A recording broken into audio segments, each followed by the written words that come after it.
Hey everyone, and welcome to Nighttime Stories.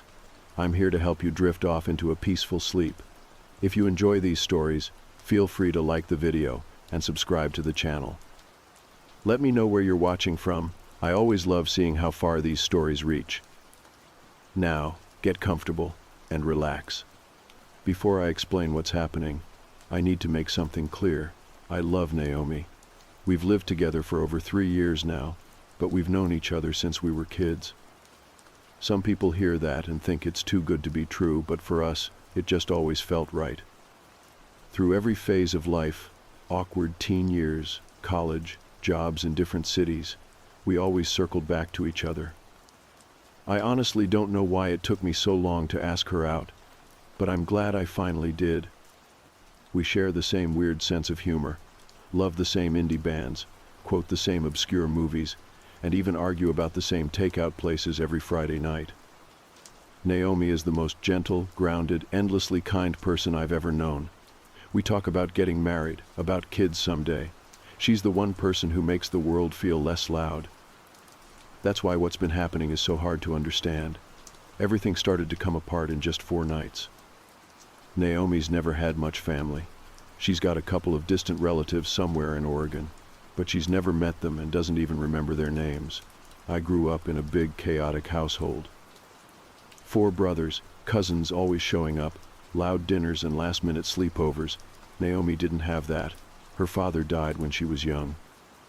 He was abusive and mean, and it left a heavy shadow on her. But her mother was amazing, strong, warm, kind.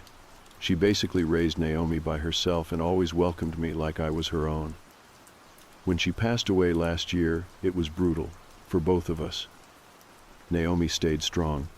She has this quiet way of holding herself together, even when she's falling apart inside, and I always thought I could see those cracks better than anyone else.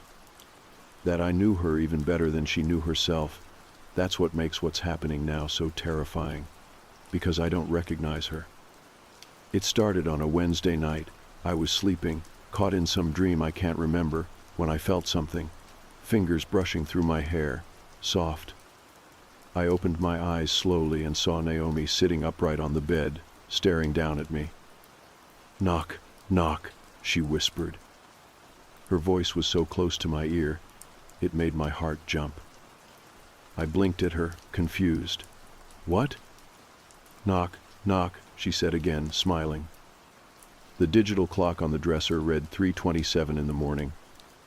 "Naomi, what are you doing?" I asked. She didn't answer my question. Her expression didn't change. "Please answer the joke," she said gently. "Knock, knock." Still groggy, I gave a confused laugh. "Okay, who's there?" Her smile widened just a bit. "Not me, so don't answer the door." I stared at her for a second, expecting more, but she just nodded and lay down on the couch in the corner, wrapping herself in a blanket like everything was normal. "All right then, weirdo," I mumbled and rolled over, trying to go back to sleep. The next morning, I didn't even bring it up at first. I was brushing my teeth when the memory hit me. Had it really happened?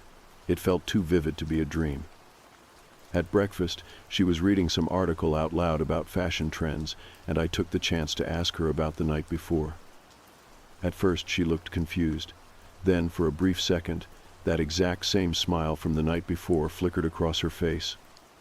She shrugged it off and said it was nothing important, and when I pushed a little more, she changed the subject completely.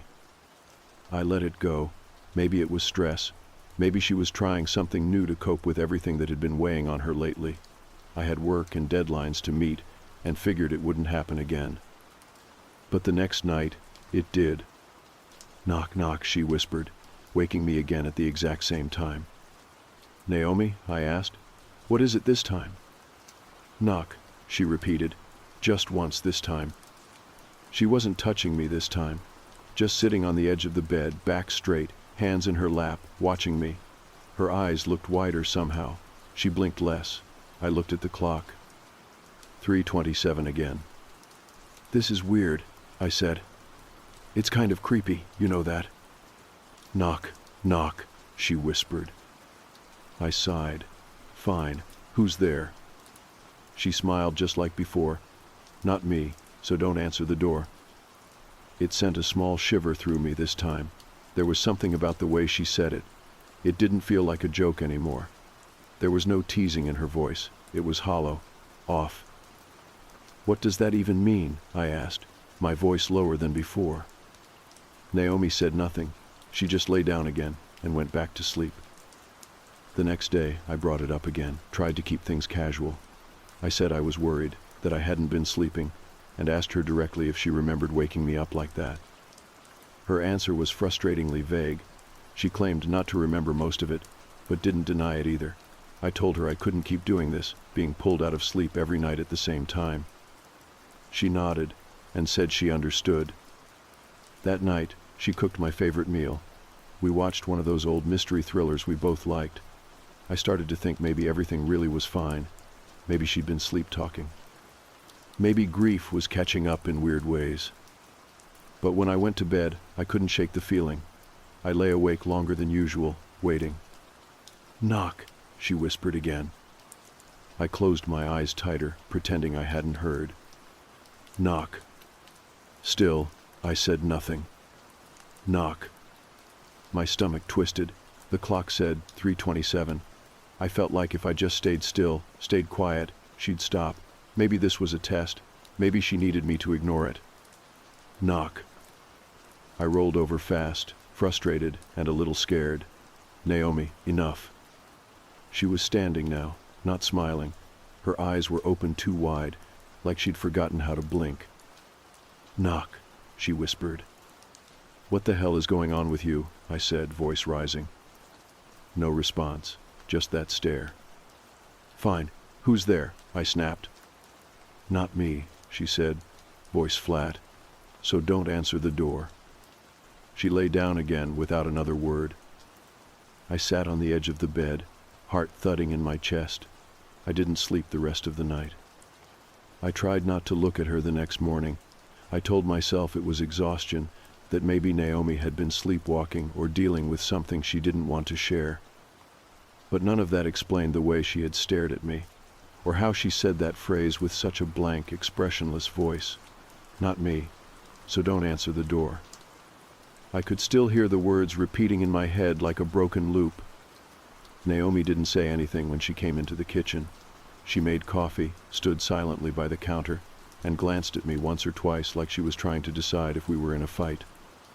Her silence unnerved me more than anything else. Usually, if something was bothering her, she talked. Now she just moved through the house like she was floating through it. I think we need to talk, I said finally, setting down my mug, about what's been happening at night. She turned her head toward me slowly. Her expression didn't change. What about it? She asked. You've been waking me up, every night, saying that same line over and over. Knock, knock. Not me. Don't answer the door. Naomi, you promised you'd stop. Her lips pressed into a thin line, and then she gave a soft shrug. I don't remember promising anything. Are you messing with me? I asked, feeling the heat rise in my chest. Because if this is some kind of joke, I'm telling you it's not funny. Naomi just stared for a long time, then said, Maybe you were dreaming. That was it. That was all she said. She turned and walked out of the kitchen, leaving her coffee untouched on the counter. I stood there for what felt like a full minute, trying to convince myself that she was right. Maybe I was imagining it. Maybe stress was messing with me more than I realized. Work had been rough lately, and I had not exactly been sleeping well since her mom passed. Maybe everything was bleeding together. But that night, I didn't go to bed at the same time as her. I waited. I stayed up watching TV in the living room, volume turned low, waiting for 3:27 to come around like it had the last few nights. I must have drifted off at some point, because the next thing I remember was that feeling again, someone breathing too close to me. I opened my eyes. Naomi was standing over the couch. I jolted, my heart racing. She was just there, silent, staring at me. Her pupils were dilated, and her face looked almost slack, like someone had hit pause on her emotions. Naomi, I whispered. She tilted her head slightly. Knock, she said. Then again, knock. I sat upright, trying not to panic. You said you wouldn't? Knock. She took a step back, like she was gliding. Please, I said, please stop doing this. But she didn't stop. Knock, she said again. I stood up, grabbing the edge of the couch for support. Who's there? I muttered. Her smile returned. It wasn't a warm one. It stretched too wide, the corners of her mouth pulling unnaturally. Not me, so don't answer the door. She turned around and walked back upstairs without saying another word. I didn't sleep. I sat in the armchair until the sun came up, my thoughts spinning, trying to make sense of it. She wasn't right. Something was wrong. But I didn't know what kind of wrong it was. Was this a medical issue? A psychological break?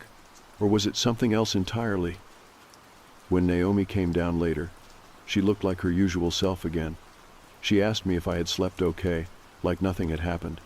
I gave her the shortest answers I could and left the house early.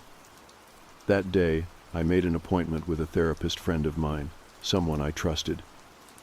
I didn't go into all the details, just asked for advice on sleepwalking and whether repetitive behavior in dreams could mean something deeper. We scheduled a session for the next week, and I told Naomi later that day that we should go, together. She seemed hesitant, but eventually nodded. That night, I lay in bed for hours, pretending to be asleep. I even tried to fake snoring a little.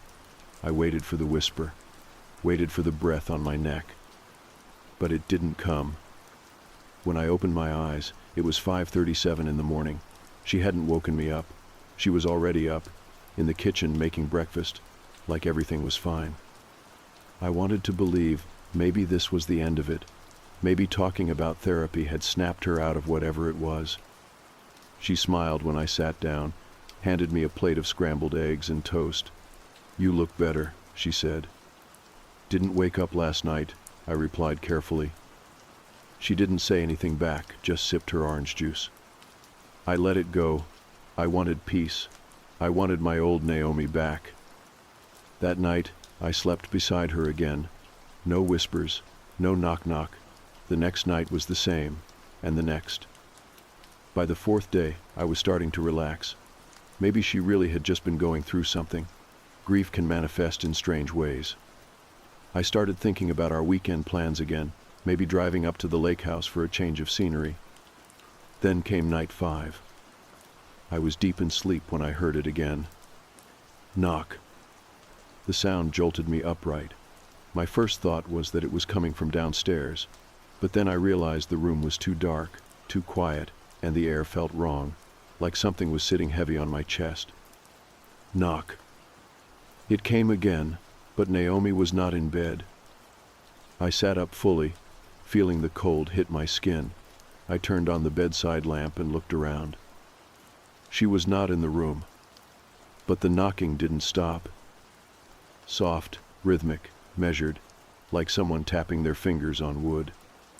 I walked slowly toward the door and listened. It wasn't coming from the hallway. It was coming from the window. I turned and walked to the curtain, pulling it aside just enough to see. Outside, on the lawn, someone was standing. It was Naomi. Same pajamas, same hair, same face. But she was staring up at the window, and she was mouthing something. Knock, knock. I stumbled back, heart racing. I turned to the bed. Naomi was there, sleeping, or at least lying still with her back to me. I stood frozen, unable to make sense of what I was seeing. There were 2 of her, one outside, one in bed. And I didn't know which one was mine. I backed out of the room, breath caught in my throat. My hands shook as I reached for my phone, but it was gone. I had left it downstairs. The knock came again. Not from outside this time, but from inside the house.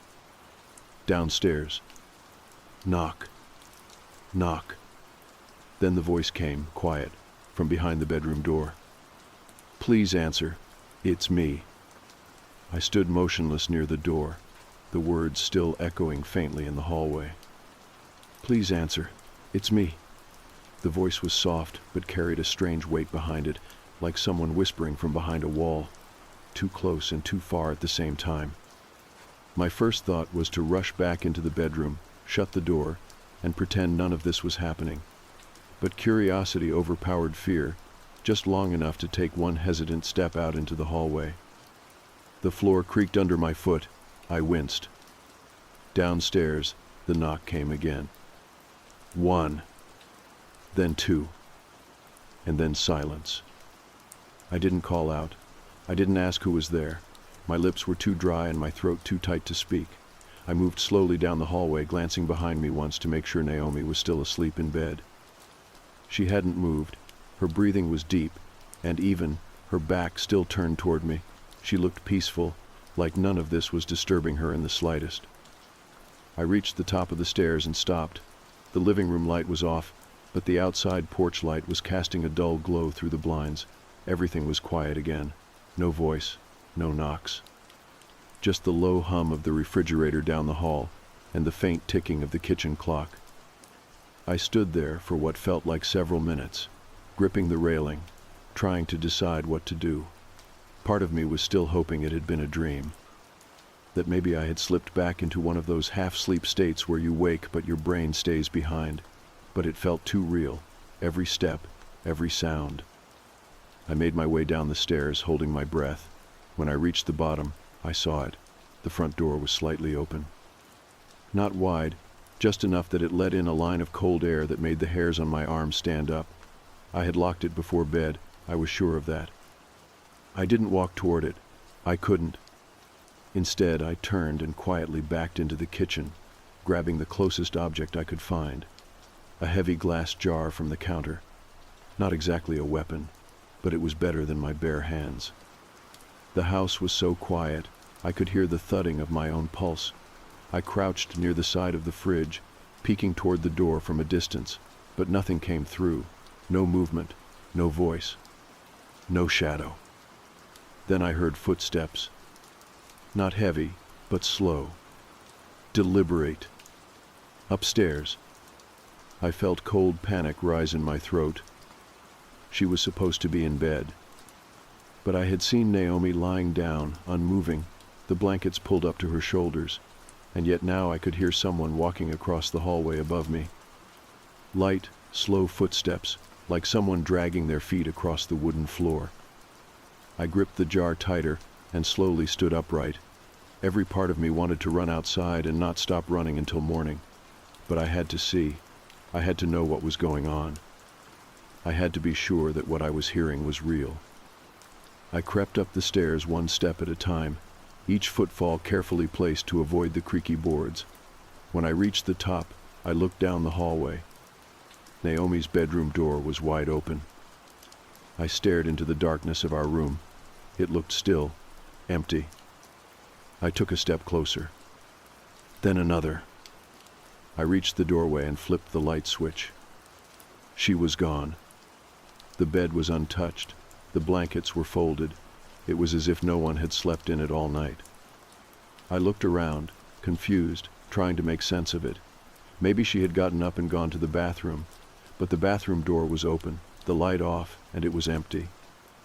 Then I heard her laugh. It was faint, coming from the far end of the hallway. Naomi's voice, soft and warm, but off, like someone trying too hard to sound like her. "John," she called, "come back to bed." I spun toward the voice, but the hallway was still. "John," she said again from behind me. I turned again. She was standing inside the room. Only it wasn't the same Naomi I had seen before. Her expression was calm, her eyes wide and glossy, and she wasn't blinking. "Come lie down with me," she whispered. I didn't move. I couldn't. My legs were locked in place, and my breathing grew shallow. She walked toward the bed, sat down, and turned her back to me. Her head tilted slightly, almost like a doll being repositioned. Then she lay down and pulled the blanket over her shoulders. I backed out of the room, slowly, not taking my eyes off her. I didn't trust my own senses anymore. I felt like I was losing track of time, like I had stepped into something that bent reality around the edges.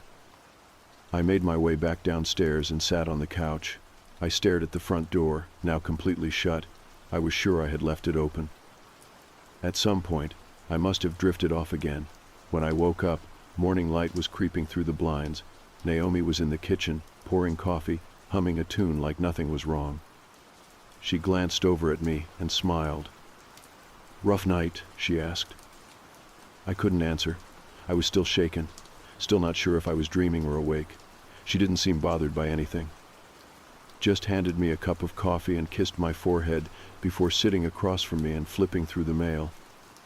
I wanted to ask her about last night, about the knocks, the voice, the second Naomi I saw upstairs, but I didn't. I couldn't. What was I supposed to say? Later that afternoon, I received a message from our therapist friend. He had an earlier slot open and wanted to know if we could come that evening. I told Naomi. She nodded and said she would be ready. But by the time we were supposed to leave, she was gone. Not just out of the house. Her keys were still there. Her phone, too. I searched every room, every corner. She was nowhere to be found. I waited for an hour. Then 2. When I finally tried calling her phone, I heard it ringing from inside the closet upstairs. That night, I stayed up in the living room again. At 3:27 in the morning, I heard it. Knock. Knock. Followed by her voice. "Not me, so don't answer the door." I did not move. I did not breathe. Outside the window, I saw her again. Standing under the porch light. Smiling. I could see her face clearly beneath the porch light. Naomi, or something that looked exactly like her. Her lips were parted just enough to show a hint of teeth, but the smile didn't reach her eyes. They were blank, as if they'd been painted on. She wasn't blinking, not once. She just stood there, unmoving, watching me through the window like a portrait left out in the rain. I ducked out of sight behind the edge of the couch and pressed my back against the floor. My heart thundered in my chest, loud enough I was sure it would echo through the walls. The whole house was silent, except for that awful, heavy feeling creeping into the room. I waited. I counted slowly in my head. 30 seconds passed, then 60. Still, no sound, no more knocks, no more whispers. I forced myself to inch back toward the window, careful to stay just low enough that I could peek without being seen. But when I looked out again, she was gone. No sign of her on the porch. The light still glowed dimly against the concrete, but the figure that had been there only moments ago had vanished. The air in the house felt thinner, not like something had left, but like something had settled in. I stood up slowly and locked the front door again, turning the deadbolt and sliding the chain across, even though I had no real sense it would help. My hands were shaking as I backed away, and I realized I hadn't blinked in a while either. It felt like if I did, I'd miss something I wasn't supposed to. I didn't go back upstairs. I spent the rest of the night sitting on the living room floor with every light in the house turned on. The minutes dragged until the sky started to turn blue, and for a while I just watched the shadows shift across the walls. When the sun rose and everything looked more ordinary again, I finally stood up and made myself some coffee, but it didn't feel like morning. It felt like the last piece of something had fallen out of place. By 9 o'clock, I was back upstairs checking the closet where I'd found Naomi's phone. I pulled out her coats, checked behind the boxes of winter shoes, even searched through the drawers for anything strange. Nothing. No notes, no messages, no hint that she had ever left. I turned the phone on. Still no missed calls, no texts, no updates. I decided to call her best friend, Erica. She picked up after a couple of rings and sounded surprised to hear from me. When I asked if she had seen Naomi in the last day or two, she hesitated. "She called me yesterday afternoon," Erica said. "Sounded off. Said she was feeling sick, might lie down for a bit. Why? Is she okay?" I lied and said yes, that she was probably still resting. We hung up a few minutes later, but I knew then that whatever Naomi had said to her was a cover. She hadn't gone anywhere. She was still in the house. But where? That night I didn't try to sleep. I stayed in the study with Naomi's laptop open in front of me and every light still burning. I watched old videos we'd taken on our trips. Her voice was the same. Her laugh was real. Her eyes sparkled in those clips the way they never did anymore. And each time I played them back, I tried to find the difference. Something I could point at and say, this is the real her and this is not.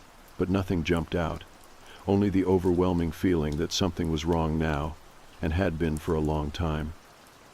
At 3:27 in the morning, I heard the floorboards creak above me. Footsteps, slow, deliberate. I muted the laptop. The silence was immediate and brutal. Another creak, closer this time. I stood up, holding the edge of the desk for balance. My knees felt weak, like they didn't trust what I was about to do. I stepped out into the hallway and stared up the staircase. The lights were still on. Every one of them, but they suddenly felt dimmer, like the bulbs were straining against something heavier than darkness. I didn't call out. I just moved, one foot in front of the other, until I reached the top of the stairs. The bedroom door was open again. I pushed it wider and looked inside. Naomi was sitting at the edge of the bed. Her head was tilted to one side just slightly, and her hands were resting in her lap. She looked at me without speaking. "Naomi," I whispered. She didn't blink. "Where were you yesterday?" I asked. She smiled. It was small, controlled. "I was here," she said. "No, you weren't." She tilted her head further. "Then maybe I was somewhere else, but I'm here now." I took a step back. "Are you okay?" I asked. "Of course," she said. I turned and walked toward the guest room, locking the door behind me once I was inside. I shoved a chair under the doorknob for good measure. Then I sat in the farthest corner with my back to the wall and waited. I didn't sleep. I didn't close my eyes once. At exactly 3:27, I heard it again. Knock, knock. But it wasn't at the front door. It was on the guest room wall, the wall that connected to the hallway. Then her voice, soft, right behind it.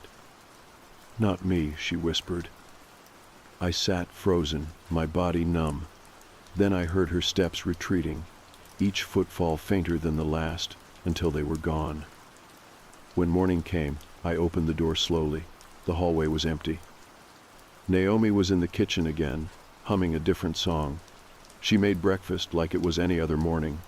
No mention of the night before. I left the house without saying a word. I drove for hours, nowhere in particular, just away, but I couldn't stay away forever.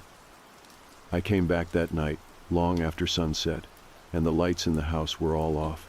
The door was unlocked. Inside it was too quiet, too still. I didn't call her name. I just walked in, step by step, and turned on the hallway light. There was a note taped to the wall. Just 3 words, written in Naomi's handwriting. "Do not open." I don't know what it meant. I don't know if it was a warning or a joke, but the last time she said something like that, it wasn't her voice that came from behind the door. I didn't sleep that night either, and I'm starting to wonder if I ever will again. The day after I found Ellen watching me sleep, everything felt like it was sliding further into something I couldn't quite explain. She was already awake when I came downstairs, sitting at the table like she had been waiting for hours. Her coffee was untouched, and her eyes were hollow, focused somewhere past me. I asked her if she slept. She blinked like I had startled her, then nodded slowly. I knew she was lying. Her face looked stretched, tired in a way I had never seen before. I wanted to say something about last night. I wanted to demand an explanation, but my mouth stayed closed, and instead I poured myself a cup and sat across from her in silence. I watched her fingers. They twitched every few minutes like she was trying to grasp something invisible. Her expression never changed, not even when I tried to get her to laugh with a story about work. I barely got a smile, and when she did look at me, it felt like she wasn't seeing me. She was studying me, measuring something I couldn't guess. Later that evening, I came home to find Ellen asleep on the couch. That surprised me. The last few nights had been anything but restful, and here she was, finally still and quiet. I stood there just watching her for a few seconds. thinking maybe we were turning a corner. Maybe it had just been some weird psychological glitch, and she was coming back to herself. But when I leaned down to adjust the blanket, I saw her eyes were half open. Not wide, not fully alert, just enough to show the whites. And they weren't moving, just fixed on nothing. I backed away. I didn't say anything at dinner. She barely touched her food again, pushing things around her plate, pretending to chew. I knew she wasn't swallowing. Her jaw moved, but I never saw her lift the fork more than once. I started to feel this deep pit in my stomach. I was eating next to someone who looked like my girlfriend, someone I had shared years of my life with, but I was no longer convinced she was the same person. When I told her I had made another appointment with my friend, the psychologist, she didn't argue. She didn't even ask when or why. She just said, "Okay," with a voice like cracked glass. That scared me more than if she had fought me on it. At least that would have meant she still cared about controlling the story. But this felt like surrender. That night, I didn't go to bed. I stayed on the couch again, watching the stairs. I left the hallway light on. I left the bathroom light on too. I didn't want anything to be completely dark anymore. Every shadow seemed to breathe. I kept the TV on low, something stupid and familiar. Anything to drown out the silence I used to be so comfortable in. At exactly 3:27 in the morning, I heard the creak of the upstairs floorboards. I muted the TV. I didn't move. I listened. There was no voice this time. No knock-knock. Just slow, deliberate steps down the stairs. The kind of footsteps someone makes when they know you're waiting for them to arrive. I sat completely still, blanket pulled up to my chest like that would do anything. My heart was pounding so loudly, I couldn't tell if the sound I heard next was real or part of my imagination. A breath. Close. Behind the couch. I turned around fast. Nothing. Nobody there. I stood up. Every hair on my neck was standing on end. I moved toward the kitchen, grabbing the biggest knife from the drawer just in case. I'm not a violent man, but I was too far past comfort to feel reasonable anymore. I wanted to believe this was a sleep disorder or some kind of grief-fueled psychosis. But whatever was happening, I didn't feel safe, not with her. I didn't sleep at all. When Ellen came down around 7, she looked refreshed, smiling. She kissed my forehead like nothing had happened. She asked if I had slept okay. I didn't answer. I just looked at her. She didn't even blink when I told her I had been downstairs the whole night. She didn't ask why. Something was gone in her, or something had taken its place. Later that day, I checked the hallway camera. I had installed one a few months earlier when there were break-ins down the block. I had forgotten about it until that morning. I pulled up the footage from 3 o'clock to 4. There was a gap. The timeline skipped from 3:26 to 4:10. I scrubbed through it again. Same thing. I checked the settings. Everything looked fine. Storage, motion detection, file recovery, all of it seemed to be working. I checked the previous nights. The same thing happened. 3:26 gone to 4:10. Every single night. That camera only glitched during that same hour and change. I didn't know what scared me more, the idea that Ellen was somehow manipulating the footage, or that she had nothing to do with it at all. When I got back upstairs, Ellen was humming. She never used to hum. I asked her what the song was. She said she didn't know. Said it just came to her. I asked her to stop. She smiled and said okay. But I kept hearing it later, under her breath, like she didn't know she was doing it. That night, I locked the bedroom door from the inside and stayed awake with the light on. I kept the knife under the pillow. I texted my psychologist friend and asked if I could move the appointment up. No response yet. At 3:27, I heard scratching. Not knocking. Scratching, slow and steady, against the outside of the door. Then came her voice. But it wasn't the one I knew. It was her voice, yes, but distant, wet, like someone trying to speak through a wall of static. "Knock, knock," she said.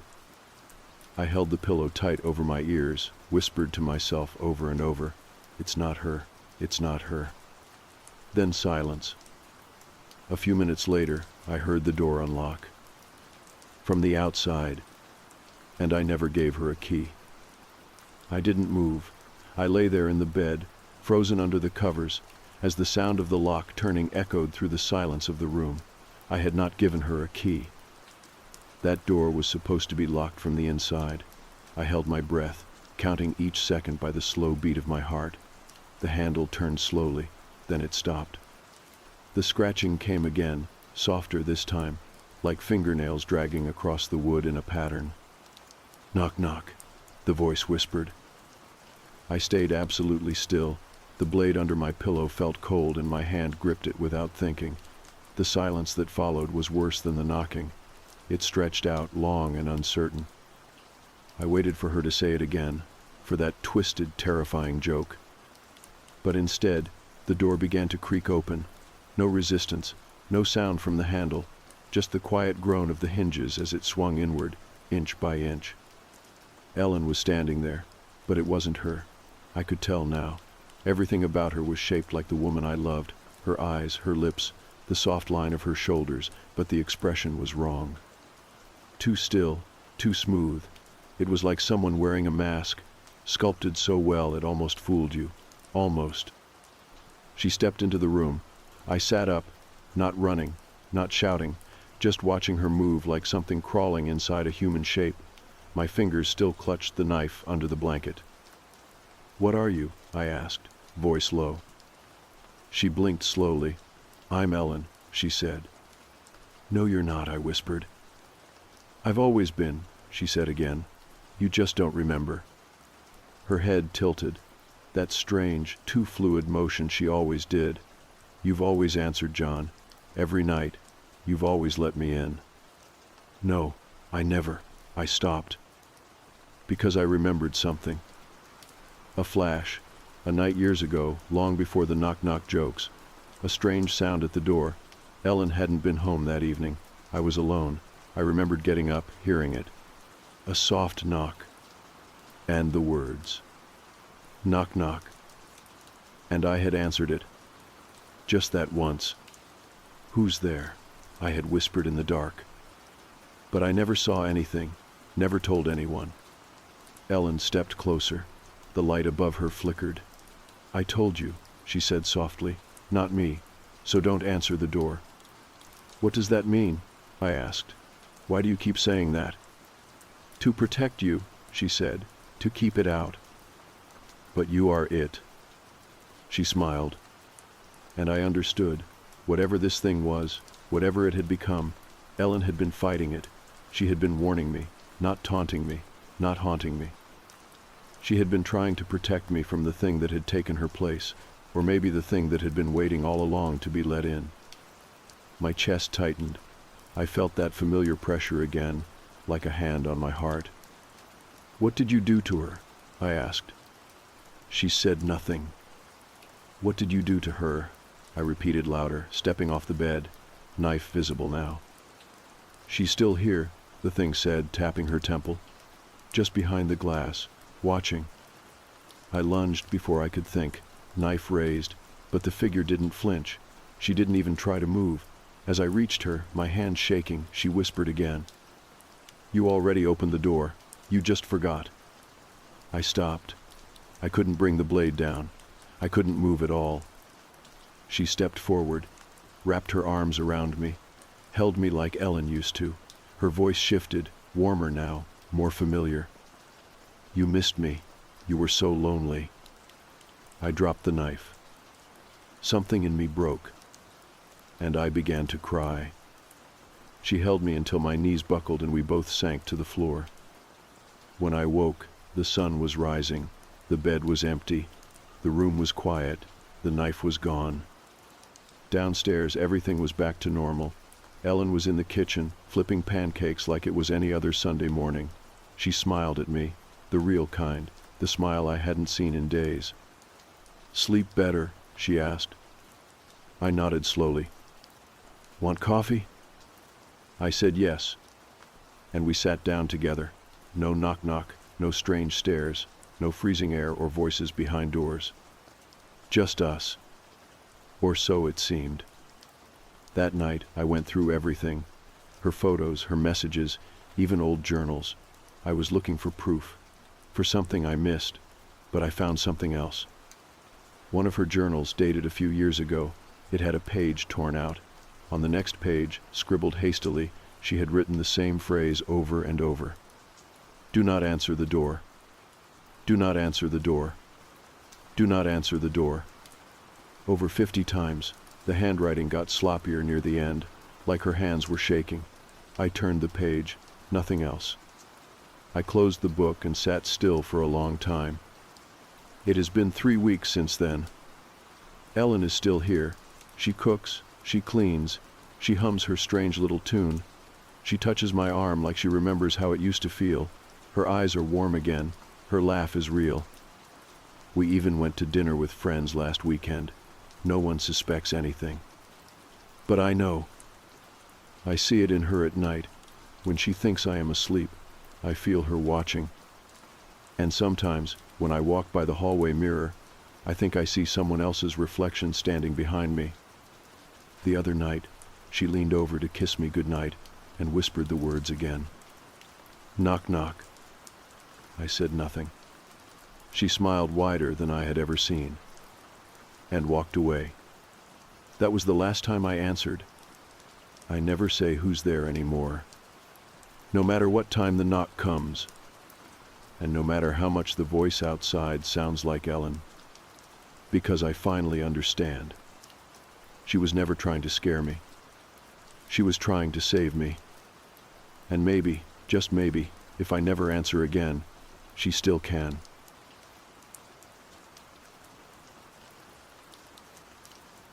This happened 3 summers ago, and I still won't go anywhere near that side of town.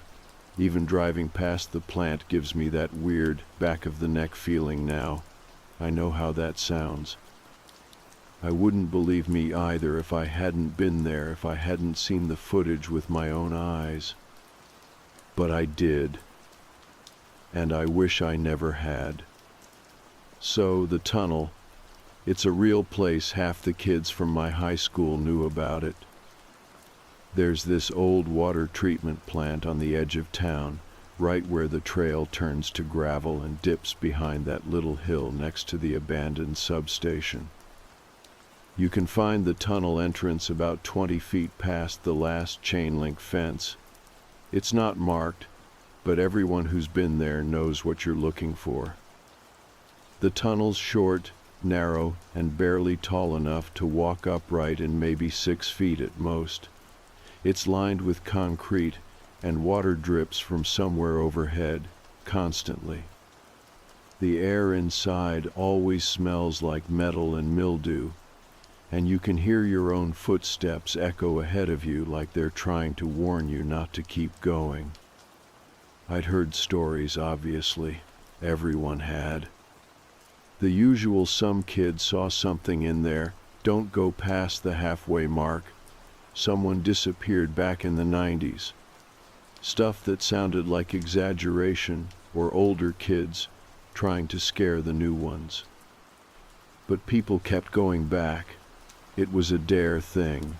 You know how that works. Show you've got nerve. Walk the whole thing alone, record it, prove you did it. Derek was the one who took it seriously. He was a quiet kid, not antisocial or anything, just the kind of guy who didn't make a lot of noise. He was in my grade, but we only started hanging out the year this happened because of a shared elective. Film and media, that's important, by the way. He was obsessed with documenting things, always filming, always editing little projects no one asked for. I thought it was cool, actually. Gave him something to focus on. That summer, he decided to do the tunnel, not just walk it, film it, edit it, and turn it into a short documentary, he said. Something serious but local, whatever that meant. He had a basic GoPro, the kind you can strap to your chest or helmet. He borrowed a flashlight from his dad and asked if I wanted to come with him to shoot the entry and exit for contrast. "You don't have to go in," he said. "Just wait on the other side. It'll take like 15 minutes max." I said yes. I didn't really believe any of the stories, and it sounded harmless. We went late in the afternoon, right before sunset. The idea was to catch that last bit of golden light while he filmed his intro. I remember exactly what he wore: gray hoodie, black cargo pants, and those same scuffed Vans he wore everywhere. The GoPro was already recording before we even got to the tunnel. He kept narrating into it, talking about the history of the plant and how the tunnel was likely part of the overflow system or emergency maintenance line. He sounded calm, focused. I waited at the other end like I said I would. It took about 6 minutes before I heard his footsteps coming through the tunnel again, but he didn't come out right away. I called his name, half joking. "Derek?" Silence. Then his voice echoed back, weirdly flat. "Yeah." He came out a few seconds later, squinting into the light like he'd just stepped off a plane. His face looked pale. I figured maybe the tunnel freaked him out more than he'd expected. "You good?" I asked. He nodded but didn't say anything. Just walked past me and sat on the grass, taking off the camera like it was heavier than it should have been. I didn't press. We chilled for another 10 minutes, then walked back to my car. He didn't upload the footage that night. In fact, he didn't say anything about it for 2 days. When I finally asked him if he watched it yet, he just texted me back, "Yeah, you should see it." I went over that evening. His laptop was already open on his desk, the GoPro file queued up. He didn't say much, just hit play and stood behind me.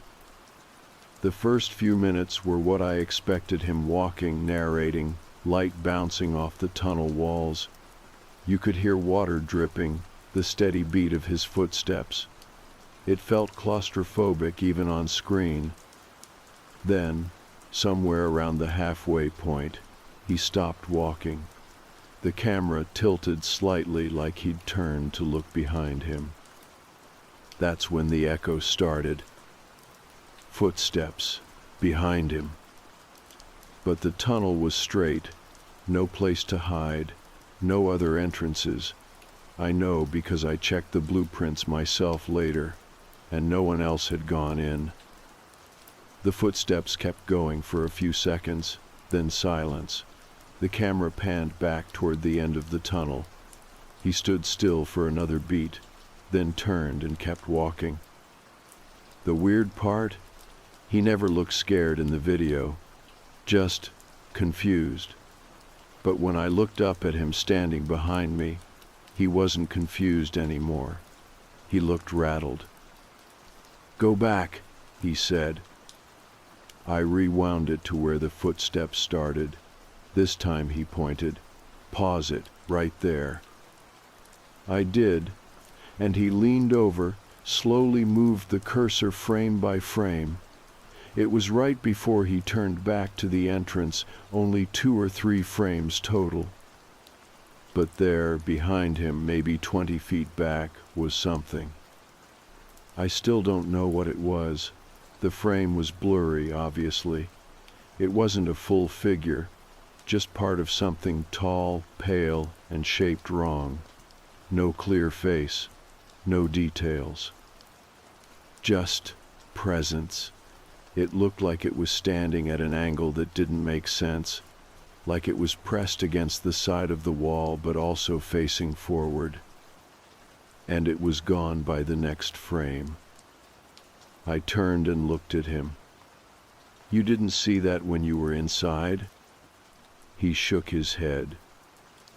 "I didn't hear anything either, not at that part."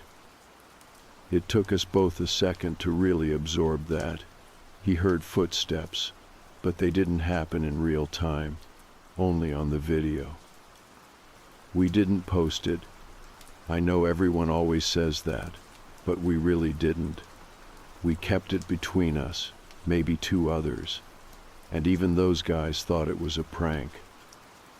A week later, one of them, Aaron, disappeared. Aaron wasn't the type of person to just disappear.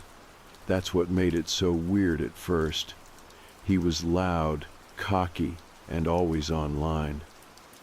The kind of guy who commented on every group chat meme within 5 seconds and updated his Snapchat story when he so much as reheated a slice of pizza. So when nobody had heard from him in a day, it stood out immediately. At first, people just assumed his phone was dead, or that he was pulling some dramatic off-the-grid thing for attention. But then, his mom started asking around. Apparently, he hadn't come home the night before, and when she checked his room the next morning, his bed hadn't been slept in. Still, it wasn't until the second day that people started actually worrying. That's when the missing posters went up. That's when the cops got involved. They questioned everyone. I told them the truth. I hadn't seen him since the weekend before, when we all hung out behind the gas station like we always did. They asked if anything had seemed off about him lately. I said no, even though I knew something was off, just not with him. See, Aaron was one of the two people Derek and I showed the footage to. We didn't make a big deal out of it. We weren't trying to scare anyone. But we'd been freaked out, and we wanted a second opinion, someone who'd either confirm what we saw or tell us we were overreacting. So we showed it to Aaron and this other guy, Jake, who's the kind of person that finds every story funny if it doesn't happen to him. They watched the video, we pointed out the frame, and both of them leaned in close, like they were trying to see if it was edited. Jake laughed, said, "That's just condensation or whatever. You nerds are looking too hard." Aaron didn't laugh, though.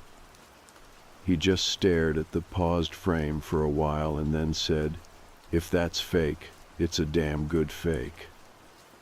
And then a few days later, he was gone. I didn't tell the cops about the video, neither did Derek. Not because we were trying to hide something, but because it sounded insane. What would we say?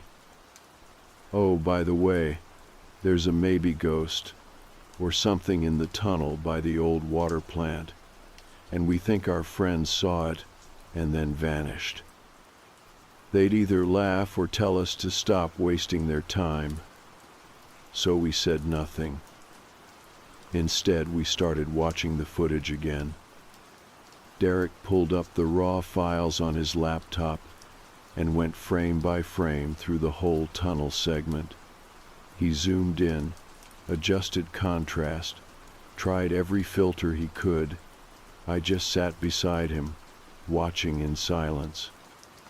The frame with the thing in it was still there, still just a blur, still unhelpful. But now, with Aaron gone, it felt heavier, like a warning we didn't understand in time. Derek was quieter than usual. No sarcastic jokes, no running commentary. Just a kind of cold, focused silence, like he was trying to solve a math problem that kept changing every time he looked at it. That night, I stayed at his place. Neither of us said why. It just didn't feel right to be alone. We both crashed on the floor of his basement, old sleeping bags, a couple of sodas, and the glow of his laptop looping through tunnel footage in the background. Around 2 a.m, Derek suddenly sat up. I heard something. I froze. "What?" "Just listen." We sat there in the dark, ears straining. The laptop fan hummed softly. A faint drip came from somewhere near the water heater. Then I heard it too. Faint, distant, not in the house. From the laptop speaker. Footsteps. Not loud, not dramatic, just soft, deliberate steps on concrete. Derek rewound the clip 10 seconds, hit play, silence. Then again, tap, tap, tap. He muted it. We looked at each other. I already watched this version earlier, he said. It didn't have that sound. I checked the file's timestamp. It hadn't been modified since 3 days ago. Derek, I said, voice low, that sound wasn't there before. He nodded, eyes wide. I know. We didn't sleep after that. The next morning, Derek didn't say a word when I left. He looked like he hadn't blinked in hours. When I checked my phone around lunchtime, he still hadn't texted. By evening, I drove over to his house again. I wasn't going to wait. Not after Aaron.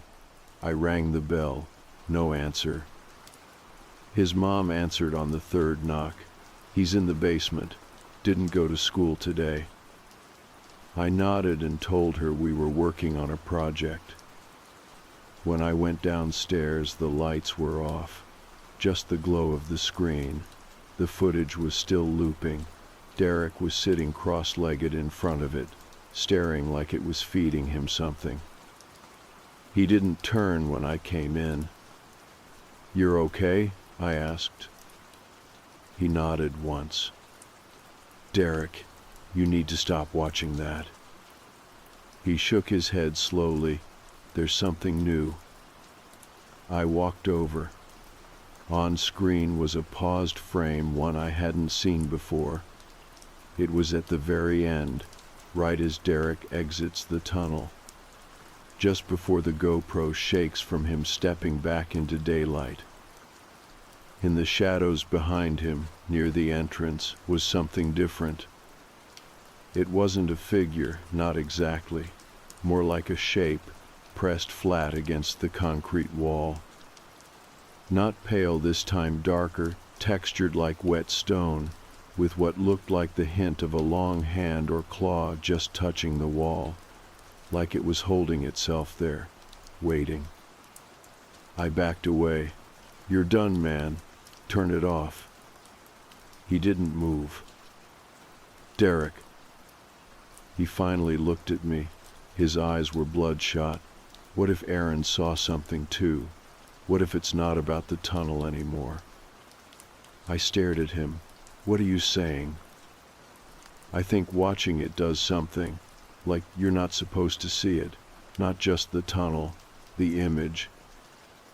My throat went dry. "Jake saw it too," I said quietly. He nodded. "Text him." I pulled out my phone, texted Jake something simple. "Hey, all good?" No answer. I tried again an hour later. Still nothing. When I checked the group chat, Jake hadn't been active in more than 24 hours. I didn't sleep.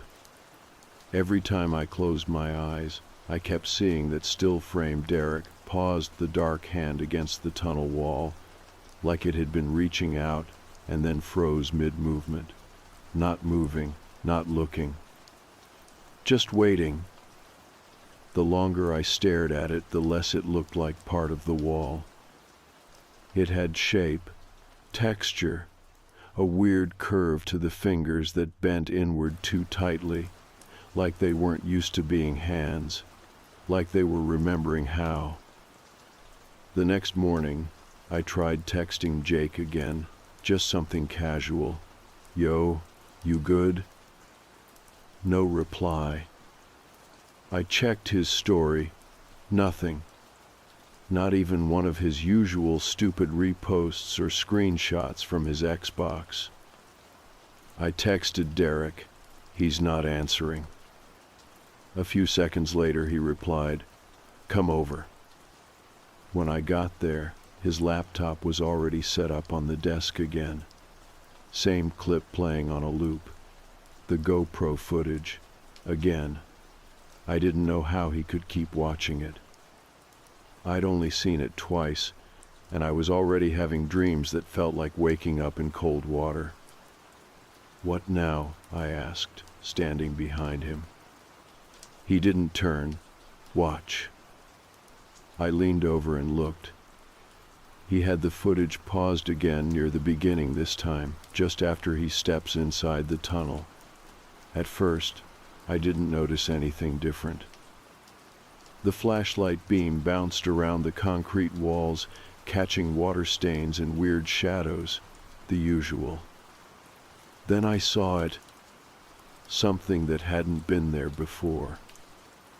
On the wall to the left, there was a smear, long, thin, almost like a handprint, but not quite. The shape was wrong, like it had too many fingers. "I scrubbed this part already," Derek said quietly. "It wasn't there before." He hit play. The flashlight moved. The smear disappeared. He rewound again, paused it, still there. "It's only visible when paused," he said, "but it wasn't there yesterday." I didn't say anything. I didn't have to. We both knew what it meant. The video was changing. We left the basement around noon and went to get food, even though neither of us was hungry.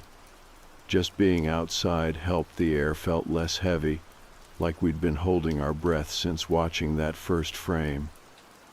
We didn't talk about the footage for a while. We sat in the diner and stared at the menu until the server had to come back twice before we ordered. Eventually Derek asked, "You think Jake's gone?" I didn't answer right away. "I don't know," I finally said. "I don't want to think that." "But if he is," Derek continued, "then that's two people. Both saw the footage. Both disappeared." I looked down at my plate. We saw it too. He didn't say anything to that. We went back to his place, but neither of us wanted to go inside, so we sat in his backyard instead, on the back steps. The sun was low in the sky, not quite setting, but that same weird stillness had crept into the air like the day had stopped moving and was waiting for something to happen. "I keep thinking about that night," Derek said suddenly, "when I went through the tunnel." I didn't interrupt. I didn't feel anything when I was in there. Not really. Just off. Like I was being timed. He looked over at me. "But I don't remember turning around." "What do you mean?" He rubbed his face. "That frame, the one where the thing is behind me? I don't remember turning back to look. I don't remember stopping at all." "You think the footage is lying?" "I don't know," he said. "Or maybe I'm forgetting stuff. But I swear, I just walked straight through. No turning, no stopping." We sat there for a long time after that, until the sun dipped below the trees, until the porch light clicked on automatically behind us. That night, I didn't stay over. I told Derek I needed sleep, which wasn't a lie, but also wasn't going to happen. When I got home, my phone buzzed with a new message, unknown number. It was a photo. No text, just an image. It was grainy and dark, like it had been taken with a broken lens. But I knew what it was immediately: the tunnel entrance. The same angle I'd taken when Derek walked in that first time. Only this time, there was someone standing at the edge. Or something. I zoomed in. The shape was tall with no clear face, just arms that hung too long like they were waiting for direction. I didn't respond. I just deleted it, threw my phone across the room, and locked my bedroom door for the first time in months. The next morning, I went back to Derek's. He hadn't slept either. "There's more," he said, before I could sit down. He played the video again, this time from the final few seconds, right as he exits. His camera tilts up slightly, catching the sky for a split second. That part had always been blown out too bright to see anything clearly. But now there was a silhouette, just barely there against the light. Still, centered, watching him leave. "I swear to God it wasn't there yesterday," he said. "It's changing." I didn't doubt him. I didn't say anything. I just sat there, trying to breathe normally. It felt like the more we looked at the footage, the more it looked back, like it knew we were watching and started to show us more, just a little at a time. Not enough to make sense, just enough to keep us afraid. We agreed to stop watching, to delete the footage. Derek said he'd do it that night, wipe the drive, smash the camera.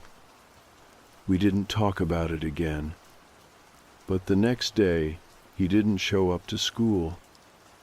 I got the call from Derek's mom around 10 that morning. She asked if I'd seen him, said he hadn't come upstairs all night and wasn't answering his phone.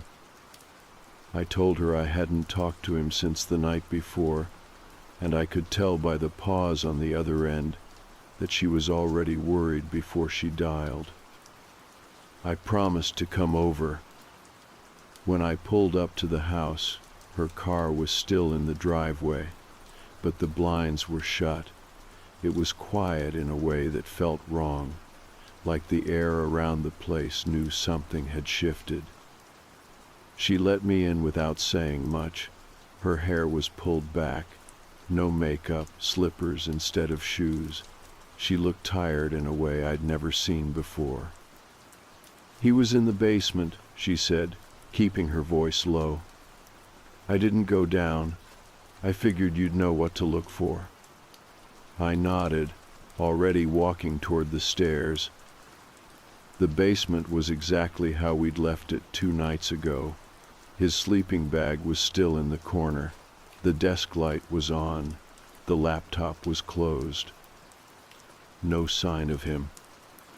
I checked the little window near the ceiling to see if maybe he'd climbed out somehow, even though it was barely wide enough for a backpack.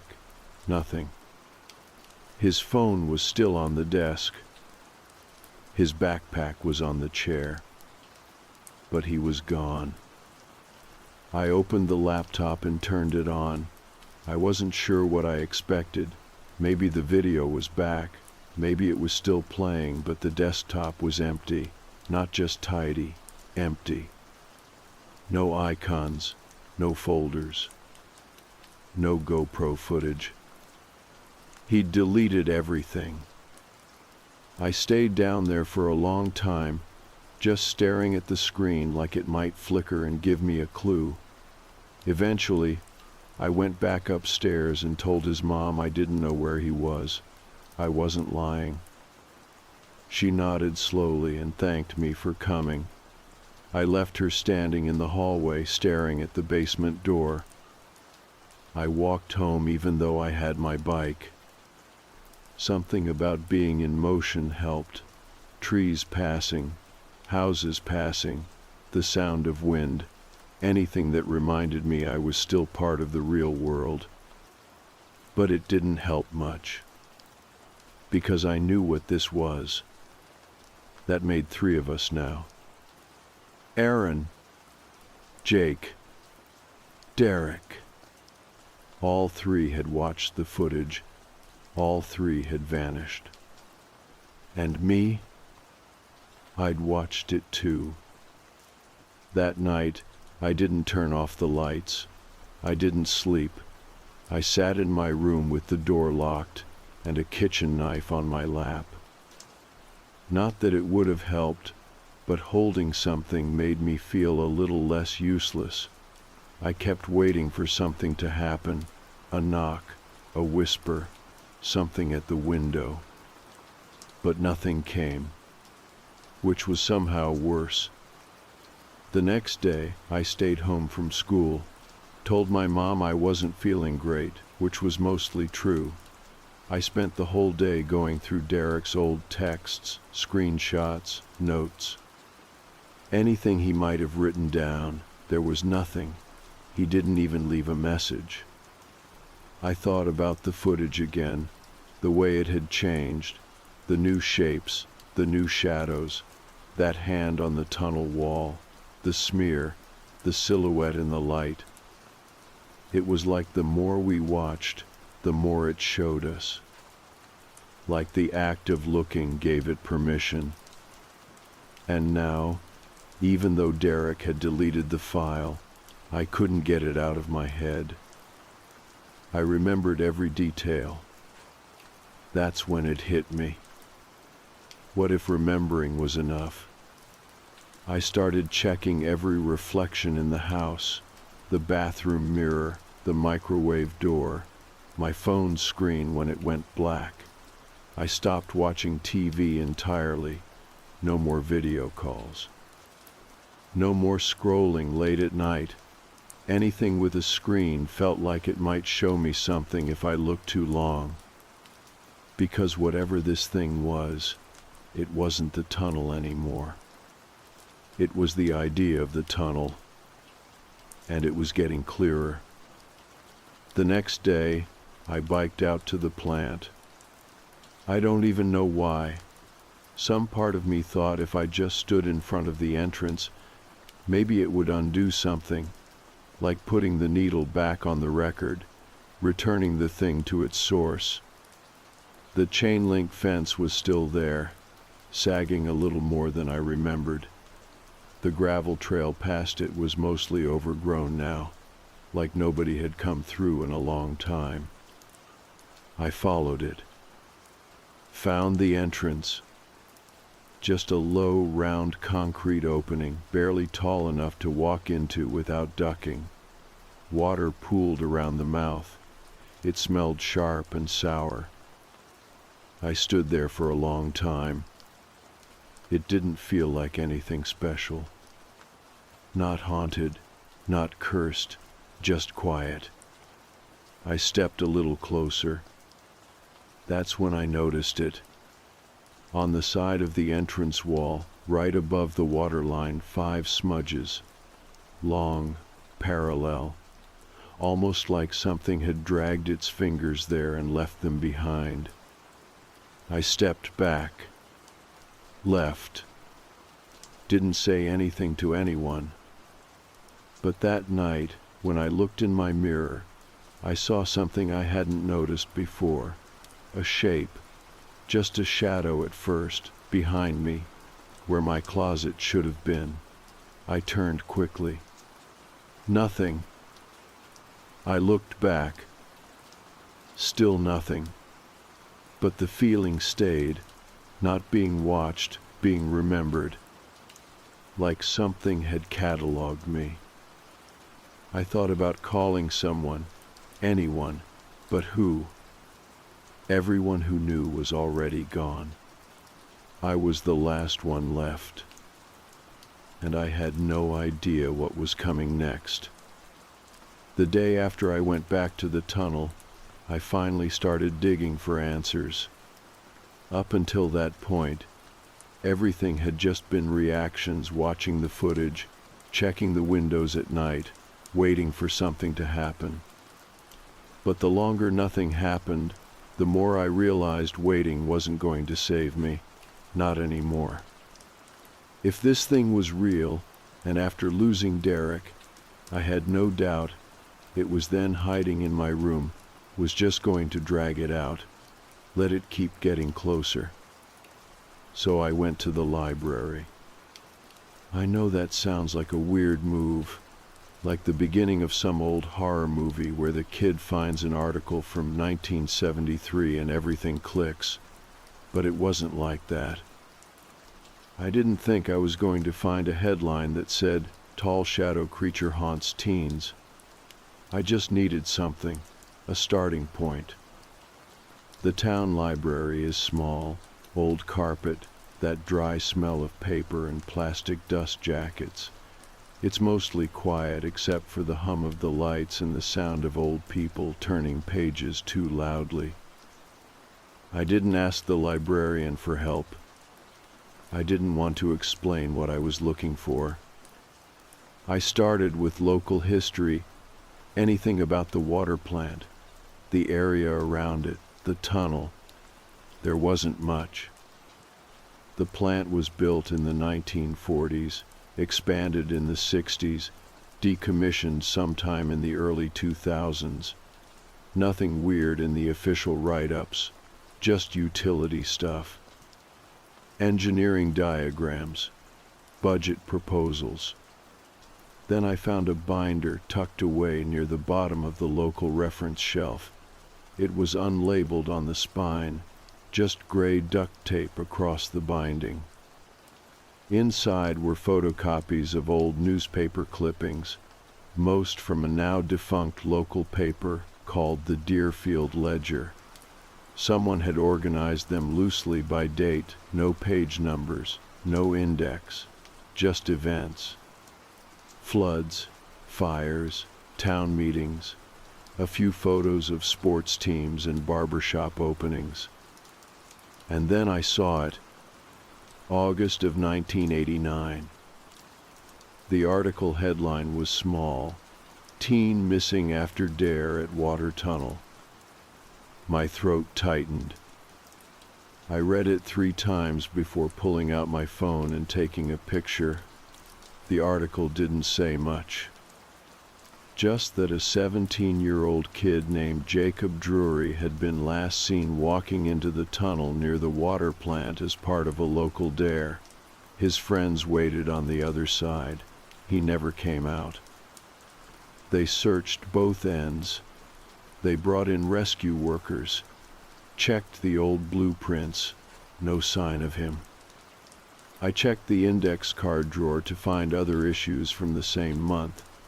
There were 3 follow-ups. One said police eventually gave up the search after 21 days. Another said the family moved away shortly after. The last one was just a letter to the editor, some old guy writing in about how the tunnel wasn't right and should be sealed off. That one stuck with me. The letter said this: "It echoes wrong. I worked down there in the 70s. You drop a wrench and hear it bounce twice, but only echo once. That's not how tunnels work." I left the library with photos of everything. Back home, I tried finding Jacob Drury online. No Facebook, no family profiles, no mention in any obituary archives. It was like he vanished completely. Just a few articles from 30 years ago, and then nothing. But at least I wasn't the first. That night, I had the same dream again. I was standing at the tunnel entrance, not walking in, just staring, and I could hear something breathing deep, patient, not threatening, just aware, like it had been waiting a long time and finally decided to stretch. When I woke up, my window was open. I know I locked it. I know I did. I didn't even go near it. I just sat in bed until sunrise, hands balled in the blankets, eyes locked on the opening. Nothing moved. The next morning, I printed out one of the articles and took it to the only place I could think of, the Historical Society office. It's just a room above the post office, run by a guy named Mr. Harron.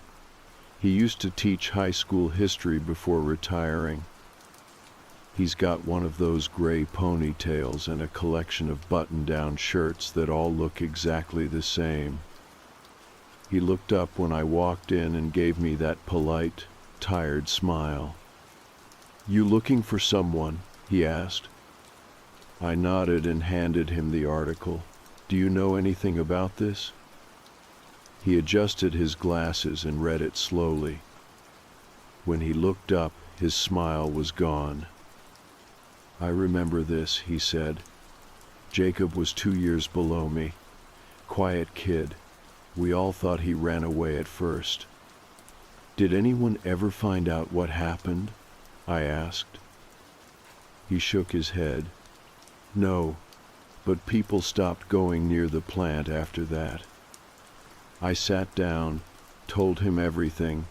I left out some of the more surreal parts, the shadow in the footage, the way it kept changing, but I told him about Derek, about the video, about how all of them had watched it.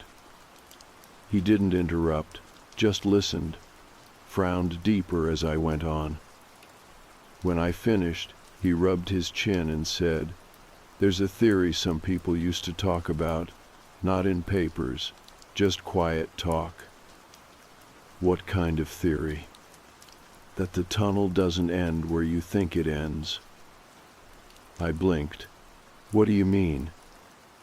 "Some workers claimed there were locked doors halfway through, that it connects to older parts of the plant, places not on the map, places even the city didn't have records for." "Why would a water tunnel lead to something like that?" He gave me a long look. "Because maybe it wasn't always just a water tunnel."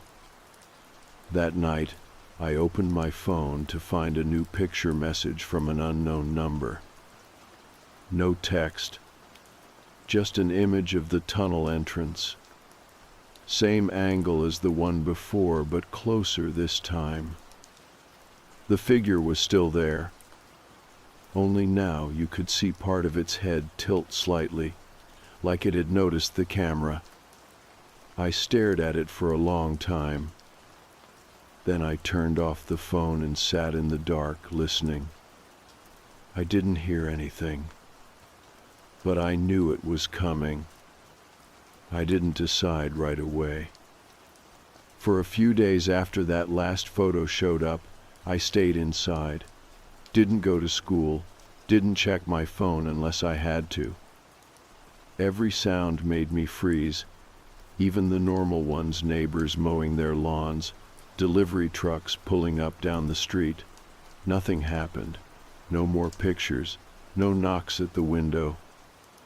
But it felt like it was waiting, like the tunnel didn't want to be ignored anymore.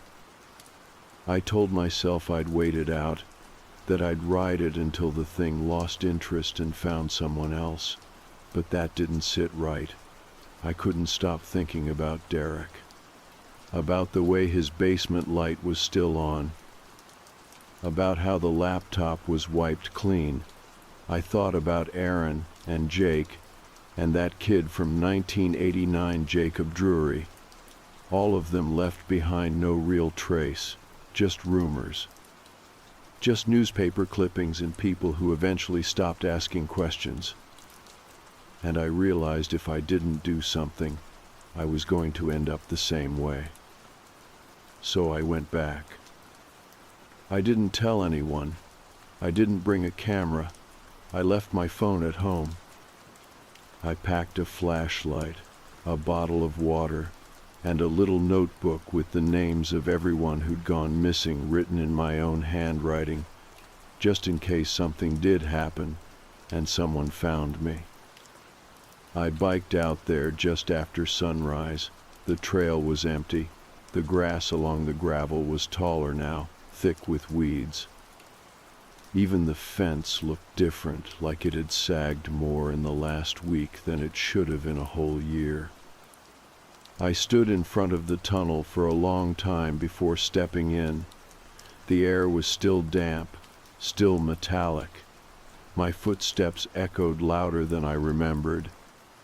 The flashlight beam bounced off the water on the walls, catching streaks of old rust and algae in little flashes of green and brown. I walked slowly, deliberately. I didn't talk, I didn't record, I just kept moving forward. About halfway through, I felt it shift. Not the tunnel, the air. It changed from wet to cold, not breeze cold, still cold, like the kind of chill that doesn't move but soaks into your clothes anyway. That was the moment I knew I wasn't alone. But I didn't stop. I kept walking until I reached the far end. Nothing. No figure, no shadow, no whisper of movement. Just concrete and quiet. I turned around and walked back. Same distance, same chill. But now the tunnel felt narrower, not physically, but mentally, like something was closing in, like the air was being watched. I made it out. I stood there, blinking in the daylight, heart pounding, waiting for something to happen. A sound, a blur, a shape stepping out behind me. Nothing. I was alone. It felt like a letdown at first, anticlimactic, but then I realized what had changed. The fear was gone. Not entirely, but the pressure, that feeling of something pushing at the edges of my mind. It was like I'd faced it and walked out before it could finish whatever it wanted. I biked home without looking back. I didn't have nightmares that night. I slept through the whole thing, first time in weeks. My room was quiet. My window stayed closed. The knife under my bed stayed untouched. And the next morning, I checked my phone. No new messages. No pictures. Just silence. That was 6 months ago. I haven't gone back since, haven't had the urge, but sometimes I catch myself glancing at the woods when I bike past, not expecting to see anything, just checking. I still think about Derek, and Aaron, and Jake. Their parents stopped talking about it after a while. The posters came down. The school counselors gave their speeches. Everyone went back to normal. Except me. I'm not saying I know what happened to them. I don't. Not exactly. But I've got ideas. And the more time passes, the more convinced I am that whatever's in that tunnel doesn't just take people.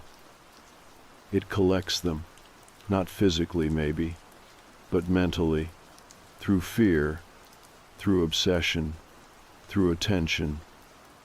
And that's the thing. It only keeps going if people keep feeding it, telling the story, watching the video, passing around photos, and daring each other to go. So I made a choice. I deleted everything. The footage, the photos, the screenshots, all of it. I even tossed the notebook I'd written their names in. I stopped talking about it. Until now. You might think this whole thing defeats the point that by writing it down again, I'm opening the door. And maybe you're right, but this version is different, because there's no clip to watch. No face to freeze on, no blurry screenshot to analyze, just words, and memories, and a warning. If someone dares you to walk the tunnel, don't. If you're ever near the plant and you feel the air go still, leave. And if you see something in a video that looks almost human, but not quite, don't rewind. Don't zoom in. Don't give it your attention, because that's how it finds you.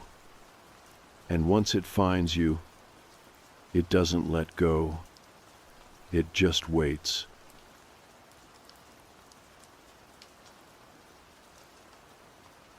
I've only been babysitting for about half a year now. It started as a simple way to make some extra cash without needing any special skills or certifications. At first, it was slow going. I wasn't getting many calls, but then a family from the wealthiest neighborhood in town hired me to watch their 2 kids for one Friday evening. They paid me $200 to babysit for 3 hours in a house 5 times the size of mine. It felt like winning the lottery. The house was stunning, the kids were well behaved, and the money was great. Word spread fast in that neighborhood about the nice young woman who was reliable with children.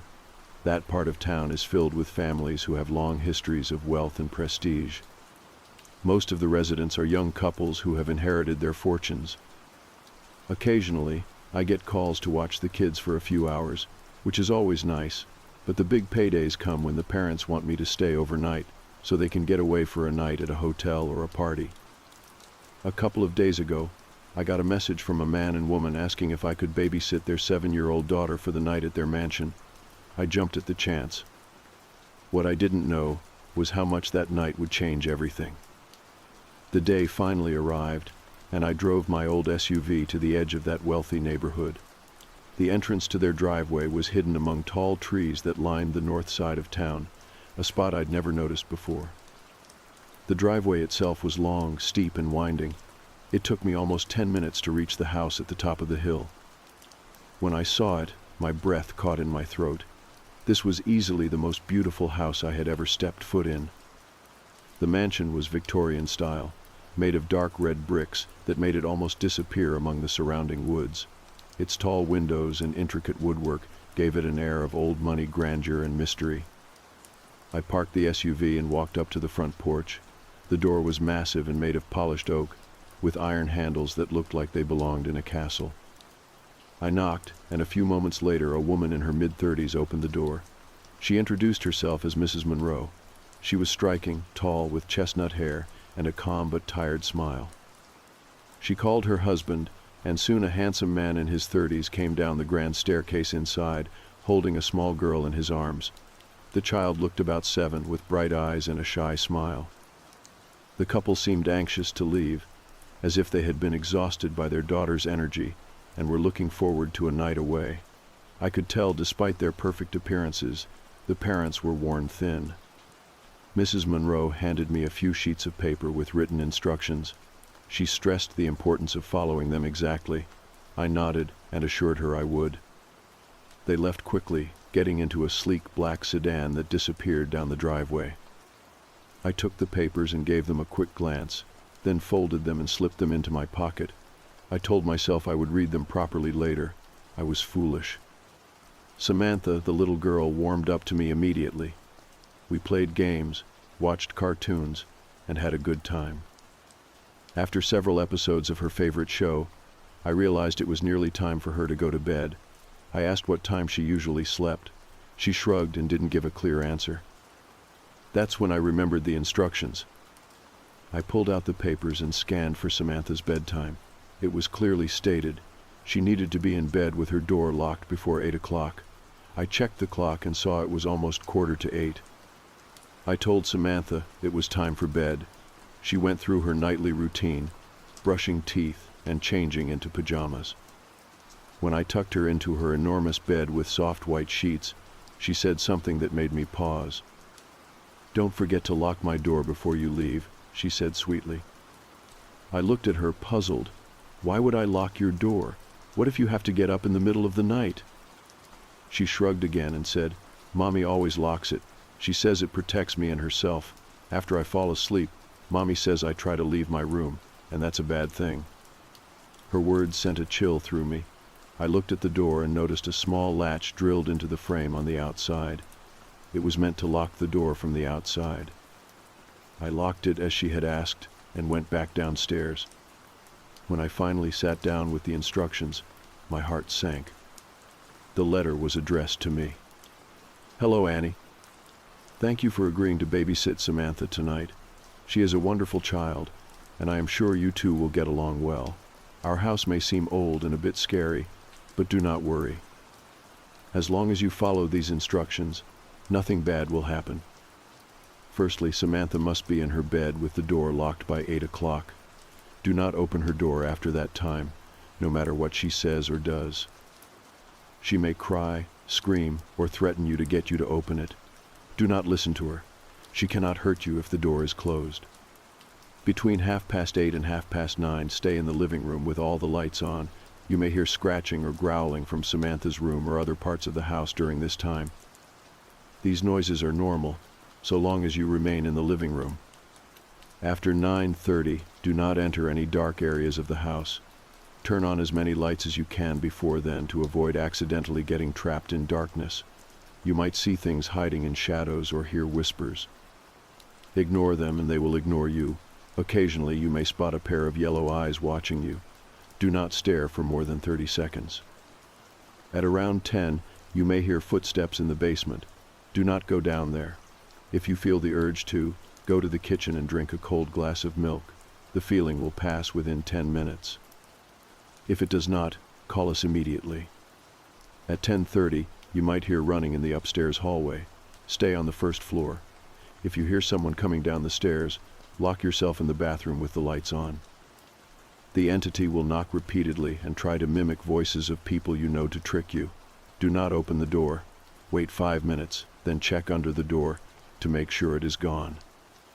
You will be sleeping in the guest room upstairs. Before bed, place a plate with raw steak and a glass of milk outside your door. On a piece of paper, write "Parkant Mihi" in red ink and place it on the plate. You may wake to see a figure in the corner of your room. Do not look at it. Wearing earbuds is advised to block its muttering. Additional rules to keep you safe. If the house phone rings, do not answer it. We will call your cell if needed. If a deep-voiced man answers, hang up and try again. If something taps your shoulder, do not turn. Wait 30 seconds before moving. Do not eat meat after 8. It might provoke the entity. If you hear a dog whimpering inside, do not search for it. We do not own a dog. If you have any questions or need help, call us. If a strange man answers, hang up and call again. I hadn't realized what I was getting into. It is now 8:31, and the growling has started, coming from all around the house. Samantha's muffled cries from a few minutes ago were bad, but these new sounds are worse. This night is going to be much harder than I expected. The growling began just after 8:30, a low, guttural noise that seemed to come from every corner of the house at once. It echoed faintly down the long hallways and through the rooms like some wild animal pacing behind walls I could not see. I sat frozen in the living room, lights blazing overhead, trying to convince myself it was nothing but the wind or some strange echo. Samantha was upstairs, locked safely behind her bedroom door, or so I hoped, and I clung to that hope as the unsettling sounds continued to ripple through the old house. The instructions had been very clear. Do not leave the living room between 8:30 and 9:30. This was the time when the noises would begin, and I was told that as long as I stayed put, I would be safe. I wanted to believe that, but the hairs on the back of my neck stood on end. I kept glancing at the clock, watching every passing minute as the seconds dragged by painfully slowly. The silence between the growls felt just as heavy as the sounds themselves. Occasionally, I thought I saw shadows moving just beyond the edges of the light, in the corners of the room. Shapes that looked like twisted fingers or elongated limbs curling in the darkness. I blinked hard and looked again, but there was nothing there. Or maybe there was. It was hard to tell when your mind was desperately trying to deny what your eyes were seeing. I focused on the television screen, hoping the animated noise would drown out the whispering, the scratching, and the low moans coming from upstairs.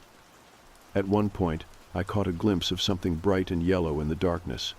I remembered the instructions mentioning yellow eyes watching me from the shadows. My heart jumped into my throat, but I didn't dare look directly for more than a few seconds. The cold weight of fear pressed down on my chest, making it difficult to breathe. I tried calling the Monroes on my phone, but the line went straight to voicemail every time. I was about to text when a sudden tapping on my shoulder froze me in place. I forced myself not to turn around. The rules said to wait 30 seconds before moving after something like that happened. My hands were clammy and shaking, but I obeyed. The tapping stopped after a moment, and when I finally looked behind me, there was nothing but the empty hallway. I kept my back to the wall and tried to steady my breathing. The minutes crept by with agonizing slowness, and my mind drifted back to Samantha. I thought about the little girl upstairs, locked in her room, and the warning about how she would try to leave her bedroom after falling asleep. It was hard to understand. Was she herself in danger? Or was she somehow connected to the things lurking in the house? Just as I was about to convince myself it was all a terrible dream, the sound of soft footsteps came from the hallway outside the living room. My heart slammed against my ribs as I froze again, watching the shadow approach. The footsteps paused just outside the doorway. I could see a faint silhouette, a tall, thin figure that seemed to shimmer in the light. "Who's there?" I whispered, but the figure did not respond. It simply stood motionless, watching me. I wanted to scream or run, but my legs felt like they had turned to stone. The figure vanished as suddenly as it appeared, leaving behind only a cold silence. The clock struck 9:30. I knew I had to move soon. The instructions warned that after 9:30 I was not to enter any dark areas of the house. I glanced around, turning on more lights to eliminate any shadows. I tried to imagine the house as a brightly lit sanctuary where nothing could reach me, but it was difficult to shake the feeling of being watched. A faint whisper echoed through the walls, like a breath just out of reach. I covered my ears, but the sound persisted, growing louder and more urgent. It was as if the house itself was speaking, telling me to leave, or warning me to stay. I remembered the glass of cold milk and the plate of raw steak I was supposed to leave outside the guest room door. The phrase, "Parkant mihi," written in red ink on a small piece of paper. At that moment, the idea of leaving those offerings seemed like my only chance to keep whatever was in the house at bay. I made my way upstairs, every creak and groan of the old wooden floor sounding like a gunshot in the quiet house. I reached the guest room and opened the door, my hand trembling. The room was dim but filled with warm yellow light from a bedside lamp. I retrieved the plate and glass from the kitchen, careful not to spill a drop. As I set the plate with the raw meat on the floor outside the door, I noticed the faint outline of something standing silently in the far corner of the room. My heart pounded. I remembered the warning, "Do not look at it." I turned quickly, a wave of nausea rising as I felt eyes boring into me from the darkness. I scribbled "Parkant mihi" on a torn piece of notebook paper in the blood-red ink I found in the guest room desk. Placing it carefully on the plate, I backed away slowly.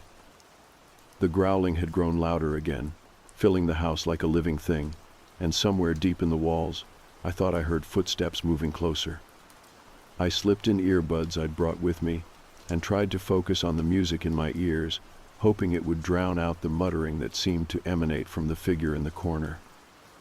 The words were unintelligible, a low, desperate chant that sent chills down my spine.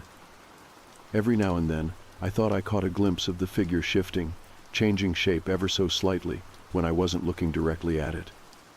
I felt trapped, isolated in a house that was slowly coming alive with a terrible presence. At times, the growling and scratching would be interrupted by muffled cries, almost like Samantha's voice trying to break through the walls. It was impossible to tell if it was her or something else playing tricks on my mind. As the night deepened, the phone in the living room suddenly rang. My blood ran cold. I remembered the warning, "Do not answer the house phone no matter how long it rings or how loud it gets. Mr. and Mrs. Monroe would call me on my cell if there was any reason to speak." I stayed put, gripping the earbuds tightly in my hands, trying to focus on the music. The ringing continued for several torturous minutes, filling the house with a terrible urgency. Then it abruptly stopped. The silence afterward was worse than the noise. At some point, the tapping on my shoulder returned. This time it was accompanied by a cold breath on the back of my neck. I did not dare turn around.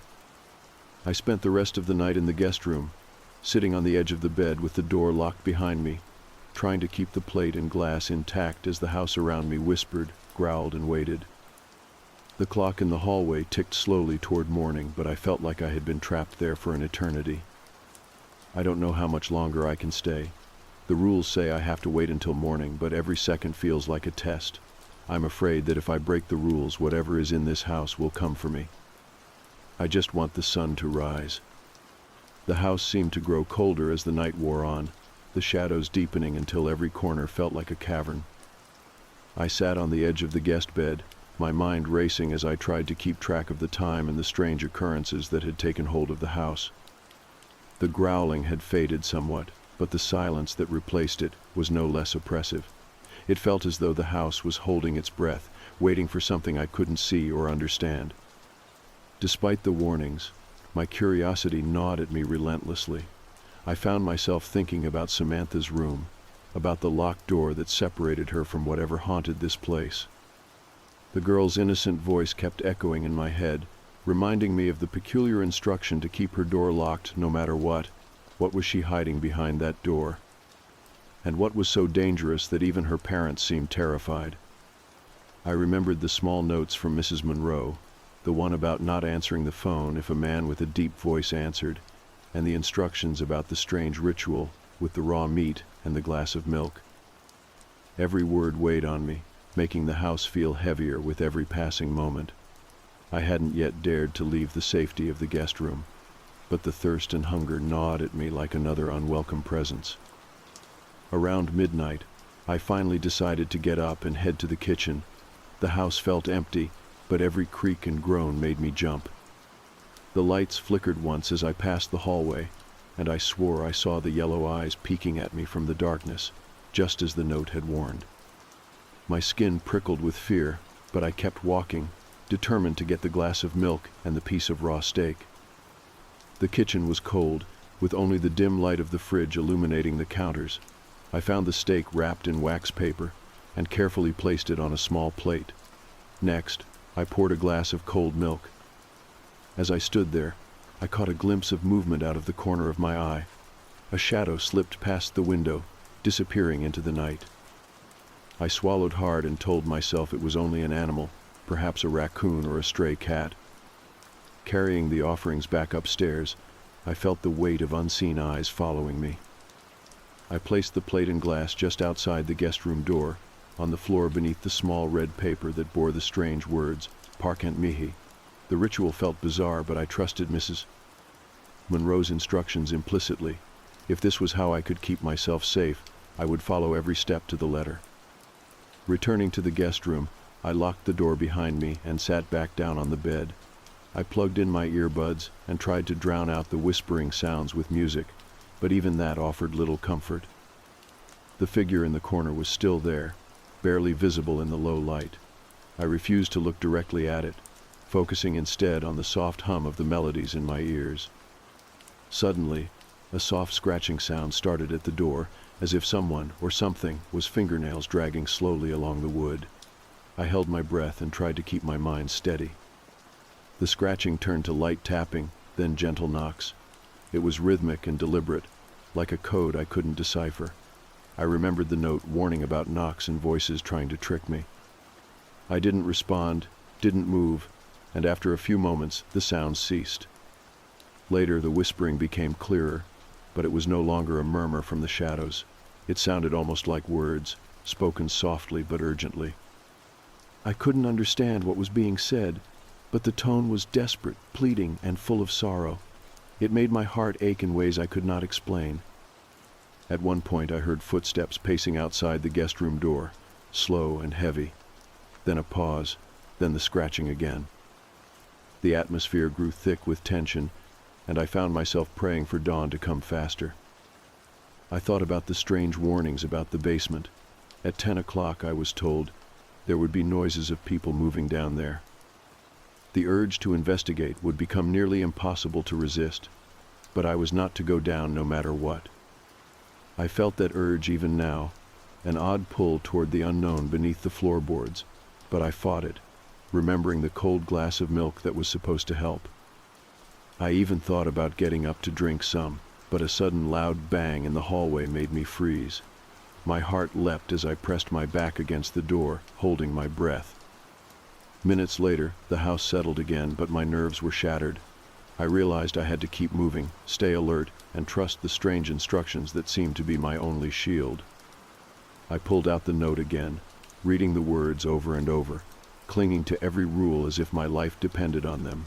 because it clearly did. The last few hours before dawn were a blur of fear and isolation. The noises ebbed and flowed, sometimes growing louder, sometimes fading to eerie silence. I refused to leave the safety of the guest room, even when the lights flickered and dimmed. I imagined the yellow eyes watching, waiting, always just beyond the veil of light. As dawn finally approached, a faint glow began to filter through the windows. The oppressive weight of the night seemed to lift, replaced by a cautious hope. I sat huddled in the bed, exhausted and trembling, waiting for the sun to rise and banish the shadows that had haunted me. With the first light, the house felt different, less menacing, almost ordinary. The growling was gone, the tapping ceased, and the whispering faded into distant echoes. I stepped cautiously to the door and unlocked it, stepping into the quiet hallway bathed in pale sunlight. Samantha's room was still locked, and I hesitated before unlocking it. When I finally opened the door, the little girl lay asleep in her bed, peaceful and unaware of the horrors that had unfolded around her. I felt a strange mix of relief and sadness. I knew that whatever haunted the house was tied to Samantha in ways I didn't understand, and that night would not be my last here. But for now, I had survived. As I packed my things and waited for the Monroes to return, I promised myself that I would never ignore a warning again, no matter how strange it seemed. Because in this house, even the smallest rule could mean the difference between safety and something far darker. The darkness seemed to thicken as the clock inched closer to 10 o'clock, and with it came the weight of an almost unbearable tension. The house settled into a strange kind of silence, one that pressed against my eardrums and made every little sound feel amplified, as if the walls themselves were holding their breath. I sat rigidly in the guest room, feeling the cold floor beneath my feet and gripping the arms of the chair tightly, trying to prepare myself for what was to come. Around this time, the instructions had warned that the basement would start to sound alive with footsteps and movement, like a crowd of unseen people pacing just out of sight. Despite the clear warning not to go down there, a strange pull tugged at me, a mixture of curiosity and fear that made it almost impossible to resist. I fought it with every ounce of willpower I had, telling myself to drink the cold glass of milk in the kitchen if the urge grew too strong. But my legs felt rooted to the floor, my mind racing with questions about what was lurking beneath. Suddenly, the heavy thuds began. They were not subtle, but loud, deliberate steps echoing from below. The floorboards seemed to vibrate with the rhythm, and my heart thudded wildly in response. It felt as if some terrible gathering had been convened down there, hidden from the world, their intentions unknown but certainly not benign. I closed my eyes and tried to focus on the sounds of my own breathing, using it as an anchor to keep me from spiraling into panic. The noises were accompanied by faint whispers that drifted upward, soft and indistinct, but filled with a chilling urgency. They seemed to come from everywhere and nowhere at once, weaving through the air like a haunting melody no one else could hear.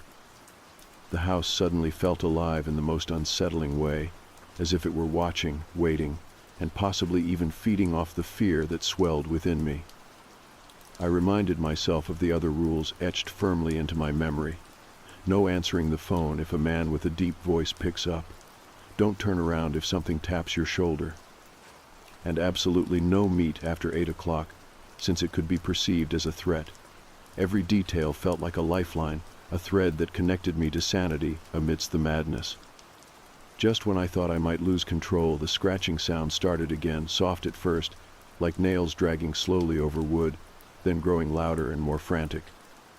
It came from just outside the guest room door. I pressed my ear to the door, feeling the vibrations through the wood. My pulse quickened as the scratching turned into pounding, and then the unmistakable sound of claws scraping. I held my breath, frozen in place, afraid that any movement would provoke whatever waited just beyond the door. A voice echoed then, but it was not a human one. The note had warned me about trickery, voices impersonating loved ones to lure me out of safety. The sound was too distorted, too unnatural to be Samantha or her parents. It spoke in a tone that was both pleading and menacing, trying to coax me to open the door. The words were indistinguishable, but the intent was clear. It wanted me to give in. I refused. I stayed silent, clutching the small cross necklace Mrs. Monroe had handed me earlier, a small talisman that somehow brought me comfort. The pounding persisted for what felt like an eternity, until finally the sounds receded, fading into uneasy silence. After that, the whispering returned, this time even more urgent.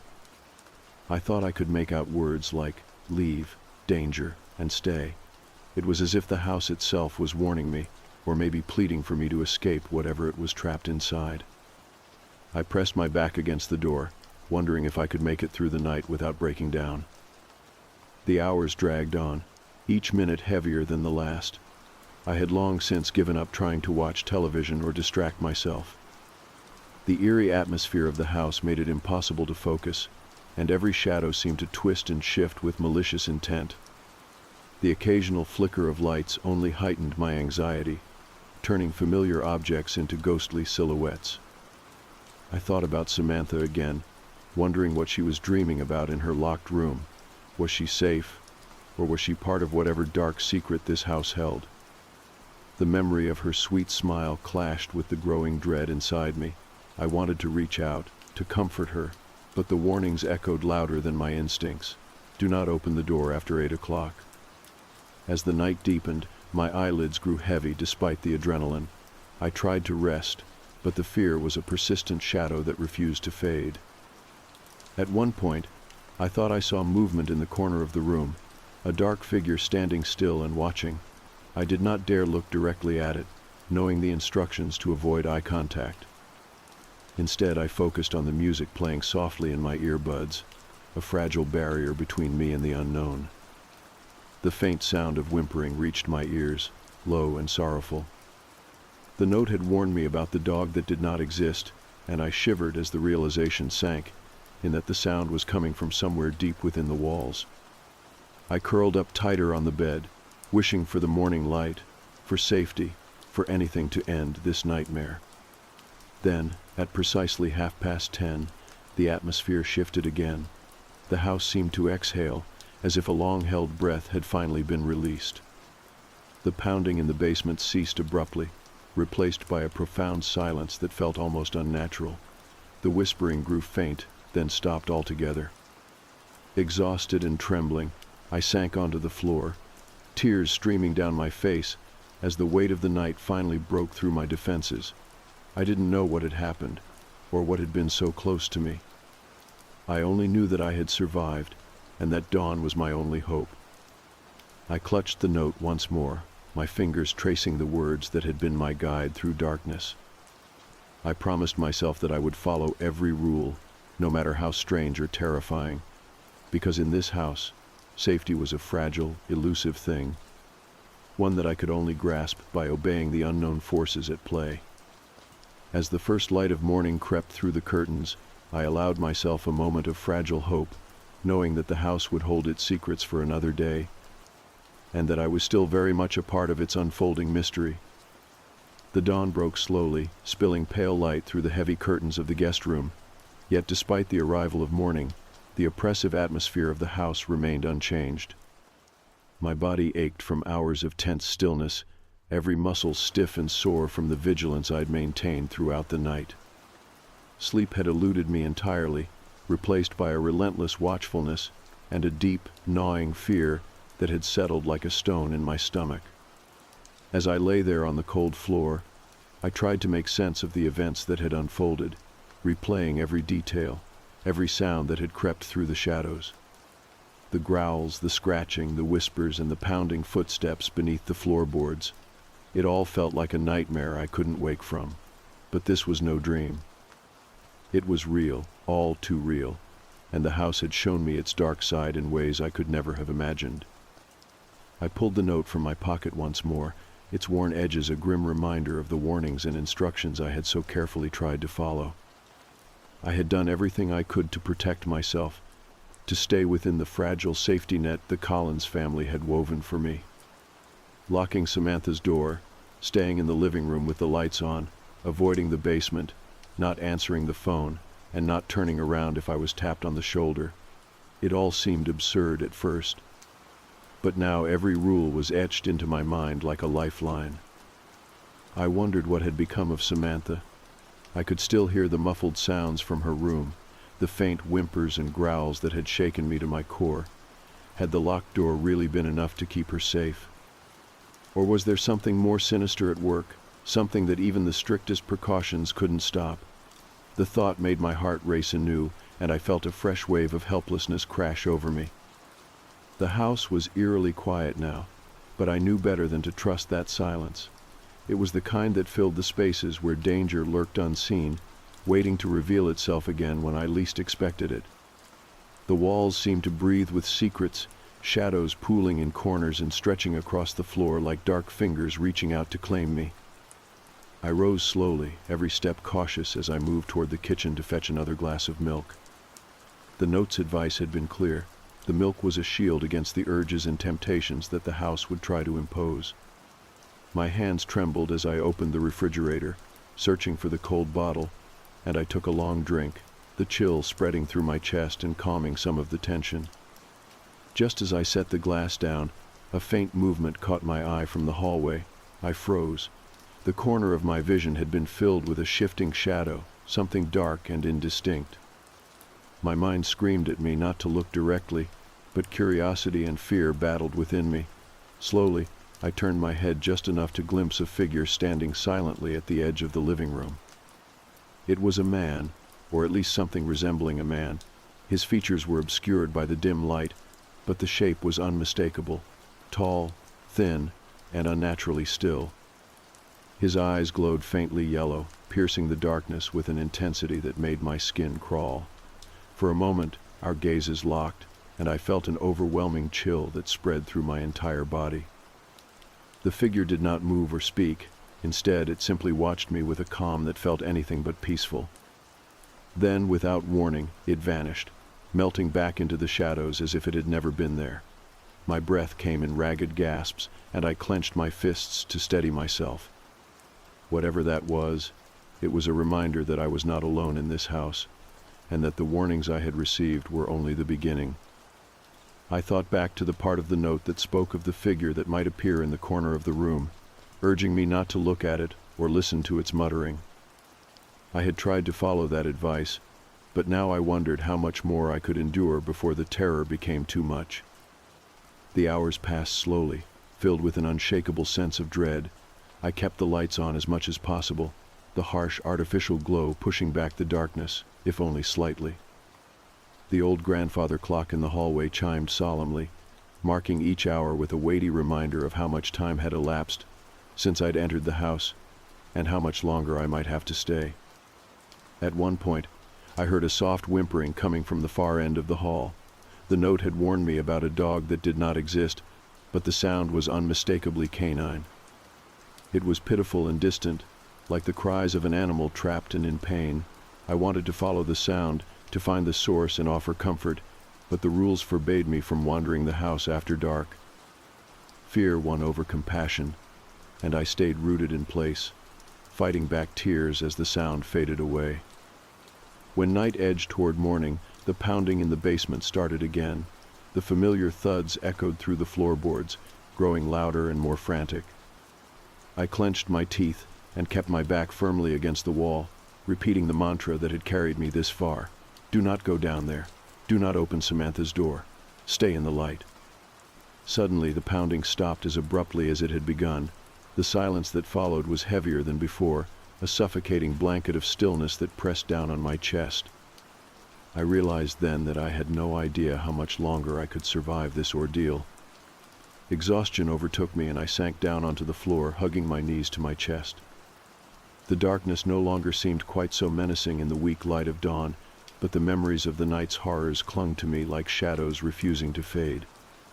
I promised myself I would hold on just a little longer, that I would see this through and find out the truth about Samantha, the house, and whatever haunted its walls. As the first rays of sunlight crept through the windows, I allowed myself a brief moment of hope. Maybe the day would bring answers, or at least a chance to escape this nightmare. But deep inside, I knew that the house had more secrets yet to reveal, and that my ordeal was far from over. The morning light filtered weakly through the thick curtains as I sat at the edge of the guest bed, my hands trembling as I tried to steady the small cup of coffee I'd made. Sleep had finally claimed me sometime in the early hours, but it was a fitful rest filled with fragments of the night's terrors, the growls echoing in the hallways, the yellow eyes watching from the shadows, and Samantha's desperate pleas before she was locked away. Now, as dawn crept in, the house felt momentarily still, but that quiet was fragile, like the eye of a storm. I had made a decision. I couldn't stay in this house a moment longer, not without answers. Something dark had taken root here, and I wasn't sure it would ever truly leave. I needed to find Samantha. She was the heart of this nightmare, the innocent child caught in the middle of whatever cursed this place. I told myself I had to be strong for her, even if it meant facing the things that had kept me prisoner through the night. Carefully, I rose and moved toward the door, the wood cold and heavy beneath my fingers as I unlatched the lock on Samantha's room. The door creaked open, revealing the dimly lit space beyond. Her bed was untouched, the sheets neatly pulled up as if she had never slept there. My heart sank. Where was she? A faint noise drew my attention, a soft whisper, barely audible, coming from the far corner of the room. I moved cautiously, and there, partially hidden behind the heavy curtains, was Samantha. Her wide eyes shone with a mixture of fear and relief as she clutched a small stuffed animal to her chest. "I didn't want to sleep," she whispered, her voice trembling. "He comes for me in the dark." I knelt beside her, pulling her close. "I'm here now, Samantha. You're safe." Her body shook with quiet sobs, and I realized that the monster she had feared was more than just a shadow in the night. The growls, the footsteps, the voices, whatever haunted this house had tormented her too. But now, we would face it together. With Samantha clinging to me, I returned to the living room to find the house eerily silent. The oppressive presence that had weighed so heavily over the night seemed to recede, but I knew better than to trust it. The note's warnings echoed in my mind: stay in the light, don't answer the phone, never turn around if touched. But I felt ready now to confront what I had once feared. I retrieved my phone and called the Collins family. Mrs. Collins answered, her voice tense but relieved to hear from me. I told her about Samantha, about the noises and the terrifying experiences of the night. She listened carefully and promised to send help immediately.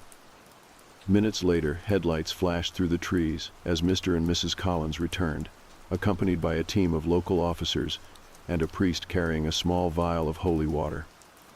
The house filled with voices, urgent commands, prayers, and comforting words, and I realized how desperately we needed their presence to push back the darkness. Together we moved through the house. The officers swept the halls, flashlights cutting through shadows that seemed to flicker and twist at their edges. The priest sprinkled holy water in each room, chanting prayers that echoed against the old brick walls. The atmosphere shifted, the oppressive weight lifting with each incantation. When we reached the basement door, my heart hammered in my chest. I remembered the note's warnings, the temptation, the danger hidden beneath. The officers exchanged looks before the priest placed a cross above the doorframe, murmuring a final prayer. Slowly, the door creaked open. Inside, the darkness was thick and suffocating. We shone our flashlights into the shadows, revealing nothing but old furniture and dusty boxes. Yet the air felt charged, as if something unseen still lurked just beyond our vision. Suddenly, a low growl rumbled from the far corner of the basement. The officers tensed, weapons raised, but before anyone could react, a faint whimper pierced the silence.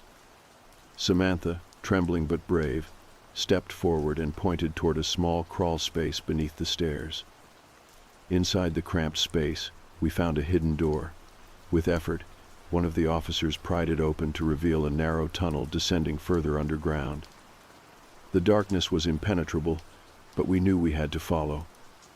The crawl space led to a small chamber where faint light flickered, and there, huddled beneath a threadbare blanket, was an old dog, its eyes shining with gratitude as it licked Samantha's face. The dog's whimpers ceased, replaced by soft tail wags. The creature that had haunted the house was not a beast of flesh and bone, but something darker, something that fed on fear and loneliness, twisting the familiar into nightmares. The dog had been a silent guardian, trapped and scared, but real and comforting in a way the shadows never were. With Samantha safe and the presence in the house weakened by our prayers and courage, the Collins family and I began to understand the true nature of the house's curse. It was a place marked by grief and sorrow, haunted by memories of loss and regret. But through faith, love, and courage, the darkness could be held at bay. As the sun rose higher, the house seemed to breathe again, the shadows retreating into the corners. Samantha, exhausted but safe, clung to her parents, and I knew that this chapter of the house's story was coming to a close. I packed my things, feeling a mixture of relief and lingering unease. The Collins family thanked me with tears in their eyes, promising to care for Samantha and the house with newfound vigilance. Driving away, I looked back once at the towering Victorian home, now bathed in morning light. The nightmare was over, for now. But the echoes of that night would remain with me forever, a reminder of the fragile line between safety and terror. And as I merged back onto the road, I whispered a silent vow to never forget the lessons I had learned within those haunted walls. Trust your instincts, respect the darkness, but never lose hope. For even in the deepest night, light can find a way to break through. My name's Caitlin, and what I'm about to share still doesn't make sense to me. It's the kind of thing you read online and dismiss as paranoia, or a trick of an overactive imagination. I would have thought the same thing too, honestly. But this isn't a ghost story, not exactly, or even something I can easily explain away as anxiety or stress. I'm writing it down because I need it to exist outside my head, because maybe, if I get it out clearly enough, I'll finally understand what happened in that apartment. I moved into the top floor unit of a small, slightly run-down apartment building on the edge of town. It was cheap, decent enough, and quite everything I was looking for after a messy breakup and a year spent sleeping on friends' couches. The landlord, Mr. Hartley, was an older guy, gruff, but friendly enough, the kind who mumbled to himself while fixing things and kept his glasses on a string around his neck. He handed me the keys with a distracted smile, told me the unit was all mine, and warned me the hallway lights flickered sometimes. "The wiring's old," he shrugged, "but it's quiet up here. No one else on your floor." I liked the sound of that. After months of couch surfing, the idea of a quiet, private space was exactly what I needed. It wasn't anything special, a small living room, kitchenette, bedroom, bathroom, and a closet barely big enough for my clothes, but it was mine. I unpacked that afternoon, boxes stacked around me, music playing quietly on my phone. I felt comfortable there, at first. But that first night, something changed. I woke around 3 a.m, disoriented, listening to someone moving quietly behind the wall, the one my bedroom shared with the neighboring apartment. At first, I thought it might be pipes, old buildings creaking, the usual noises you rationalize when you're half asleep. But the longer I listened, the clearer it became. Footsteps, soft pacing, deliberate and rhythmic, like someone walking slowly from one side of the room to the other, then pausing, then pacing again. My chest tightened slightly. It wasn't frightening exactly, just unsettling. Mr. Hartley had specifically told me no one else lived up here, but maybe I'd misunderstood. Maybe he'd meant no one else on my side of the hall. That had to be it. I tried to ignore it, to drift back into sleep, but the pacing continued, soft and persistent, mixed with something else now, a quiet, gentle humming. A woman's voice, faint and melodic, like a lullaby hummed absently to pass the time. It wasn't unpleasant, but something about it felt wrong, out of place, too careful, too deliberate. By morning, it seemed like a bad dream. The daylight made the whole thing seem foolish, overblown, and I laughed at myself as I made coffee, shaking off the lingering feeling of unease. But the question stayed with me, nagging gently at the back of my mind. Who was in that apartment? Later, when I ran into Mr. Hartley in the hall, toolbox in hand, I asked casually, "Hey, do I have a neighbor up here?" He glanced at me, eyebrows raised slightly. "Neighbor?" "The unit next to mine," I clarified, pointing down the hall.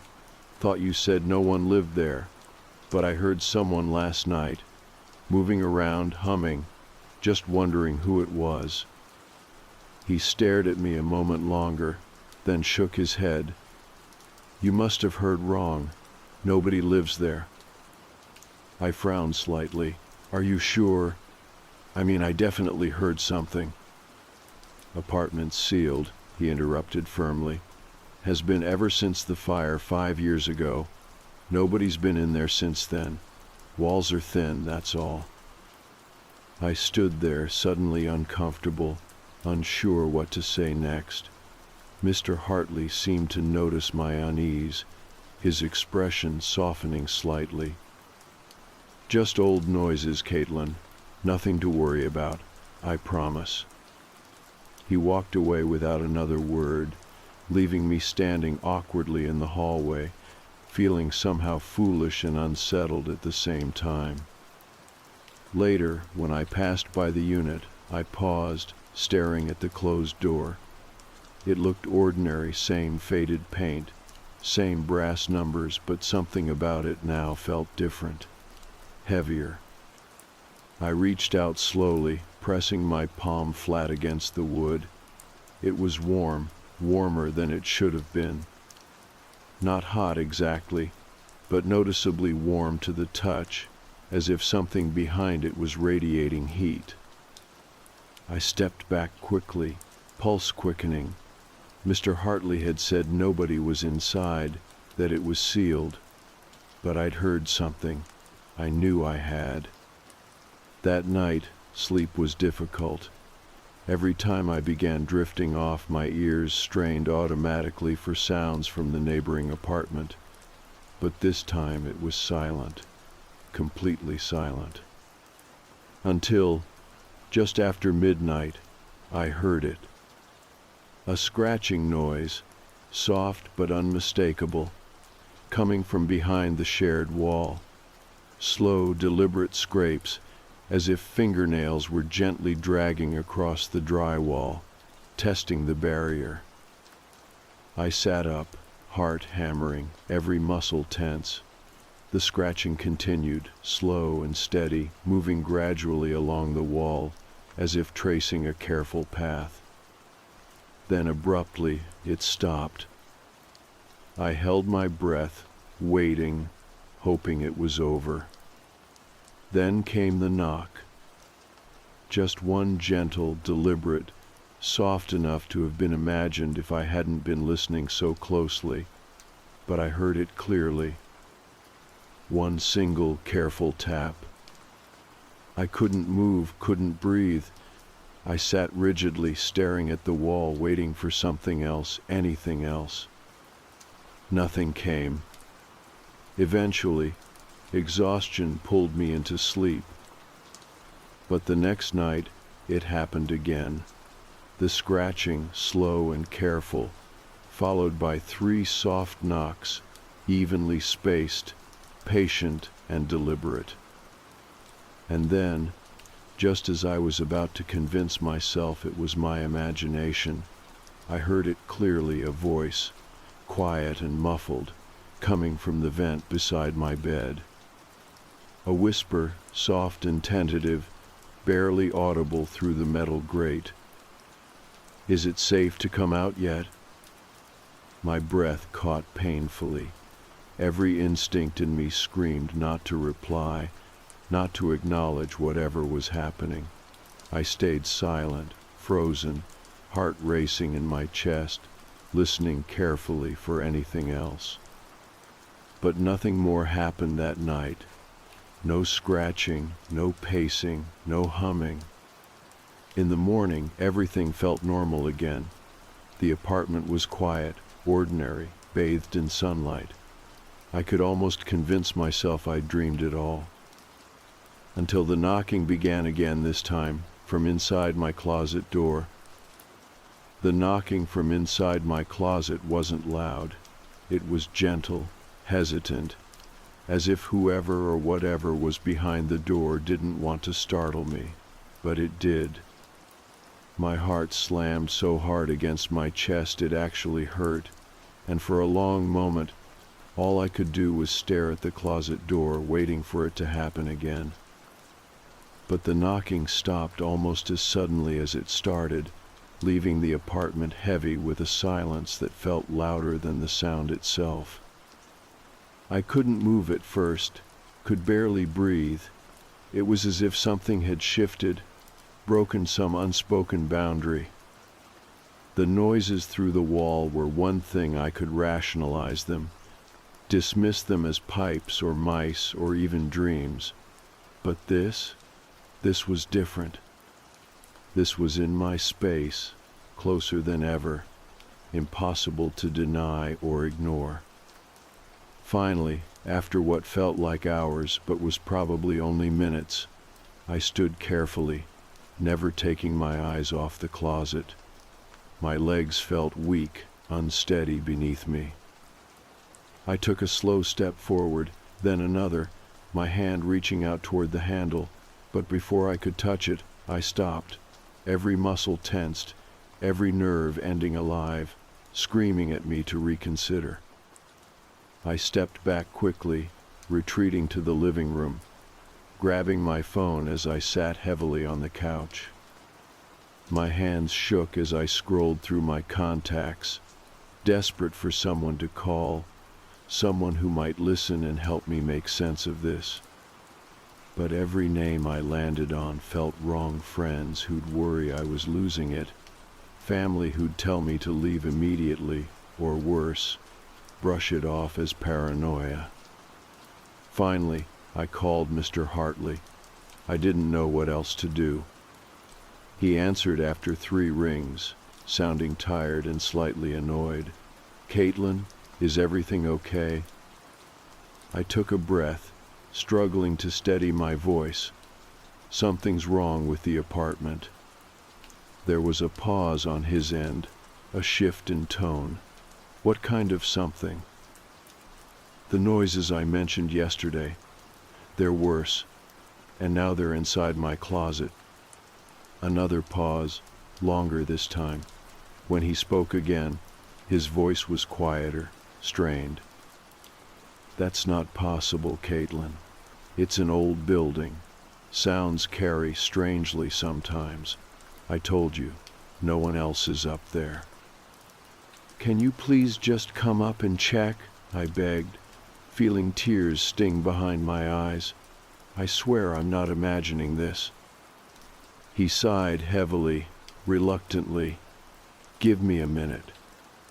I waited anxiously by the door until I heard him climb the stairs, each slow footstep creaking gently beneath his weight. When he finally knocked, I practically yanked the door open, heart still racing painfully. He stepped inside slowly, glancing around, looking slightly uncomfortable. "Show me." I led him directly to the bedroom, pointing at the closet door, still tightly shut. "In there." He approached cautiously, placing his hand lightly on the wood. He paused, listening intently, his face unreadable.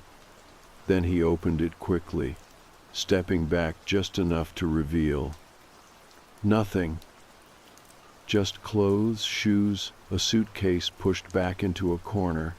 Exactly what should have been there, nothing out of place. He looked at me carefully, his expression sympathetic but guarded. "Caitlin," he said gently, "maybe you just heard something from downstairs. The vents and pipes carry sound. It happens." "No," I whispered, frustration bubbling up sharply. "It was clear, deliberate knocking, Mr. Hartley. I'm not imagining this." He hesitated, clearly weighing his words. "The apartment next door hasn't been touched in 5 years. After the fire, they boarded it up tight, cut the utilities. No one's inside. No one can get inside. I promise you that." "But why?" "I don't know," he interrupted softly, firmly. "But it's not what you think. Maybe it's time to talk to someone. You know, someone who can help."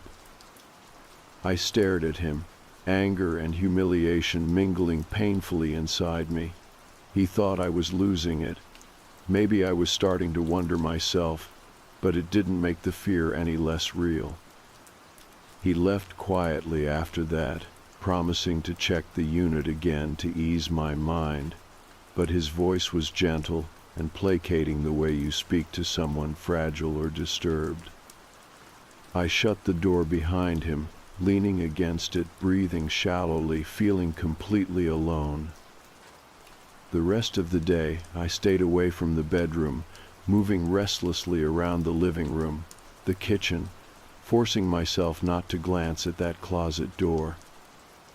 I distracted myself with cleaning, television, cooking, but it was all meaningless, busy work to pass time.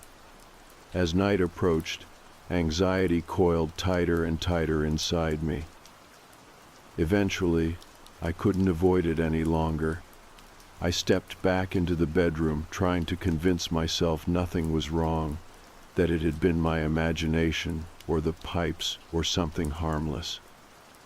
But as soon as I closed the bedroom door behind me, the air felt heavier, charged somehow. I changed quickly, avoiding even a glance at the closet. I climbed into bed, pulling the covers tightly around me, willing sleep to come quickly and mercifully. It didn't. I lay there, tense, listening carefully, every sound magnified. At first, nothing happened, just the familiar hum of distant traffic, the creak of old wood, the whispering quiet of an empty apartment. Then, at precisely 2:13 a.m., the scratching started again, this time sharper, closer, louder. My chest tightened painfully as I sat up slowly, staring wide-eyed at the closet door. The scratching was rhythmic now, deliberate, moving up and down slowly, like nails tracing patterns along the inside. My pulse quickened sharply. I forced myself out of bed, walking slowly, deliberately, toward the closet. Each step felt impossibly heavy, as if my legs resisted instinctively, begging me to run instead. But I reached the door, hand trembling violently as I touched the handle. The scratching stopped immediately.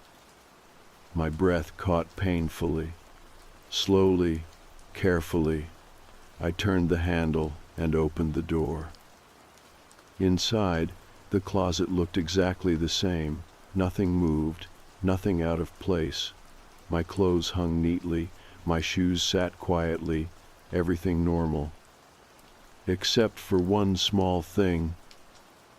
On the back wall, barely noticeable, were faint scratch marks, thin, deep grooves etched deliberately into the paint. They spelled something clearly, though shakily, as if carved by desperate fingers. "Please let me out." I stumbled back, heart pounding, breath catching painfully in my throat. My mind raced wildly, desperately trying to rationalize what I saw, but there was no rational explanation, nothing that could make sense of this. I shut the door quickly, pressing my back against it, breathing raggedly, trying not to panic.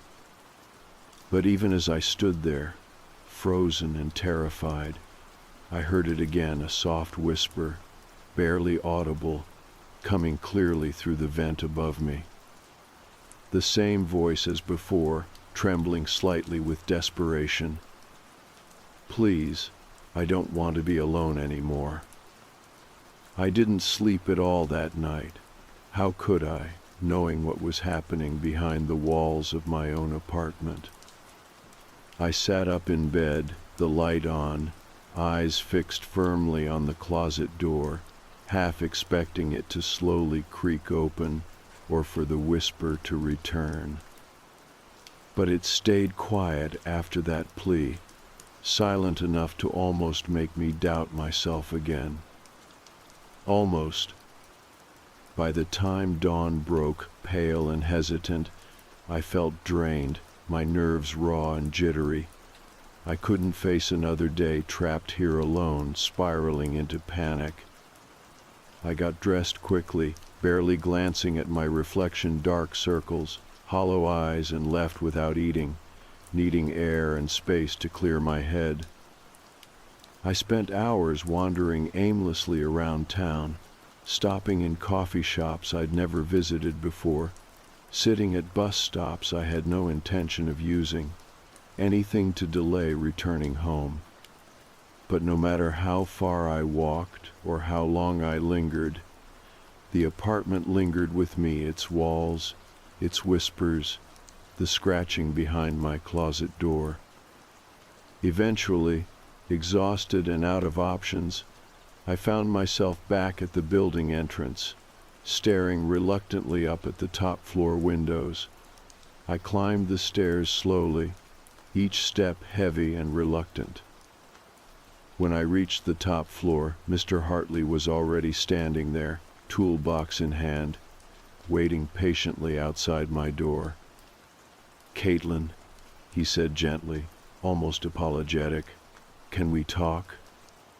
I hesitated, then nodded wearily, opening my apartment door and stepping aside to let him in. He walked past me slowly, his eyes carefully scanning the room before turning back to face me. "I'm not saying you're crazy," he began quietly, hands raised slightly, palms open, cautious. "But I checked everything again this morning. I even went into the unit next door. I broke the seal, opened it up." My eyes widened. "You did?" He nodded slowly. "I had to know for sure. I didn't want you feeling unsafe here. But Caitlin, there's nobody in there. Nothing but empty rooms and old fire damage." "But the scratching."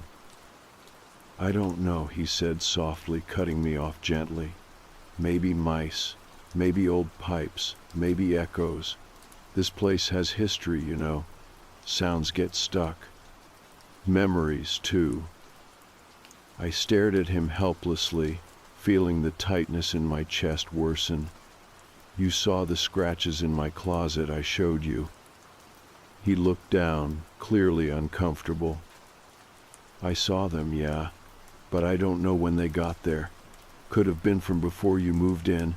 Could have been you in your sleep. Stress does strange things." "I'm not imagining this," I whispered, frustrated tears welling sharply. "I believe you feel something is happening," he replied carefully, choosing his words. "But there's nothing physically here, not that I could find. Maybe it's time you thought about finding somewhere else to stay." I felt a sudden rush of anger and embarrassment, shame burning hot in my cheeks. "You want me to move out? Just like that?" "I'm just suggesting it might help," he said quietly. "I don't want to see you scared like this." After he left, I felt completely hollow. Every reassurance he'd given felt fake, meaningless. I knew what I'd heard. I knew what I'd seen. I wasn't making this up. wasn't inventing something to fill the emptiness in my life, but his doubt shook me anyway. That evening, I sat alone in the quiet apartment, listening carefully, nerves stretched thin, waiting for the noises to return. As darkness settled in, my anxiety built painfully, my ears straining to hear anything: footsteps, whispers, scratches, but the apartment was silent, almost defiantly so. Eventually, I couldn't stand it anymore. I stood quickly, grabbing my coat and keys, desperate for some kind of answer or resolution. I stepped into the hallway, eyes fixed on the neighboring apartment door, the one Mr. Hartley had reopened and supposedly cleared. It stood slightly ajar now, inviting me closer. My heartbeat quickened as I approached slowly, pushing the door open fully, stepping hesitantly inside. The apartment was dark, musty, the air heavy with years of stale emptiness, and the faint charred scent of long extinguished fire. Even in the dark, I could see the damage clearly: walls stained with smoke, paint blistered and peeling, furniture blackened and warped. But Mr. Hartley was right. There was no one here. No hidden occupant, no mysterious tenant pacing the floorboards at night. Just an empty, burned-out space, quiet and abandoned. Still, as I stood there, a shiver ran down my spine. The apartment felt wrong somehow, not just damaged, but deeply, unsettlingly empty, as if something important had been erased. It wasn't just old fire damage, I realized slowly. The entire place felt drained, stripped clean of life. I turned quickly, anxious to leave, but stopped abruptly as something caught my eye near the wall that separated this apartment from my bedroom. There, clearly visible even in the gloom, were markings scratched deeply into the charred drywall. I stepped closer, my chest tightening painfully. Scratched into the wall were tally marks, dozens of them, carefully drawn in shaky lines one after another, each set of 5 slashed through with a sharp diagonal mark, counting something. Counting days, weeks, months. I reached out slowly, fingers brushing the rough edges, my throat tightening painfully. Who had been here, hidden away, counting desperately, waiting for rescue, waiting for release? Then, beneath the tally marks, I noticed a second set of scratches, words carved roughly but clearly into the drywall. They left me behind. My breath caught painfully. I stepped back quickly, heart racing, head spinning. This wasn't something I could rationalize. Someone had been here, trapped, hidden away, abandoned. And whatever happened in this apartment hadn't been resolved by fire or time. It was still here, waiting quietly, desperately reaching out to anyone who might finally hear. I fled back to my apartment, slamming the door shut, leaning against it, breathing raggedly, fighting panic. The emptiness, the silence, it made sense now. Someone had been sealed away, forgotten, buried beneath explanations and reassurances that never quite felt right. And now they were reaching out to me, because I was the only one who could hear. I stumbled into my bedroom, eyes drawn irresistibly to the closet. Without thinking, almost in a daze, I opened the door, staring again at the scratches pleading for release. They matched exactly, perfectly, the ones I'd just seen next door. I closed the closet slowly, carefully, knowing with absolute certainty I was no longer alone. That night, when the whispers returned through the vent, faint and desperate, I didn't pull away or cover my ears. Instead, heart pounding, I whispered back, gently, cautiously, "I can hear you. Who are you?"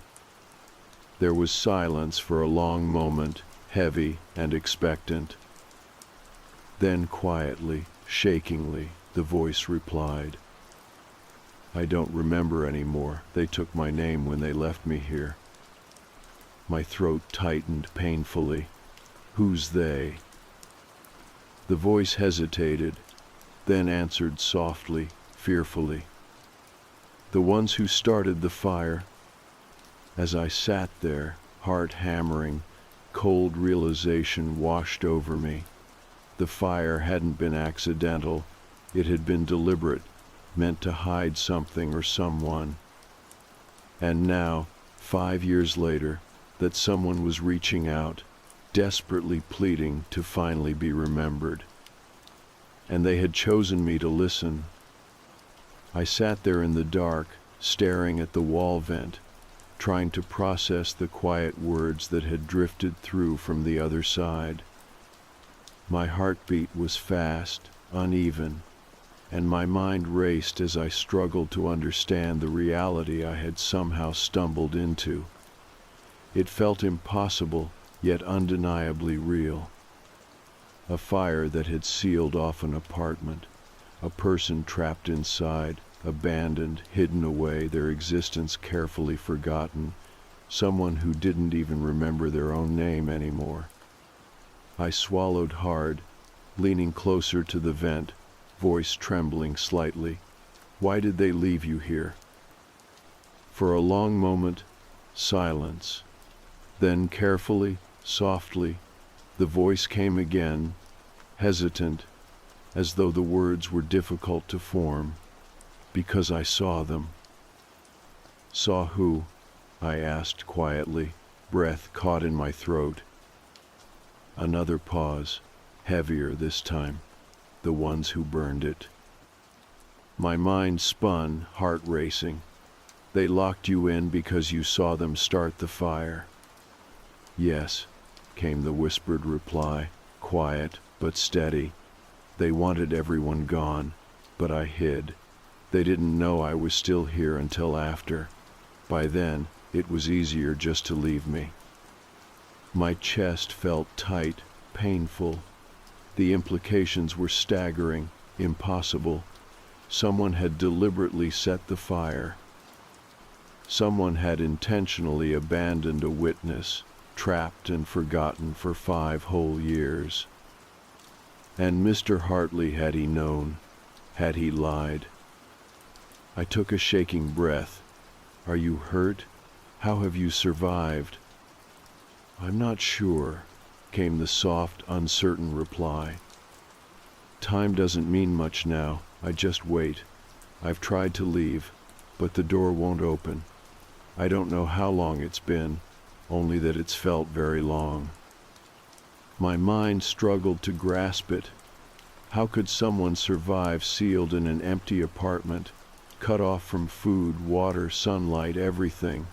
How was it possible? "Can I help you?" I finally whispered, voice unsteady. Silence. Then very softly, almost fearfully, "I think it's too late for that." I sat back slowly, feeling numb, helpless. "What do you mean?" "Sometimes I don't feel real anymore," came the quiet, drifting reply. "Sometimes I'm afraid I'm just part of the walls now, part of this place." "You're real," I whispered desperately. "I hear you, you're real." "Please don't stop believing that," the voice begged softly. "They told me I'd be forgotten. They said nobody would ever find me. If you hear me, if you believe me, maybe I can still be real." My chest ached painfully. "I believe you. I'll help you somehow." "Be careful," the voice said softly, urgently. "They'll come back if they think someone knows." "Who?" I whispered desperately. "Who will come back?" But no answer came. Just silence again, heavier and deeper than before. I spent the rest of that night pacing, restless, frantic, trying to piece together what little I knew. When dawn finally arrived, I'd made my decision. I needed to know the truth. No more half answers, no more whispered warnings. It was time to confront the only person who could possibly know what had really happened. I waited in the hallway until Mr. Hartley showed up, tools in hand, on his usual morning rounds. He stiffened slightly when he saw me standing there, eyes cautious, wary. "Caitlin," he said slowly, carefully, "everything okay?" "No," I replied firmly, my voice steadier than I'd expected. "Not even close. I know someone was left behind after the fire. I know it wasn't an accident." He froze, eyes widening briefly before narrowing sharply, suspicion hardening his expression. "What are you talking about?" "You know exactly what I'm talking about," I pressed quietly, anger simmering just beneath my words. "The person trapped in the sealed apartment, the person who saw the fire being set. They're still there." "That's impossible," he said quickly, harshly, eyes darting nervously toward the sealed apartment door. "There's nobody." "I heard them," I interrupted sharply. "They spoke to me. They said you sealed them in because they saw what you did." He stepped back quickly, shaking his head sharply, voice suddenly tight, strained. "Caitlin, listen to me carefully. You need to leave this alone, right now." "Or what?" I challenged, voice shaking. "You'll seal me in too?" He didn't reply, just turned abruptly, walking quickly away without another word, leaving me standing in the hallway, breathless, terrified, and certain I'd finally uncovered something he'd spent years carefully hiding. I spent that day gathering whatever I could, old newspaper articles, internet searches, anything about the fire. The story was thin, accidental, electrical issues, no casualties. But buried in an old news forum was a brief mention of a missing person report filed quietly, then dismissed. No follow-up, no answers, just a question left hanging. Someone had been erased from the official record. As darkness approached again, dread coiled tightly in my stomach. I couldn't abandon whoever was trapped next door, couldn't ignore the voice desperately pleading for help. But I also knew now that uncovering this meant danger. Mr. Hartley's warning had made that clear enough. That night, just after midnight, I heard the scratching again, this time sharper, desperate, louder. My heart leapt painfully. I rushed toward the closet, flinging it open, expecting, hoping to see something, anything. But again, nothing. I sank to the floor, defeated, helpless, fighting tears. "I'm sorry," I whispered brokenly. "I don't know what else to do." For a long moment, silence. Then a soft whisper drifted through the vent again, hesitant, gentle.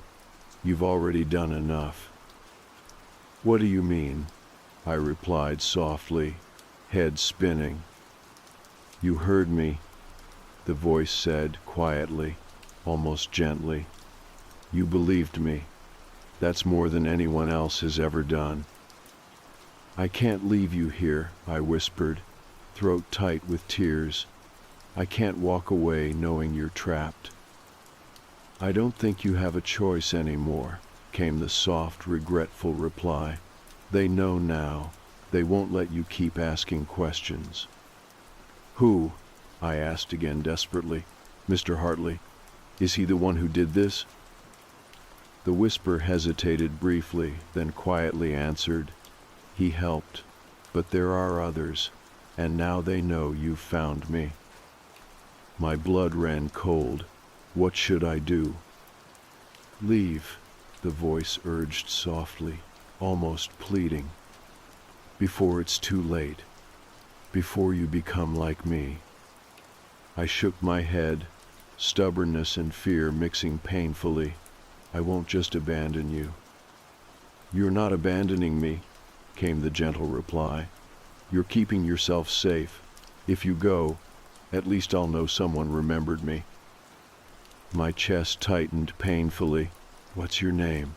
I whispered helplessly. Please try to remember. Tell me. There was a long pause, heavy with effort. Then finally, softly, hesitantly, the voice answered. Anna. My name was Anna. Anna, I whispered gently, fighting tears, heart aching painfully. I won't forget you. I know, she replied quietly, her voice fading gently. That's all I needed. Then silence settled again, deeper and heavier than ever, leaving me alone, heartbroken and terrified. Because Anna was right, whatever darkness had trapped her here now knew that I had found her. And it wouldn't wait long before it came for me too. After that night, sleep wasn't even a possibility. How could it be?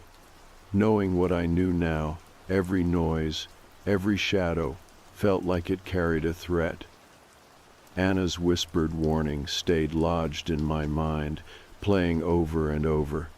She'd begged me to leave, to stay safe, but I couldn't abandon her. Not like everyone else had, not like Mr. Hartley and whoever else was behind this had done years before. I paced the apartment as dawn came, feeling like a prisoner in my own home, waiting for something to happen, someone to arrive and stop me from talking. But no one came, no pounding at the door, no threats from the hallway, just silence, quiet, heavy, and oppressive. I knew I should leave immediately, pack what little I had and never look back. But the thought of leaving Anna behind, of letting her remain trapped and forgotten, filled me with a guilt I couldn't stomach. Her story deserved to be told. She deserved to be heard. So instead of running, I began writing it down, all of it, every detail, every conversation, every strange and unsettling moment. I documented Anna's whispers, the scratches on the wall, the sealed apartment, and Mr. Hartley's suspicious behavior. My plan was simple. If something happened to me, someone else needed to know the truth. Around midday, my phone buzzed. My stomach tightened sharply when I saw Mr. Hartley's name on the screen. I hesitated, heart hammering, before answering cautiously. Hello? His voice was calm, controlled. Caitlin, I wanted to check on you, see if you'd thought about what we discussed. My throat tightened painfully, but I forced my voice steady. I have. I'm not going anywhere. Not yet. A long pause. You're making a mistake. Why? I challenged softly, fear mixing sharply with anger. Because I know what you did. Another pause, longer this time. When he spoke again, his voice was lower, colder. I didn't have a choice. There's always a choice, I said, voice trembling with restrained fury. You chose to trap someone behind a wall and pretend they never existed. How can you justify that? You don't know what happened, he said sharply. You don't know why. Then tell me, I snapped, desperation breaking through. Tell me why Anna had to be hidden away. Tell me why you kept it a secret for 5 years. Help me understand. Silence stretched painfully, heavy with tension. When he finally replied, his voice was strained, nearly broken. "Not over the phone. Meet me downstairs in the lobby. 1 hour. I'll tell you everything." Before I could answer, he hung up abruptly, leaving me holding the phone tightly, heart racing. I hesitated, torn between distrust and the need for answers. Ultimately, the chance to understand, even if it was dangerous, outweighed my fear.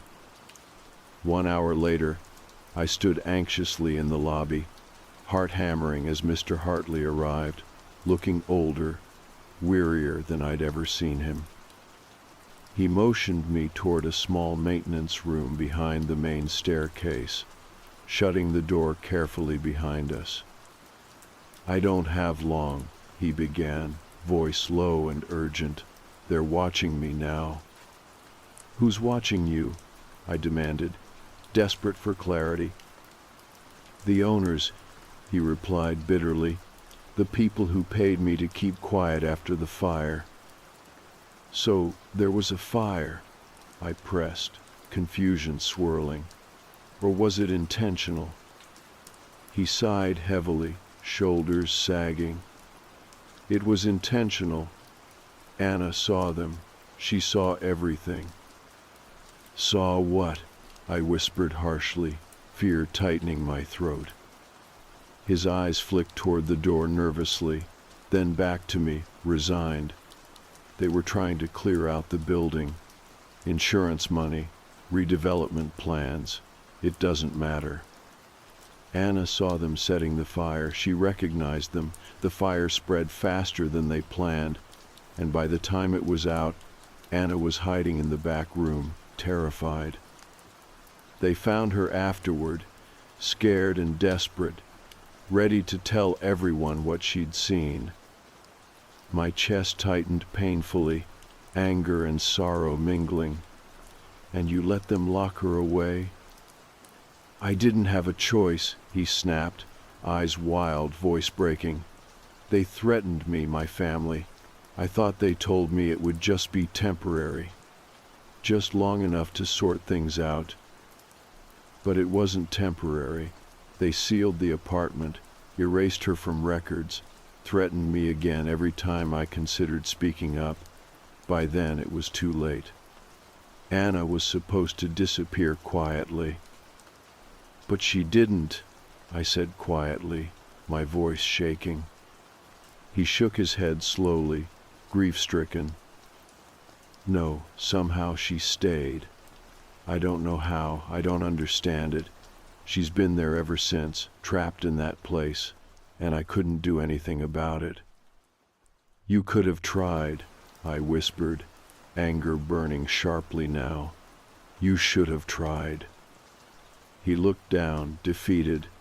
"I've spent 5 years hoping it would end on its own, but it hasn't. She's still there, and now you're involved. They know you know. It's dangerous for both of us." "Then let's end it," I said desperately. "Let's tell someone now, before it's too late." He shook his head sharply, fear returning to his expression. "They control everything. Caitlin police, inspectors, lawyers. No one will believe us. No one can help." I stepped closer, pleading desperately. "Then let her go. Open the apartment again. Help me release her, please." He stared at me, eyes haunted, then finally nodded slowly. "Tonight, after dark, wait for me upstairs." He slipped out quietly, leaving me shaking, frightened, and hopeful for the first time. When night finally fell, I waited anxiously in the hallway outside Anna's apartment. Mr. Hartley arrived a few minutes later, silent, withdrawn. He pulled out his keys, hands trembling, and unlocked the door. The heavy lock turned with a dull click, and he stepped back, letting me enter first. Inside, the apartment felt colder than before, emptier. Shadows stretched across charred walls, broken furniture looming in darkness. The air felt heavy, expectant, charged with desperation. "Anna?" I called softly, voice trembling. "We're here. You can come out now." Silence. Heavy, suffocating silence. "Anna," I whispered again, fear building, "please answer." But still nothing came, no whispers, no scratching, no sign she was there at all. Behind me, Mr. Hartley shifted nervously. "Maybe she's gone now," he said softly. "Maybe she just needed to be acknowledged." My heart twisted painfully. No, she was real. She spoke to me. I can't leave without. A soft sound interrupted me, gentle and cautious, from deep within the apartment.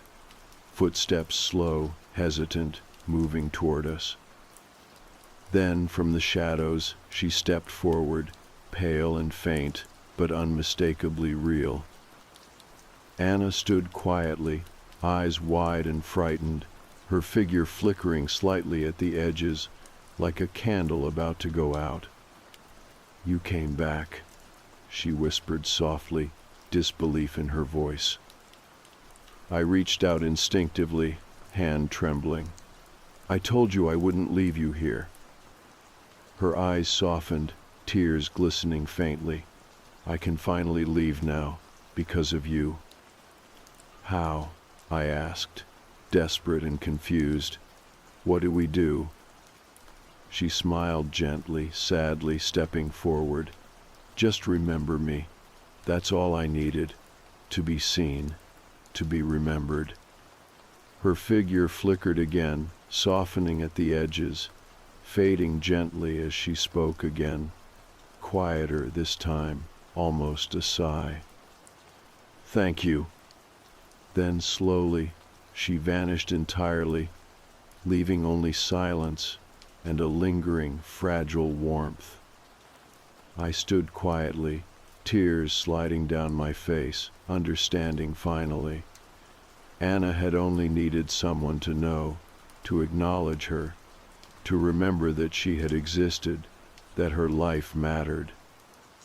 Behind me, Mr. Hartley stood silently, head bowed, his voice barely a whisper. "I'm sorry." I didn't reply, only stood quietly, feeling both loss and relief, knowing Anna was free. And finally, so was I. The days after Anna vanished felt like walking out of a nightmare.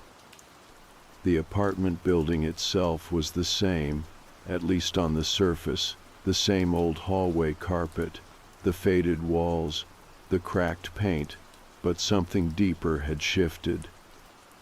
It felt lighter, emptier in a good way, like a heavy curtain had finally been lifted. But even then, I knew things wouldn't simply go back to normal. You don't go through something like that and stay unchanged. Mr. Hartley disappeared the morning after we saw Anna, leaving nothing behind but a note slipped quietly under my door. It wasn't an apology, not exactly, but it felt genuine. "I'm leaving the city. I won't ask forgiveness. I don't deserve it, but thank you for helping her. Take care of yourself." I read it 3 times, then folded it neatly and tucked it away. He hadn't been innocent in all this, but I understood his fear now. Sometimes, fear makes you into someone you never imagined you'd become. Maybe that was what happened to him, or maybe it had always been inside him waiting to come out. Either way, I wasn't sure forgiveness was mine to give.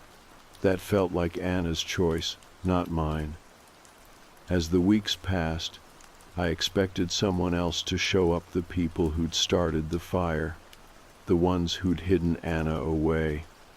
But no one ever did.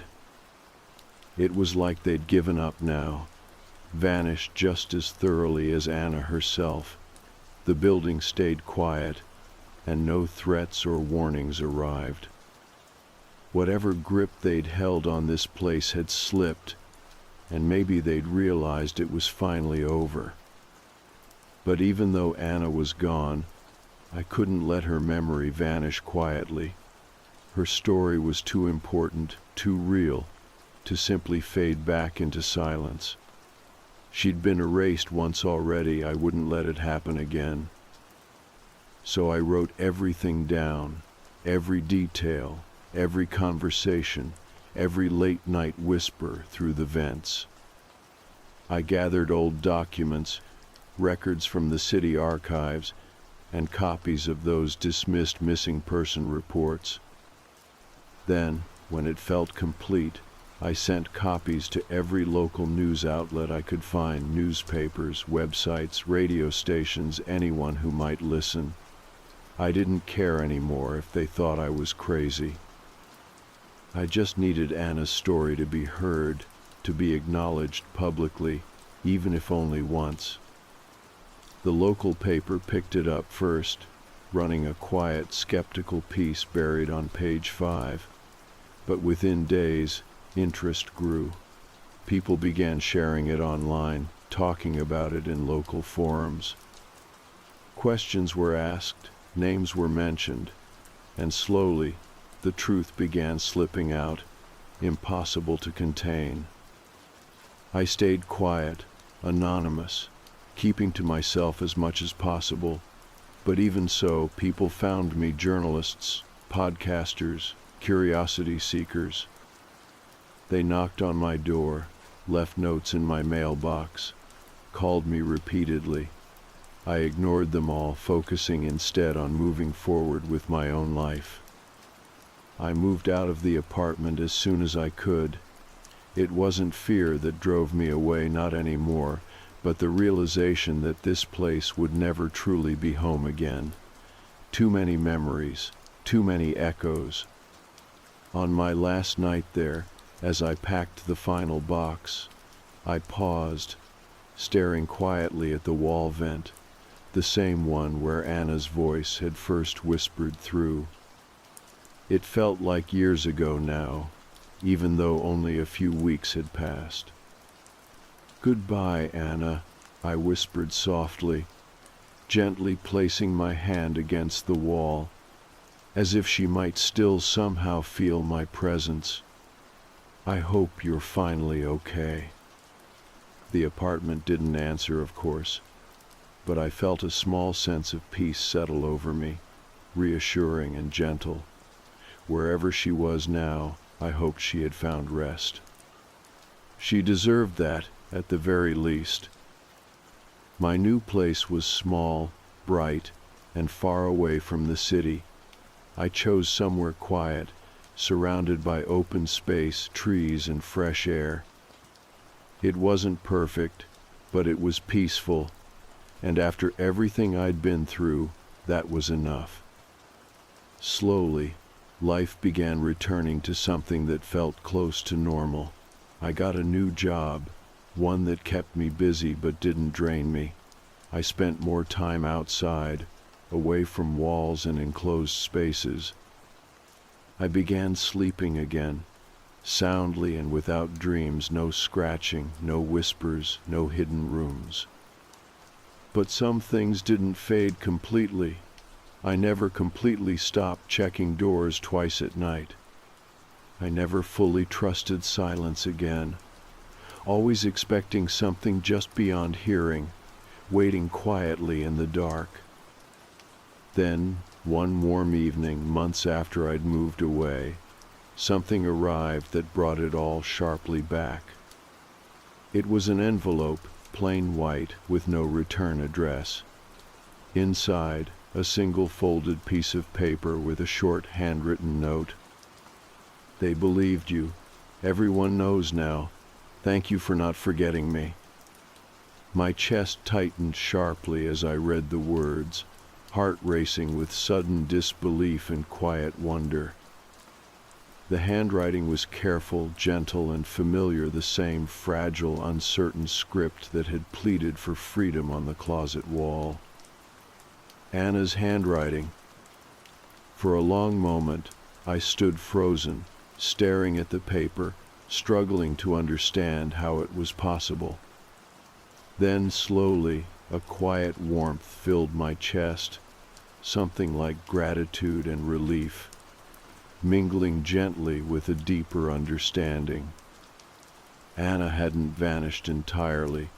Maybe she never would. Her presence, her memory, it was out there now, known and shared by others. She wasn't trapped anymore, and she wasn't forgotten. That was enough. I kept the note carefully, placing it alongside Mr. Hartley's.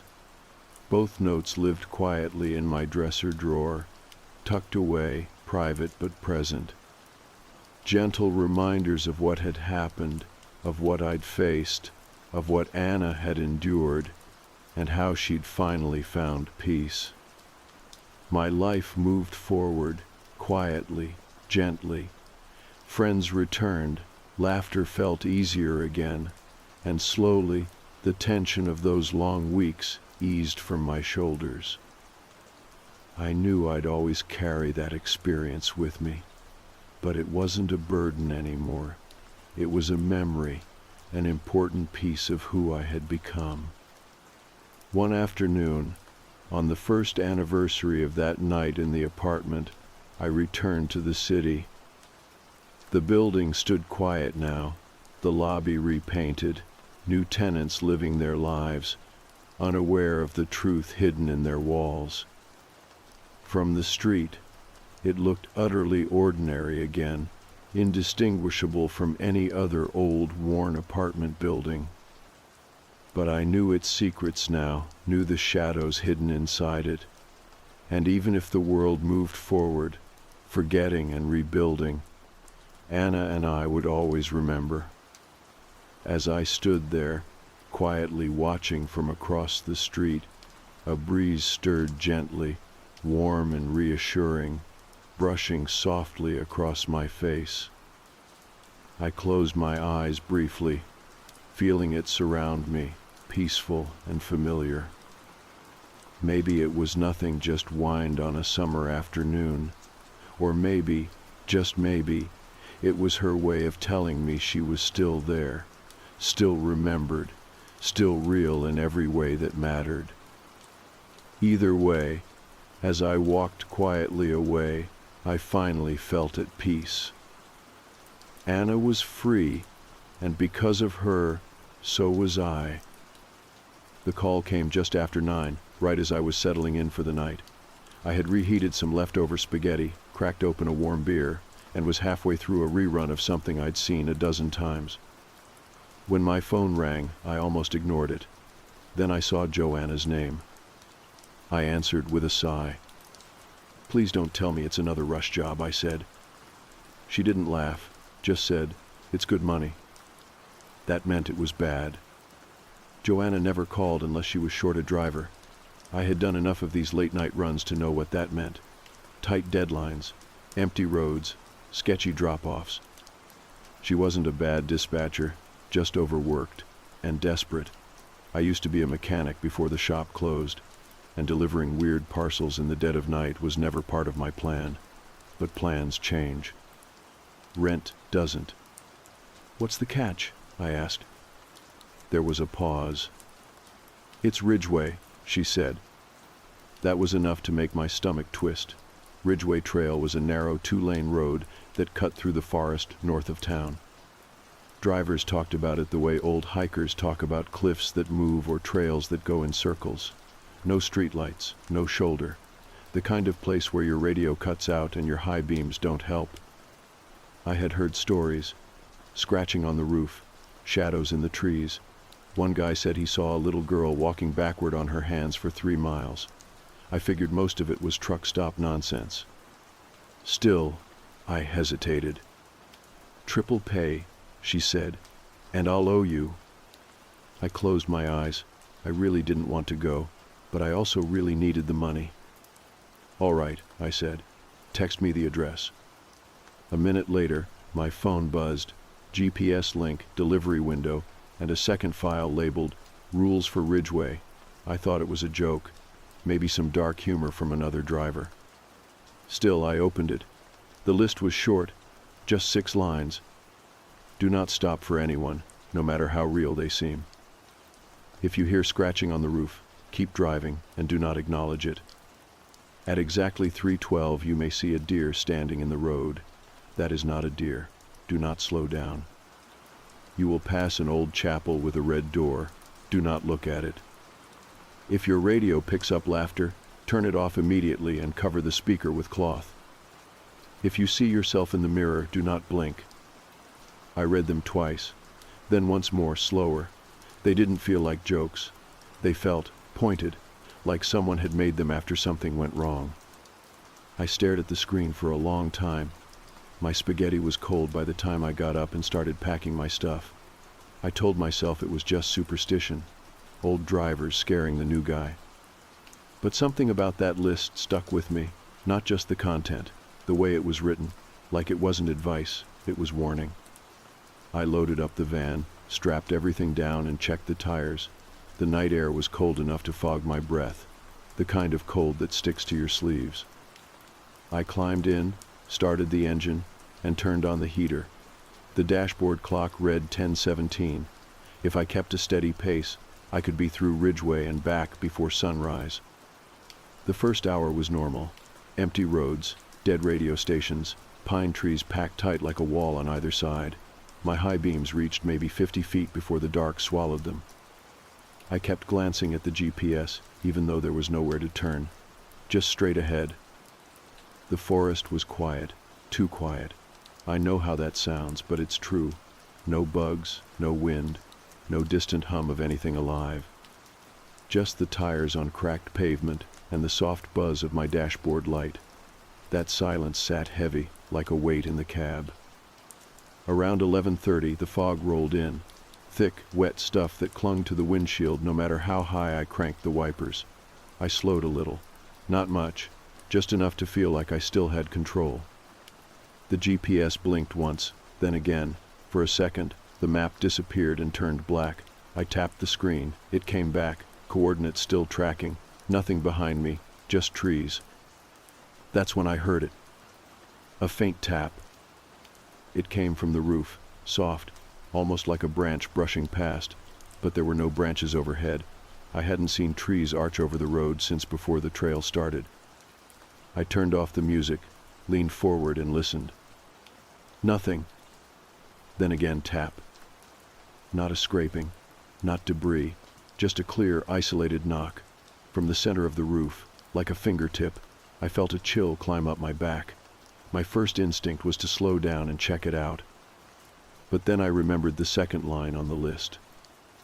If you hear scratching on the roof, keep driving and do not acknowledge it. I tightened my grip on the wheel, told myself it was nothing. Maybe something had shifted in the cargo. Maybe a bird landed. Maybe I was tired and imagining things. I didn't look up. The tapping stopped for a while, long enough for me to think I was in the clear. But then, there it was again. Slightly louder this time. A series of taps. Measured, intentional. Like it wanted me to know it was still there. I swallowed and focused on the road. I did not check the mirrors. I did not speak. I just kept driving. The rules didn't say what happened if you acknowledged it. I figured I didn't want to find out. I kept my hands at 10 and 2, my eyes fixed forward, and eventually the sound faded, or maybe I just convinced myself it did. The road ahead stretched into the dark like a tunnel. There was no end in sight. I checked the clock. It was still early, and Ridgeway was only just beginning. The clock on the dash read 12:06. I hadn't seen another car in almost an hour. Ridgeway twisted through the woods like it had grown there instead of being built, a narrow ribbon of cracked blacktop that barely held the van's weight. Trees pressed in tight on both sides now, leaning in just enough to make me feel like I was being watched. The fog had not let up. If anything, it was thicker. My high beams just lit a wall of white. I caught myself checking the rearview mirror again. Nothing behind me, just the cargo stacked neatly in the back, sealed and strapped. Still, I had this feeling. Like something was pacing me from the woods, keeping even with the van just out of sight. I turned on the heater again, even though it wasn't cold anymore. My hands were sweating, but I needed something to drown out the silence. I thought about calling Joanna, not to complain, just to hear a voice that wasn't mine, but I knew what she would say: deliver the package, stick to the route, and don't ask questions. Besides, the signal out here was garbage. I had barely gotten the directions to load when I left. The GPS still blinked now and then. It never lost the trail completely, but it lagged, as if something was interfering. I tapped the screen again. Still there. The blue line was winding toward a red dot labeled drop. No address, no notes, just drop. The tapping had not returned, but the memory of it lingered. I had not acknowledged it. I kept moving. That had to count for something. A rusted sign emerged from the fog on the right. I slowed to read it. It said Mile 42 in faded white letters. No graffiti, no bullet holes, just a crooked metal sign half swallowed by vines. There was something strange about how it stood, too clean, like someone maintained it. I drove past without slowing further. I reached for my thermos and took a sip of lukewarm coffee. It tasted like old pennies. I had filled it in a hurry before leaving. Now I regretted not brewing a fresh pot. My stomach turned a little, maybe from the nerves, maybe from the coffee, but I kept drinking, anything to keep me from nodding off. About 10 minutes later, I saw movement on the side of the road. I hit the brakes just slightly, not enough to stop, just to slow down and process what I was seeing. It was a deer. Or it looked like one. It stood perfectly still, front legs slightly bent, head lowered like it was eating, but it wasn't moving, not even a twitch, no breath, no shifting of hooves, just there, frozen. The headlights hit its eyes, and they reflected pure white, not the usual greenish shimmer, just white, dead white. I felt a twist in my gut. 3:12. I checked the clock. 3:12 exactly. I did not stop. I did not swerve. I pressed my foot harder on the gas and kept the wheel straight. The thing didn't move, but as I passed it I noticed something. Its front legs were too long, not just long, bent wrong. Like elbows bending the wrong direction. And its back was too high. The spine looked broken, raised in a sharp angle like a tent pole. I did not look in the mirror. I kept my eyes forward and counted to 30 under my breath. When I finally checked the clock again, it was 3:14. The road curved sharply, forcing me to slow. As I did, the fog lifted for a moment, just long enough to see what lay ahead. A chapel. It sat maybe 30 feet off the road, surrounded by overgrown grass and a leaning picket fence. One window was shattered. The bell tower was missing its bell, but the door, bright, clean red. Not old, not faded, freshly painted like someone had done it yesterday. I knew what this was. You will pass an old chapel with a red door. Do not look at it. I looked away. I kept my focus on the road, but even in my peripheral vision, I saw the door open. Just a crack. Enough to see that the inside was pitch black. Something moved just behind that crack. I could not say what, but it watched me. I felt it. I kept my hands tight on the wheel and stared at the line where the asphalt met the edge of my headlights. I counted again, 30 seconds, then another 30, then another. Eventually, the chapel disappeared behind the trees. The fog returned. The van rumbled as it hit a rough patch of road. I gritted my teeth and kept going. I realized I had not taken a real breath since I saw the deer. My chest felt tight, like I had been clenching everything too hard for too long. I rolled down the window just a little to let in some air. The woods smelled like wet leaves and something else, old smoke. Like a fire that had gone out days ago. The radio hissed. I froze. Not a station, not a song, just static. Then laughter. High-pitched, childlike, but wrong, too sharp, like something was mimicking a sound it had only heard once. I turned off the radio immediately and reached into the glove box. I pulled out the rag I used to clean the dash and shoved it into the speaker. The laughter didn't stop right away. It crackled once, then again, then faded slowly, like it was disappointed. I sat there, still driving, still breathing through my nose, my heart going faster than it had any right to. I had followed the rules, all of them, so far. But I could feel it getting worse. The road was darker now, not just night dark, but like the world itself was turning off behind me. No stars, no moon. Just a narrow path forward, and the hum of my tires keeping me grounded. I glanced at the side mirror. Nothing. Just trees. But something in me knew I wasn't alone out here anymore, not really. And the worst part was knowing it wasn't over. Not even close. The clock said 3:32. I had not seen another building since the chapel, and I was starting to think I might not see anything again. Ridgeway just kept stretching, one long black ribbon with no signs, no houses, and no turns. The GPS was still holding the route, but it glitched every few minutes now, flickering like it was trying to load something it could not find. The air inside the van had gone stale, like something was sucking the life out of it. I cracked the window again, hoping the cold would wake me up, but it only brought in the smell of wet moss and old metal. There was a faint buzz in my ears I could not shake, not like ringing from silence, more like pressure, like something was building. I tried to distract myself with old habits. I tapped the wheel like I used to when I was tuning engines. I counted every broken line in the road. I thought about anything but the rules, even though they were all I could think about. One by one they had come true, not in ways I could explain, but in ways I could not ignore. That was worse, somehow. Not ghosts, not monsters, just wrongness, twisting things that shouldn't be. At some point I realized I had not seen the moon in over an hour.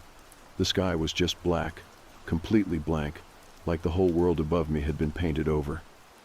I wanted to check the rear view again, but I did not. I had stopped doing that. I passed another sign, this one barely standing. It leaned forward, half snapped at the base, but I made out the number, mile marker 51. No road name, no distance. Just 51. That meant I was getting close, but the closer I got, the worse everything felt. The static came back first. I had never turned the radio back on, but it hissed anyway, pushing its way through the speaker cloth. I could barely hear it at first, a faint whisper under the hum of the tires. Then it grew sharper, high-pitched like glass under pressure. I reached over, pressed the power button twice, held it. Nothing. It kept going. Not loud, just steady. Like it was reminding me it was still there. I kept my hand on the wheel and did not touch it again. Then something else changed. The mirror. The rear view shimmered, just slightly, like heat rising off pavement. I leaned forward just a little, just to check my own reflection. And there I was. Except it was not me. The face was close, almost exact. Same eyes, same beard, same worn jacket. But the expression was all wrong. The mouth hung slightly open, like the jaw had gone slack. And the eyes too wide, unblinking, watching me. I froze. If you see yourself in the mirror, do not blink. I locked my eyes forward, away from the mirror. I kept both hands on the wheel. I did not blink. I could feel my eyes stinging almost immediately, that dry burn creeping in fast. But I didn't dare. I counted slowly. 10 seconds, then 20. I breathed through my teeth, tried not to think about the weight I could feel coming from the mirror. A presence. Like something leaning against it from the other side. I blinked. I couldn't help it, just once, quick, reflex. My stomach turned cold. The static cut off at that exact second. And behind me, something whispered. Not a voice, a breath. Close. Inside the cab. I didn't move. I kept my eyes forward, every muscle in my neck locked in place. I gripped the wheel until my knuckles ached. Then I felt it. Not a touch, not exactly, just the pressure of space being taken up beside me. The passenger seat creaked. I did not look. My peripheral vision told me nothing was there, but I knew better than to trust that. I focused on the lines in the road again. I counted cracks. I watched the faded paint, the blurry edges of the shoulder.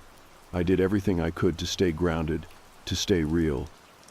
The breath came again, longer this time, like someone inhaling slow right next to my ear. I pressed harder on the gas. The engine whined, but I didn't care. I needed speed, not to outrun it, because I didn't think I could. Just to push forward faster, farther out of reach. My eyes started to blur from how hard I was staring. I wiped them with my sleeve, never taking them off the road, never glancing back. I drove like that for what felt like miles. The road never changed.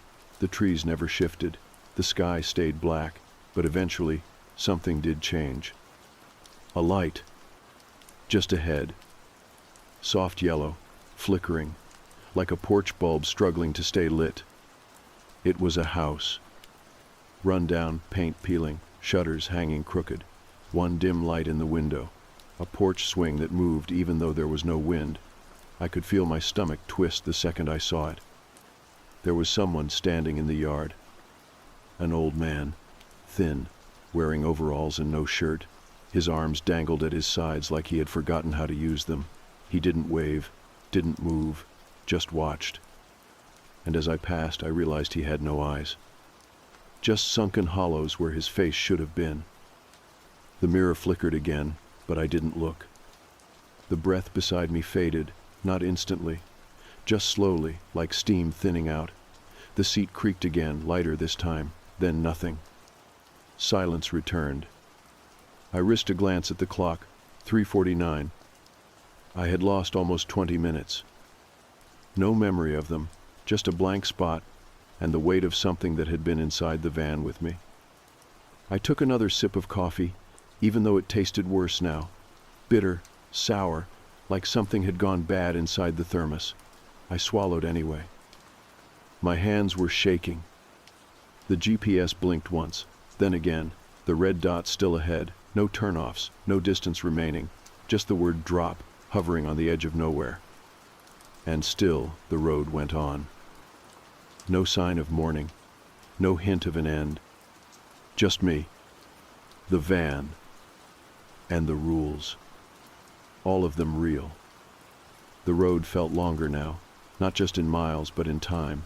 I kept glancing at the clock, expecting it to jump forward the way it had before, but the numbers crawled like they were resisting progress.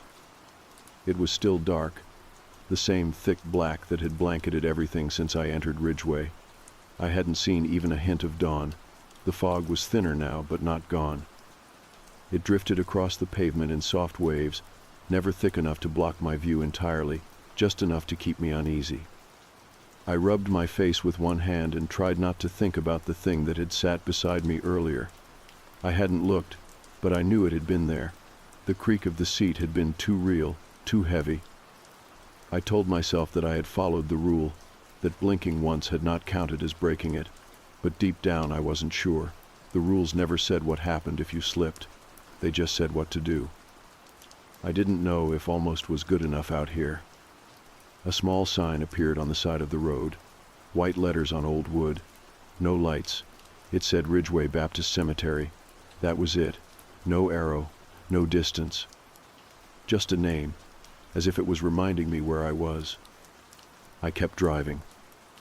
The trees thinned briefly, giving way to a patch of low ground where mist collected like water in a bowl. It looked like a swamp, full of tangled roots and broken fencing. There were headstones scattered through the fog, but they were all leaning, cracked, as if the earth itself had shifted beneath them. I saw no church. Just graves, and the outlines of statues half buried in mud. One of them moved. I did not slow down. It was small, child-sized, pale. It stood beside a headstone with its head tilted back, watching me. As I passed, I saw its mouth hanging open, too wide, far too wide. It did not blink, did not shift, just stood there, mouth stretched like it was screaming silently. I pressed the gas a little harder. Another rule had not triggered, but I could feel something building, like I was being tested, watched, judged. The static came back, just a whisper this time, like it was trying to creep in without me noticing. I ignored it. The speaker was still stuffed with cloth, but that didn't stop the hum from bleeding through. The same pressure returned to my ears, the same low buzz behind everything. I tightened my grip on the wheel and focused on the road. Then I heard it again. A voice. Not mine this time. It was soft, female, close. "Mark," it said. I froze. It came from behind me, from the far back of the van, like someone was crouched low in the cargo space, whispering through the divider. "Mark," it said again. I did not answer. Do not respond. That was not one of the rules, not exactly, but it felt like it should be. I kept my eyes on the windshield and focused on the lines in the road. I adjusted the mirror without looking into it, tilting it up toward the ceiling. The voice kept going. "Please," it said, "you have to stop. You don't know what they're making you deliver." It was not a scream, not a growl, just pleading, familiar, like someone I used to know. I did not stop. I didn't even speak. But the words kept coming. "They lied to you. She lied to you, Joanna. She knew what this was." I clenched my jaw and kept driving. I didn't want to hear it. I didn't want to think about Joanna, or the fact that she had sent me this way with nothing but a double pay promise and a file full of rules. The voice changed tone, lower now, sharper. "You are getting close." Then silence. Not gradual, not fading, just gone. I let out a slow breath I hadn't realized I was holding. The GPS blinked again. The red dot was closer now. Maybe 2 miles, maybe less. There was still no road name, just DROP. I checked the cargo in the rear view for the first time since I started. Still strapped, still sealed. 4 medium crates, 1 larger. All marked with the same black tape. No labels, no stamps. I had not asked what was inside. I didn't want to know. But for a second, I could have sworn I saw one of them shift slightly, like something had moved inside. I looked away. The road narrowed again, trees tightening like ribs around a lung. The headlights barely reached the edge of the shoulder. I started to feel closed in, boxed up like the cargo I was carrying. Then I saw a light ahead. Not bright, not steady, just a faint flicker, like a lantern swaying in the wind. I slowed instinctively, though something in me screamed not to. As I got closer, I realized it was a man. He stood in the center of the road, holding a lantern low in one hand. His face was hidden beneath a wide-brimmed hat. He wore a long coat that looked soaked at the bottom, like he had walked through a river. One boot was missing. His exposed foot was pale and bruised. I gripped the wheel tighter. Do not stop for anyone, no matter how real they seem. I repeated that in my head like a prayer. Do not stop. Do not stop. I kept driving. As I passed him, he did not move. He didn't step aside, didn't wave. He just tilted his head slightly, like a curious dog. I swerved just enough to avoid hitting him, heart pounding, breath shallow. The rear-view mirror pulsed with light. I didn't look. I did not stop. When I glanced at the clock again, it read 4:27. I had no idea how long I had been driving. The road bent sharply to the right, and for a moment I thought I saw the red dot on the GPS begin to blink. Not solid, not fixed, just pulsing, like it was reacting to something nearby. Then I heard it. A long, low scrape along the side of the van. It started near the rear wheel and dragged forward, slow and deliberate, as if something was walking alongside me with a single long claw. The sound stopped just below the passenger window. I did not look. Instead, I stared into the dark ahead, hands locked on the wheel, every part of me burning with tension.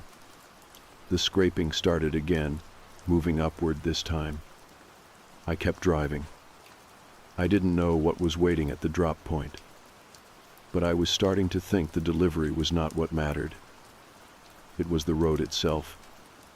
The scrape faded as I pushed the van harder through the curve, tires humming loud against the cracked pavement. I expected to see something out the window, a face, a figure, something with a hand still dragging across the metal. But there was nothing, just trees and fog and that deep, empty dark that Ridgeway swallowed everything into. My mirrors were still tilted away. I kept them that way. The clock said 4:52. I was close. The red dot on the GPS had grown bigger, hovering at the center of the screen like it was breathing. Still no label, no details, no roads branching off. Just one line in and one line out. Or maybe just one in. My mouth was dry.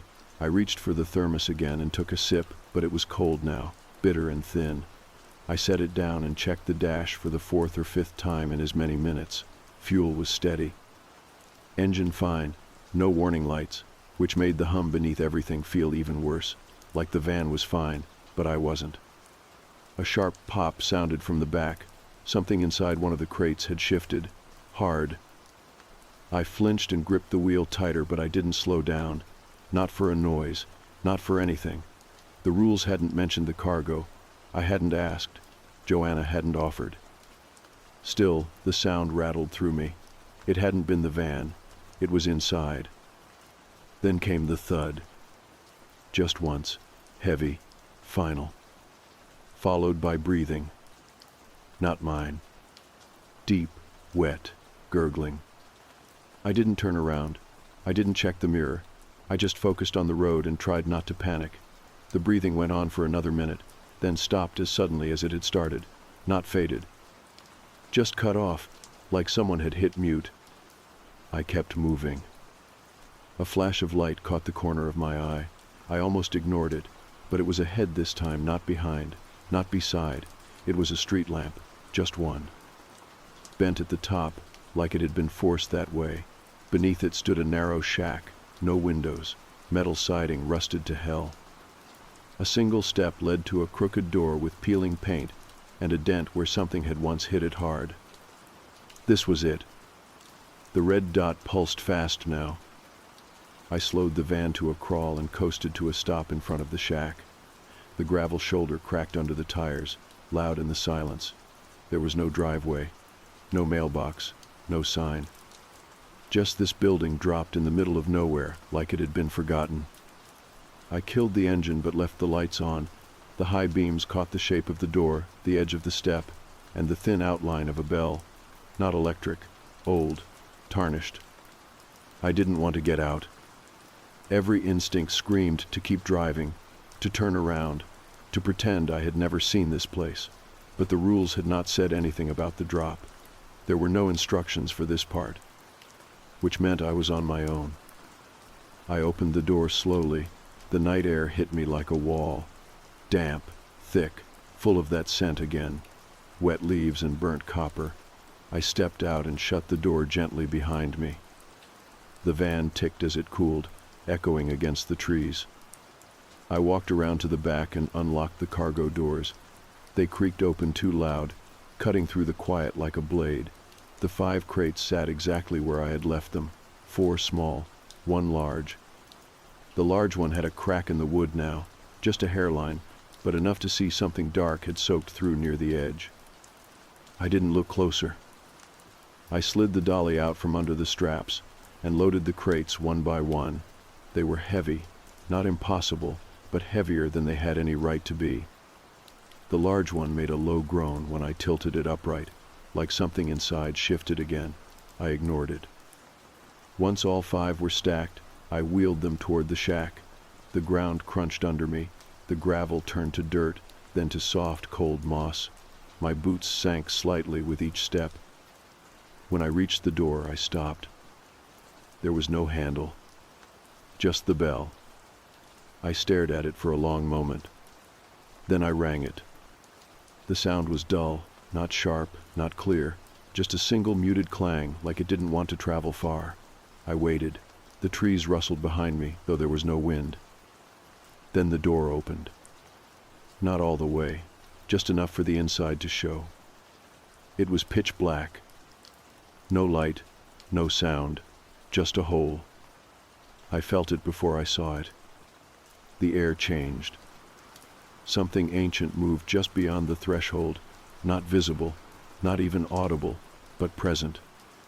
Then a voice spoke. "You are late."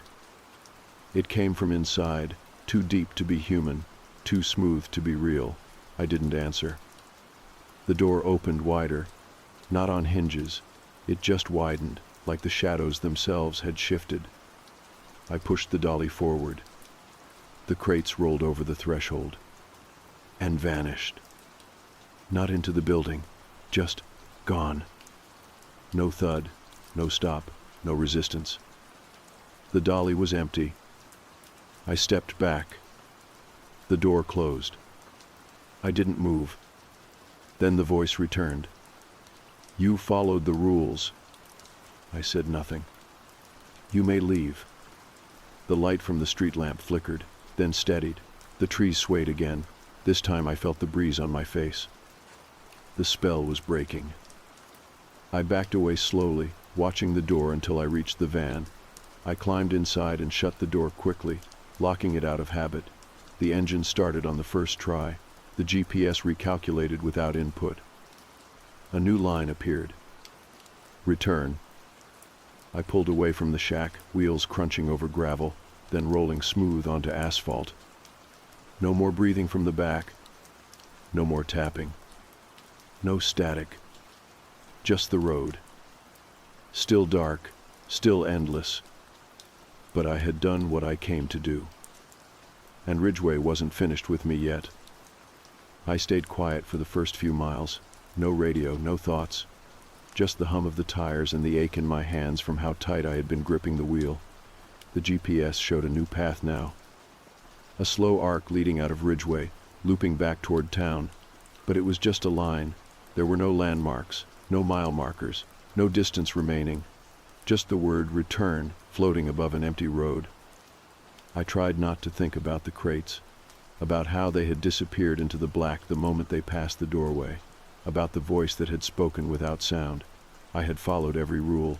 I had not looked. I had not stopped. I had not asked questions. And still I felt wrong, off, like something had followed me out. The road looked different now, wider in some places, narrower in others. The trees were still there, but they didn't lean in the same way anymore. They bent back now, like they were leaning away from me. Hiding. The fog had mostly cleared, but in its place was something stranger, a kind of shimmer in the air, like heat rising off pavement, except it was cold.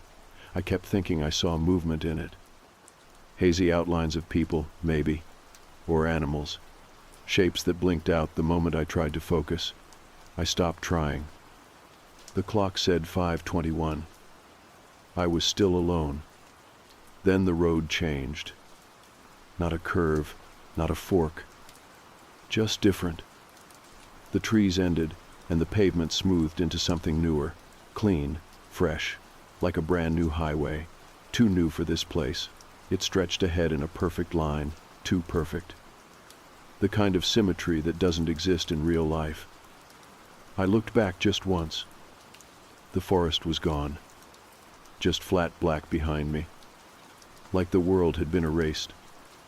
I faced forward again and drove. A sign appeared on the right, new clean lettering on a tall silver pole. It said, "All things return." That was it. No arrows, no numbers, no logos. Just that phrase, like a warning or a promise. The van made a soft whine beneath me. I checked the dash. Everything looked normal. The fuel gauge hadn't moved since the shack. Neither had the temperature. Even the time seemed to have slowed, ticking forward slower than I remembered. Then I saw it. A rest stop. Modern, bright lights, shining clean glass windows, a vending machine outside, trash bins lined in a row, all empty, too clean, not a smudge or mark anywhere. I pulled into the lot on instinct, not because I wanted to stop, not because I was told to. I just did, like the road had expected it. The van idled as I stared at the building. Something about it made me nervous. Not the structure, not even the light. It was the silence. A place that clean should not be that quiet. I shut off the engine, got out, stretched slowly, feeling every muscle complain. My legs felt stiff, like I had been sitting for far longer than a few hours. My back ached, my eyes were dry. The air was colder now, not freezing, just sharp, the kind of cold that makes your skin feel thinner. I walked to the vending machine. My reflection stared back at me in the glass, but it looked wrong. Tired, pale, eyes sunken. I barely recognized myself. The machine hummed softly, its interior glowing with rows of snacks. I didn't feel hungry. I dropped in a few quarters anyway and pressed the button for a sandwich wrapped in plastic. It dropped with a soft thump. I didn't eat it, just held it in my hand. Inside the building I could see a row of chairs, a bulletin board, a set of restrooms. Everything normal. Familiar. I stepped inside.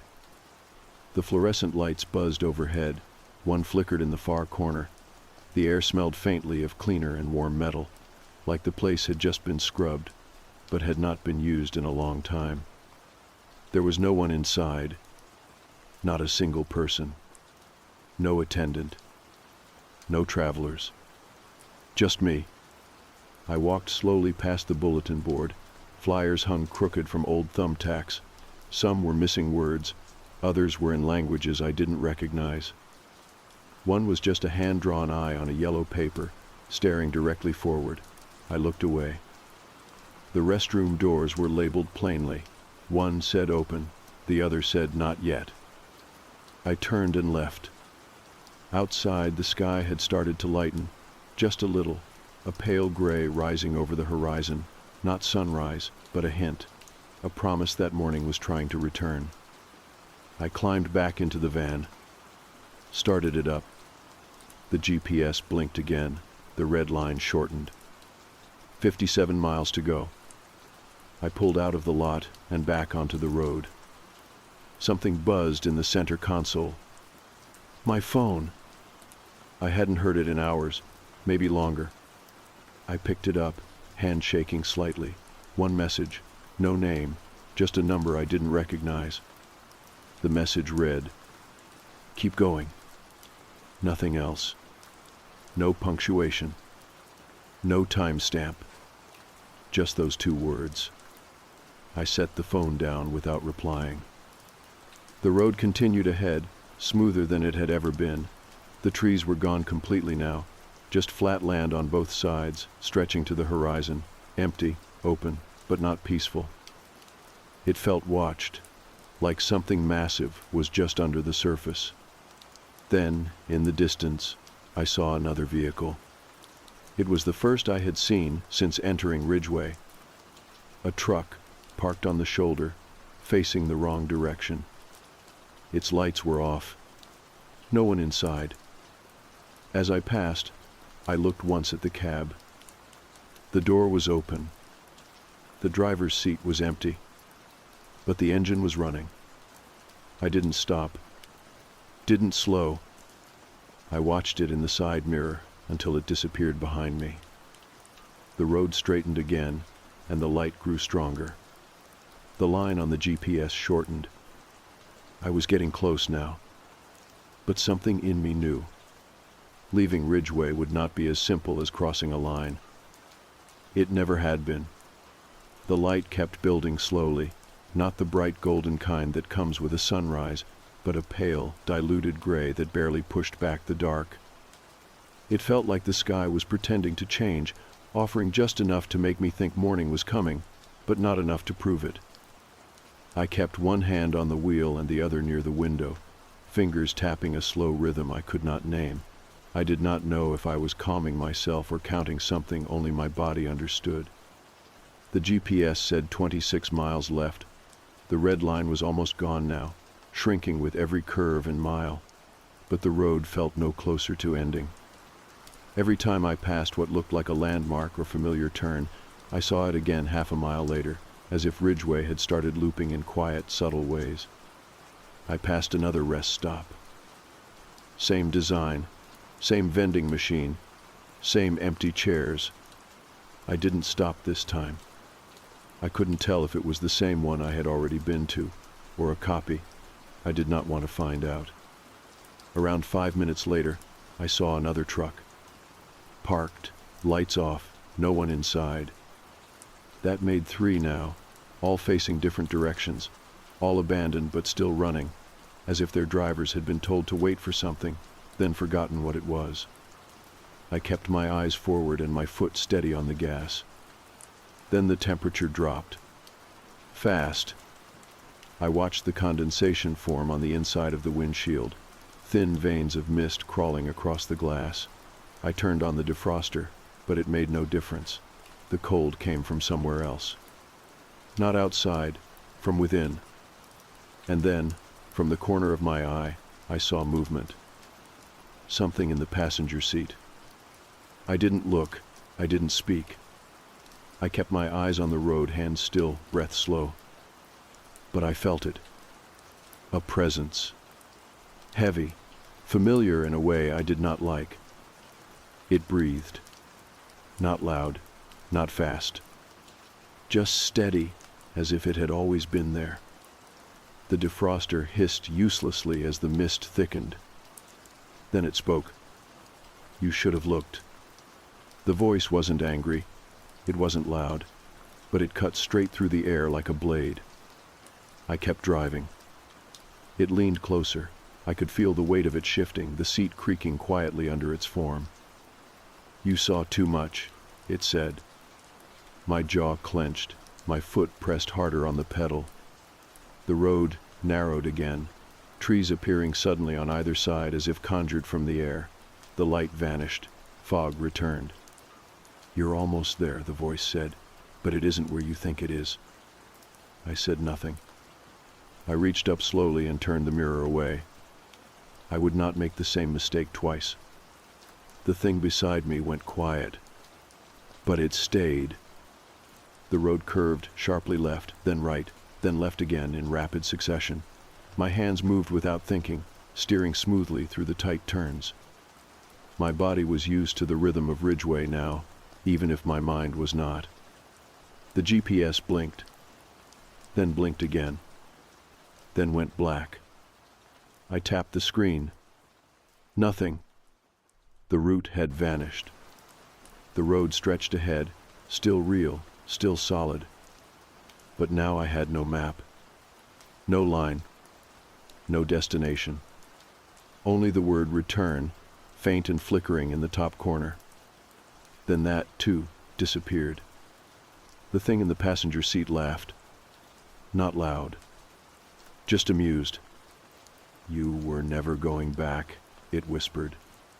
I tried not to react. But something in me cracked. I looked. Just for a second. A single glance. And I saw it. It wasn't a person. It wasn't even close.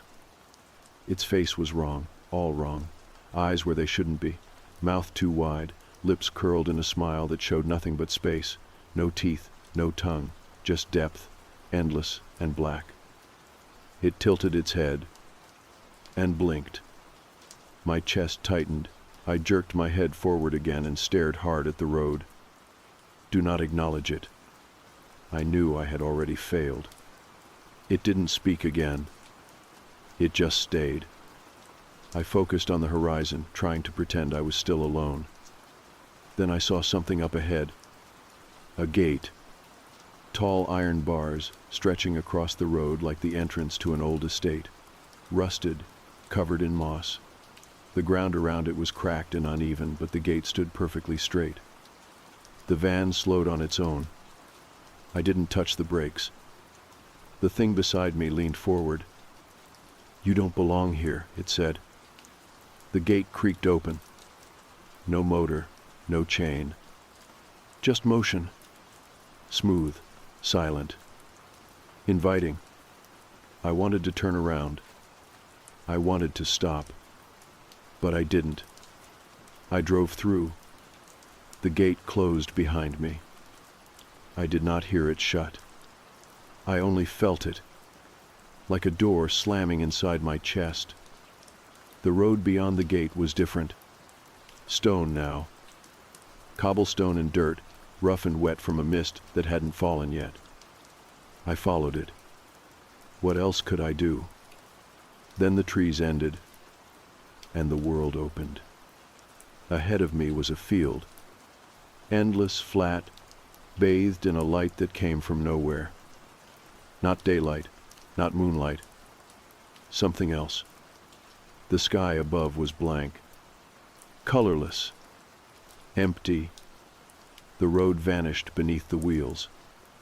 I was driving on nothing, and still moving forward. The thing in the seat beside me leaned back slowly. Its shape began to shift. Not clearly, not suddenly, just enough to make me know it had changed. It no longer had a face, just a shape and a voice. "You've arrived," it said. The van rolled to a stop on its own. I took my hands off the wheel. They were shaking. The field stretched ahead, unbroken. And in the center of it, something waited. A small building, concrete, windowless. One door. No path. No sign. No sound. Just presence. I opened the door. Stepped out. The air was still. I walked toward the building slowly, boots crunching on gravel that shouldn't have been there. And I realized I had seen this place before. Not in life. Not in memory. In a dream. Or something like it. And something inside whispered, "This is where all roads lead." The gravel beneath my boots crunched with each step, but the sound felt hollow, like it belonged to a different place. The field around me stretched on without detail, a flat sea of dry earth that faded into gray where it met the sky. There were no trees now, no signs, no fog, no wind. Just the building ahead, concrete, plain, silent, and the thin line I had followed to reach it. I kept walking toward it with a strange calmness. The way you keep moving in a dream, you know, is about to turn. The van sat behind me, quiet and still. The engine had cut without a sound, and I had not turned the key. It felt far away already, like something I had once used and no longer needed. The passenger seat was empty now. I did not see the thing leave, but I knew it was gone. Or perhaps it had never been in the van at all. Maybe Ridgway had just made me think it had. When I reached the building, I stood before the door and waited. I don't know why. There was no handle, no bell, no sign that it wanted me to do anything. But still, I waited. The door was plain, made from a dull gray metal, and set into the wall with an almost invisible seam. It looked like it had never been touched, but I knew it had. Something had come through this door. Or maybe many things had, again and again. I reached out and placed my palm against it. The surface was warm, not hot, not cold. Just warm, like it had a pulse, like it was alive in some small way. The moment my skin made contact, the door began to open. No noise, no resistance. It simply swung inward into a hallway that stretched on far longer than the building should have allowed. Inside, the walls were smooth concrete, unmarked, sterile. The lighting was dim but even, coming from nowhere in particular. I stepped in, and the door closed behind me. I didn't turn around. I didn't need to. I already knew it would be gone. I walked forward, my footsteps muffled by a floor that seemed to absorb sound. There were no doors on either side, no intersections, just a single hallway that led forward into whatever this place was. I did not know what I had delivered. I did not know what Ridgway really was. But I had followed the rules. I had completed the job. That had to mean something. After what felt like an impossible stretch of walking, the hallway ended in a room. Square, dimly lit, empty, save for a single chair in the center, and on that chair sat a man. He was old, skin-lined and spotted, eyes heavy with something too vast to name. He wore simple clothes, gray slacks, a shirt with the sleeves rolled to the elbows, and an old watch that ticked softly in the quiet. He looked at me with recognition, not surprise, as if I were expected. "You made it," he said, and his voice was steady, calm, and quiet. I stood there without answering for a long time. Then I nodded. He looked me over the way someone might assess a tool after it had done its work, not cruelly, just with the kind of measured observation that doesn't leave room for emotion. "You followed the route," he said. "Most don't." I didn't respond. I didn't know what to say. He gestured to a small table I had not noticed. A clipboard sat atop it, blank page, pen resting neatly beside it. "Write your name," he said. "Why?" He tilted his head slightly. "Because you're done." I stepped forward slowly, picked up the pen and hesitated. My hand shook. I hadn't written anything by hand in a long time. My name felt strange in my head, like it belonged to someone else. Still, I wrote it, Mark. When I set the pen down, the page darkened slowly from the center, ink seeping out in a perfect circle. It didn't spread wildly, just bloomed with calm intent until my name was swallowed. The clipboard vanished, not dramatically, just gone, like it had never been there. The man stood. "You brought back what was taken," he said. "You returned what was owed." I shook my head. I didn't even know what I was carrying. He gave a faint smile, not unkind. "That's the point. If you had known, you would have tried to keep it, or destroy it, or ask why. Knowing changes things. Delivering keeps the balance." I wanted to argue, but I didn't. Somewhere deep down I understood. This had never been about me. I was just a part of the process, a hand moving one thing from one place to another. The rules weren't there to protect me. They were there to ensure the delivery made it through. "What happens now?" I asked. "You leave," he said simply. "You go back." "I don't know where that is anymore." He walked past me toward the wall, where another door had appeared. "You'll know when you see it." I followed. The door opened on its own, and beyond it was daylight. Real daylight this time. I stepped outside and blinked against the sudden brightness. The field was gone. The sky was blue. Birds chirped from nearby trees. In the distance, I saw a stretch of highway. My van was parked on the shoulder. Normal, plain, as if nothing had happened. I looked back, but the building was gone. Nothing behind me but grass and dirt and a rising sun. I walked to the van and climbed inside. The keys were in the ignition. The clock on the dash read 6:22 in the morning. The GPS showed my home address. No red lines, no drop point. Just one clean path back. I started the engine. It turned over easy. The hum of it was almost comforting now. I pulled onto the highway and drove. Traffic picked up slowly as I got closer to town. A few trucks, a couple of early commuters. Life resumed like nothing had shifted, but something had. I felt it in my chest. A stillness, a weight, but also a kind of clarity I had not expected. I had seen something most people never would. I had followed the road and returned.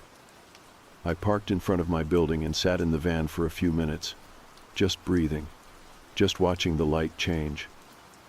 When I finally went inside, I showered, ate, and fell into bed without even taking off my socks. Sleep came fast, dreamless, deep.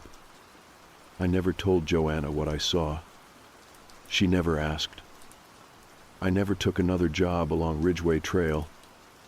No one ever brought it up again. But sometimes late at night, when the road is quiet and the sky turns just that certain shade of dark, I think I hear something faint, static, a low breath. The sound of gravel shifting under slow footsteps. And I remember the rule that was never written. Once you've made the delivery, Ridgeway never forgets your name. But if you're lucky, it lets you leave anyway.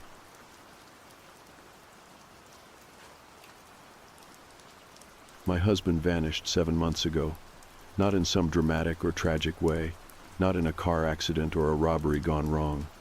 He simply walked out the door one crisp autumn morning and never came home. The police came and went, flyers were posted, phone calls were made, and neighbors marched through the woods behind our subdivision with flashlights and leashed dogs. His car was still parked at the train station. His phone, wallet, and briefcase were never found. The detective assigned to us called it a cold trail. I called it a nightmare. His name was Daniel. We lived in a small coastal town called Marin Hollow, the kind of place with farmers markets, lemonade stands, and mailbox decorations for every season. Nothing like this had ever happened before. People brought casseroles and baked goods for a while. Then they stopped asking questions and started giving me those looks.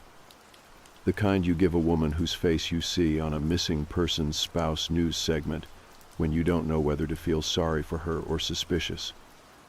Time passed the way it always does, days into weeks, weeks into months. The flyers began to fade and peel from telephone poles, replaced by garage sale announcements and charity runs. The police updates became less frequent until they stopped altogether. Even my closest friends stopped calling every day. I don't blame them. It was exhausting living in that grief, and I could see how eager everyone was to return to their ordinary lives. I tried to do the same. I tried to let the silence settle. But then last Tuesday, Daniel came home. I was in the backyard tending to the hydrangeas. I remember it clearly because the breeze was just turning cool, and I had decided it was probably the last warm day before the weather shifted for good. I had just knelt to check for aphids on one of the stalks when I heard the side gate creak open. The metal latch squealed, sharp and high. It was a sound I hadn't heard since the search parties gave up. I stood, heart racing. At first, I thought maybe it was a neighbor or someone from town dropping by. But when I turned, there he was, standing just beyond the gate. Daniel. Same short brown hair, still pushed up on one side like he had run his fingers through it. Same faded blue hoodie I remembered from the morning he left. His eyes were wide and light gray, just as I remembered them. He smiled when he saw me. Not a confused or hesitant smile, just casual, warm, like he had only been gone a few hours. Like nothing had happened. I could not move. I just stood there staring at him, mouth dry, heart beating so fast I thought I might faint. And then, slowly, I walked to him and asked where he had been. His answer chilled me more than anything else could have. He said he didn't know. That was it. No memory, no explanation. He said he had woken up in his car, parked outside the train station, and just started walking home. He said he thought maybe he had fainted or had some kind of episode, that he was embarrassed. But he kept saying he felt fine now. Our families were shocked, delighted. His sister wept on the phone. His parents drove in from 2 towns over and hugged him so hard I thought his ribs might crack. Nobody questioned it. Nobody seemed to care that he had no memory, that he hadn't aged a day, that his phone and belongings were still missing. They just saw his face and rushed to fill the gap with joy. But not me. From the very first moment he stepped back into our kitchen, something in me recoiled. I kept trying to rationalize it. Shock, trauma, my body responding to the impossible with confusion. But it's not that. I know what it feels like to be unsettled. This is something deeper, like something ancient inside me is warning me not to get too close. I didn't say anything that first day. I didn't want to be the one to ruin what everyone else called a miracle. I smiled when I was supposed to, answered texts from friends I hadn't heard from in months, and tried to get through that first night without staring at the man sleeping beside me for too long. But I did stare. I watched him breathe and shift in the sheets, and I waited to feel something familiar, anything, but I didn't. The next morning I made him tea. That was always our routine. I liked coffee, he liked tea. He used to be particular about it too. No sugar, no honey, no milk. He said anything extra ruined the taste. If I ever put sugar in it by accident, he'd pour the whole cup out and make it himself. So when I brought him a cup that morning, I watched to see what he would do. He thanked me, gave me a sleepy smile, and dropped a sugar cube into it without hesitation. Then another. I told myself I had remembered wrong, that it wasn't a big deal. But that was the first crack. Later that day, I mentioned that I had recorded a tennis match he used to love watching. He blinked at me like I had said something strange, then nodded politely and asked if I wanted to order dinner instead. That didn't make sense. Daniel was obsessed with that match, with that player. He had skipped weddings to watch it. but now he didn't care. I found myself watching him more closely after that. At first, it was small things, like how he chewed his food or how he folded his clothes. He used to tuck the sheets in too tight at the bottom of the bed, but now he leaves them loose. He whistles in the hallway sometimes, tuneless and quiet. I never remember him whistling before. He stands outside the bedroom door at night for minutes at a time before coming in, like he's waiting for something. Once, I found him standing at the end of the hallway in the dark, just staring into the living room. When I asked what he was doing, he smiled and said, "Just thinking," and walked away. There are too many cracks now, too many things that do not add up. I am not being paranoid. I am being hunted by a familiarity that's just slightly off. And every time I tell myself I am imagining it, I see his eyes watching me from somewhere they should not be. He looks like Daniel, but he is not my husband. I didn't sleep much that first week. Every time I closed my eyes, I felt his presence before I heard it. Breathing that wasn't mine, steps that were too light to be confident, too heavy to be casual. I would wake to find him standing near the bed, always in the same spot at the edge of the mattress, not touching me, not saying anything, just standing there, watching me sleep. The first time I laughed it off, asked him what the hell he was doing. He smiled like I'd told a joke and said he couldn't believe he was home. That was the only explanation I ever got.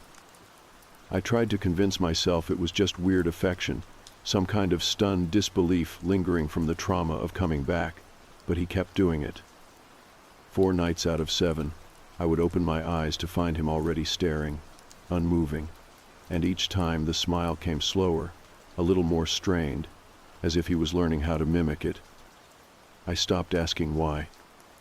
He would be gone by morning, back to making toast or scrolling through his phone in the kitchen, like nothing happened, like he hadn't been hovering above my pillow just hours earlier. One morning I found him standing just outside the bedroom door, his body facing forward but his head turned fully toward the bed, eyes fixed on me through the narrow gap. I asked if he'd slept at all. He said he'd been dreaming too vividly and didn't want to disturb me. I nodded and forced a smile, but something about his voice sounded like it came from far away, like the words were repeating after him rather than spoken in real time.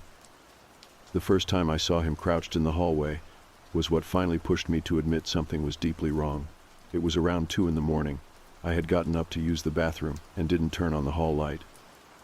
I trusted the layout of my own house, knew it well enough to navigate without needing to see, but as I stepped into the hall, I stopped cold. He was crouched there, just beyond the corner, knees folded tight beneath him, arms resting loosely at his sides, eyes wide open and staring forward, not blinking, not reacting. Just crouched, like an animal waiting to spring. I couldn't see his expression clearly, but I saw enough. The way his lips were parted, the faint sheen of sweat on his forehead. The way his pupils seemed too large for the dark. I didn't move. I just stood there, my hand gripping the edge of the wall. After a long pause, I whispered his name.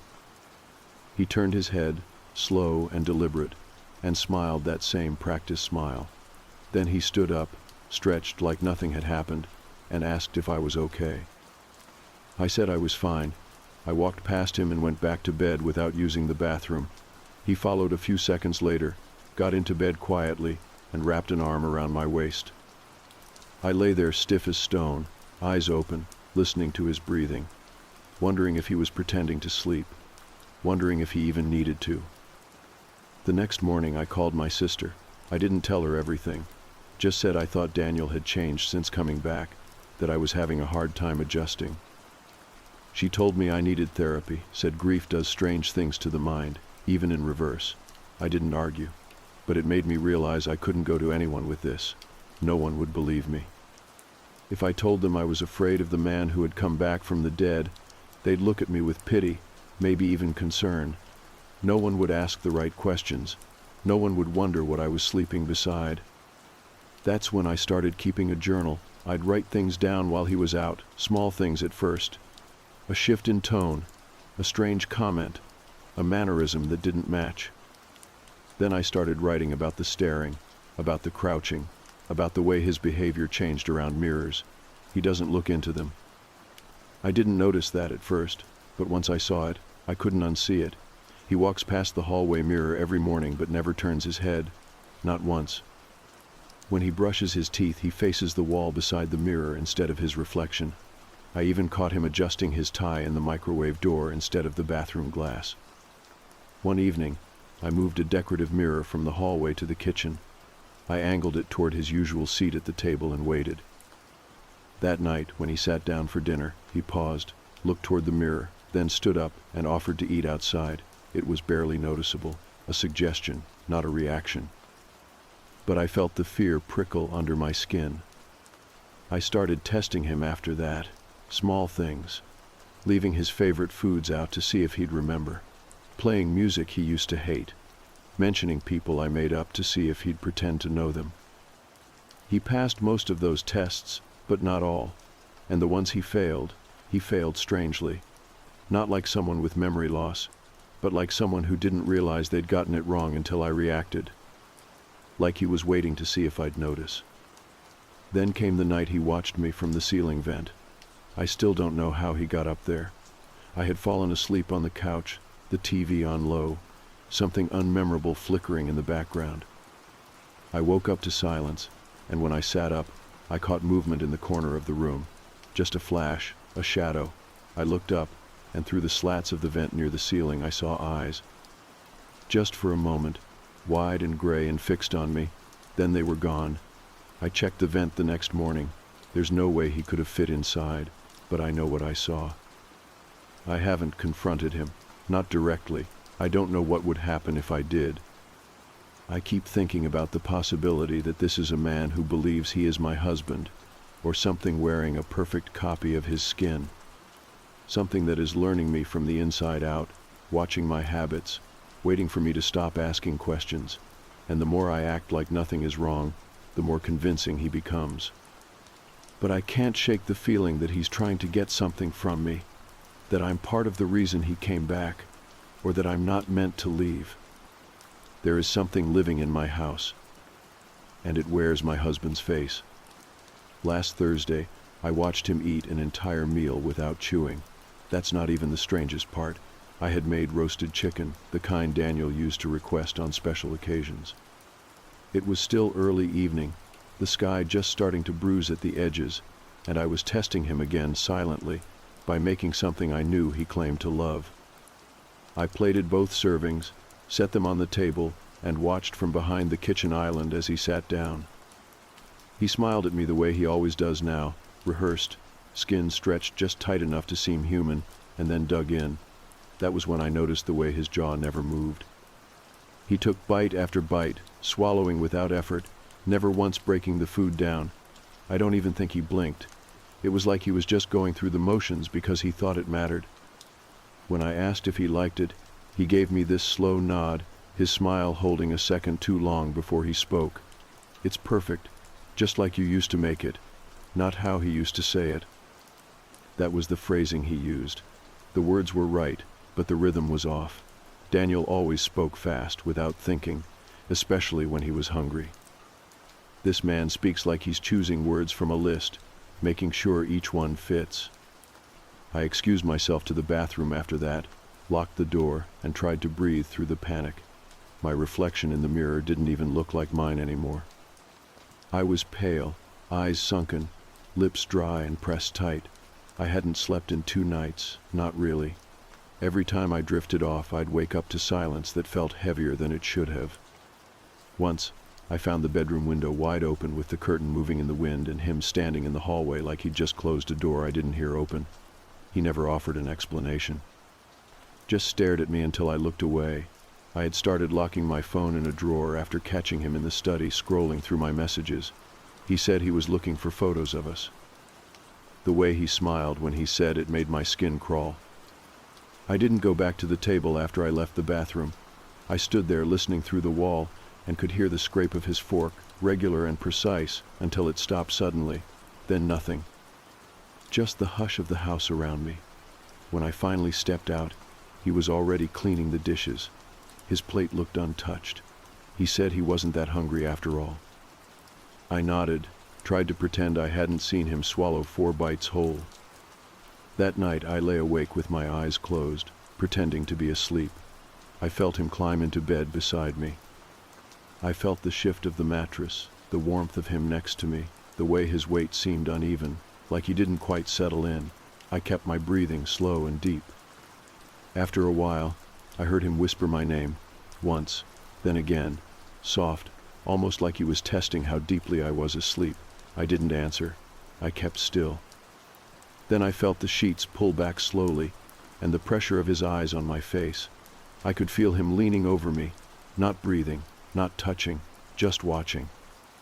The silence pressed in on my chest, and my body screamed to move, to run, to scream, but I didn't.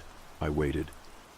After what felt like several minutes, I heard him shift back into place, the sheets settling again, then nothing. I waited until the sun started to rise before I moved again. I haven't told anyone about what's been happening, not even in vague terms.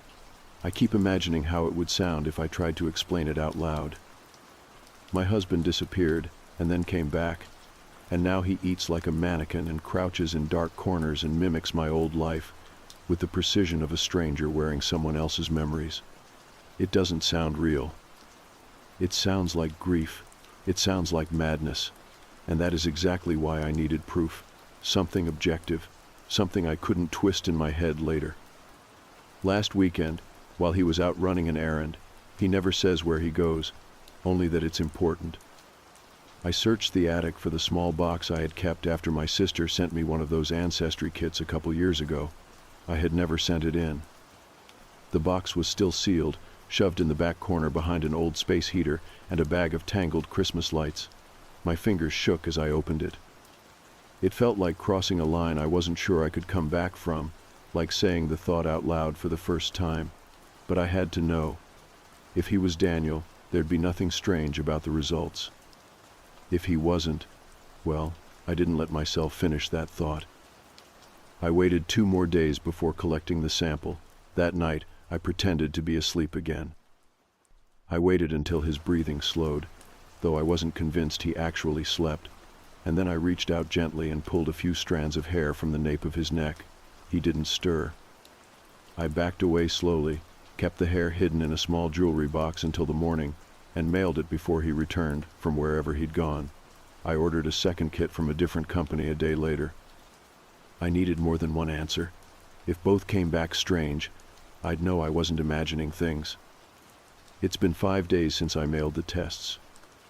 5 days of him standing too close when I cook, humming songs I've never heard but sound somehow familiar, smiling at children who stop walking to stare at him without smiling back. 5 days of his beard not growing, of food vanishing from his plate without any clear proof he's eaten it. 5 days of him touching me gently in the hall and whispering how happy he is to be home. The longer he stays, the more convincing he becomes, and that terrifies me more than anything, because it means he's adapting, learning, perfecting the act. Yesterday afternoon, I saw him from the upstairs window, standing in the yard behind the fence. I had not heard the gate. He was facing the house, perfectly still, arms hanging at his sides, eyes fixed on the second-floor window. He stood there for 15 minutes. I timed it. Then he turned and walked away as if called, though no one else was outside. This morning he brought me breakfast in bed, pancakes, fruit, my favorite tea, everything arranged just right. I thanked him and tried to smile. He kissed my forehead and said, "I remember everything now." But I never told him I liked blueberries. That was my secret. And Daniel hated secrets. I've stopped trying to trick him. For a while I thought if I stayed a step ahead, I could keep control of the situation. That was naive. He learns too quickly, and I don't know what he's using to do it. I don't think he remembers in the way we do. It's not a patchwork of memory stitched together with feelings. It's something else, like he studies, catalogs, and refines based on how I respond. Every day he gets closer to being what Daniel was, but never exactly. It's always just slightly off. His speech patterns mimic Daniel's better now, but too evenly, too rehearsed. The pauses are perfect. The expressions, mechanical. He laughs in all the right places, but his eyes never crinkle. They stay wide and too still, like he's watching for a reaction even while pretending to joke. I think he knows I'm not convinced, and I think that's become part of the game for him. 3 nights ago, I caught him standing outside the guest room with the door cracked open. We never used that room. The bed hasn't been made since last year, and it's where we store all the things that don't have a place. I heard the floor creak while brushing my teeth and thought maybe a window had been left open. Maybe the breeze had moved something. But when I came into the hallway, there he was, just standing at the door, his back to me. When I asked what he was doing, he said he thought he heard a noise and wanted to check. He said it with a calmness that felt practiced. But his hand was clenched tight around the doorframe, fingers too stiff, like he'd forgotten how to appear casual. I glanced into the room, but there was nothing. No open window, no fallen box. Just dust and stillness. Later, I checked again, when I was sure he was asleep, and I found the closet open. I never open that closet. The handle sticks. It takes a hard tug. Something had pulled it open from inside. The DNA tests arrived today. I stood by the window for almost an hour with the envelopes in my hand before opening them. The wind had picked up outside, sending dead leaves tumbling across the lawn, and I kept watching for movement near the hedges. He had gone out for groceries earlier, and I kept expecting to see him come walking back through the gate. I waited until the street was completely still before opening the first envelope. My hands shook. The paper inside was ordinary. Instructions, charts, and a result summary. Only the result wasn't normal. The test had come back incomplete. Not inconclusive in the usual way. Not like they needed more sample material or that it couldn't match someone. It said the sample was non-viable. The word jumped out at me. Non-viable. I had pulled the hairs myself. I had sealed them correctly. I followed every step. There was no reason for the test to fail. I opened the second envelope immediately, my fingers tearing too hard at the corner. I unfolded the paper and read the first few lines, then had to sit down. There was no demographic origin. No regional breakdown, no matches, no distant cousins, no shared traits. Just a single word, printed in all caps where the information should have been. Unknown. Unknown. No history, no lineage, no anchor. No one. I sat at the kitchen table for what felt like hours. The room seemed darker than it should have been. I didn't move until I heard the front door open. The creak of the hinges, the soft shuffle of his footsteps. I scrambled to hide the test results in the drawer beside the oven. When he walked into the kitchen, he held a paper bag full of groceries and greeted me with the same smile he always used, but this time it didn't reach his eyes at all. He asked how my day was. I told him it was fine. He leaned in to kiss my cheek, and his skin was cold. Not from the wind, not from the bag, just cold in a way that didn't feel like it belonged to the world outside.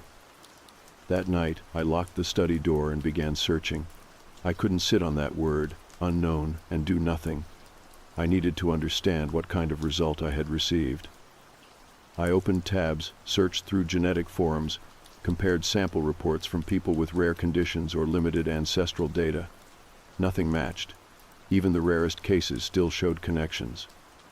There was always someone, some tie, some shared markers, but this result had none, like the man in my house had been printed, not born. I was so focused on the screen that I didn't hear the floorboards creak behind me. I didn't hear the door open. The latch didn't click. I don't know how long he was standing there before he spoke. "Mara?" I froze. That voice. Calm. Too calm. It was Daniel's voice, but wearing something else inside it. I turned slowly and smiled, masking the way my heart had jumped into my throat. He stood in the doorway, holding the envelope in his hand, the second test. I had left it on the table. I hadn't even realized.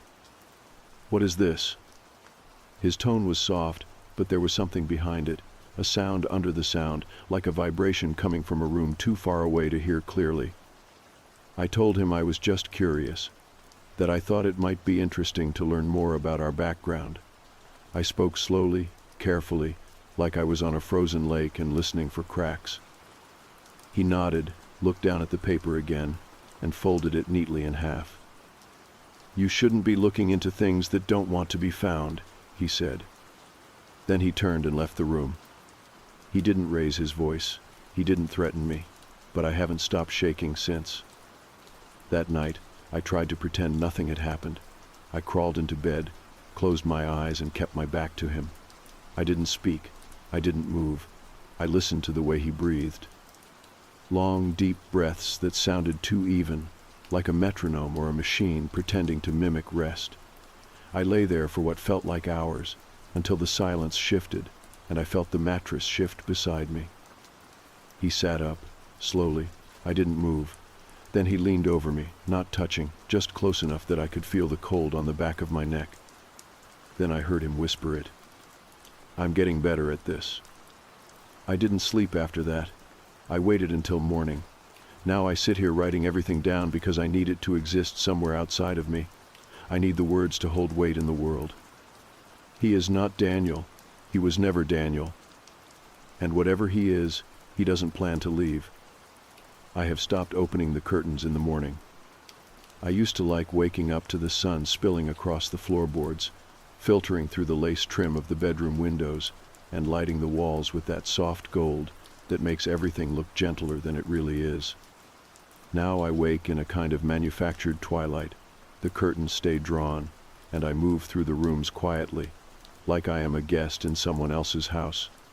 He still sleeps beside me, if you can call it sleep.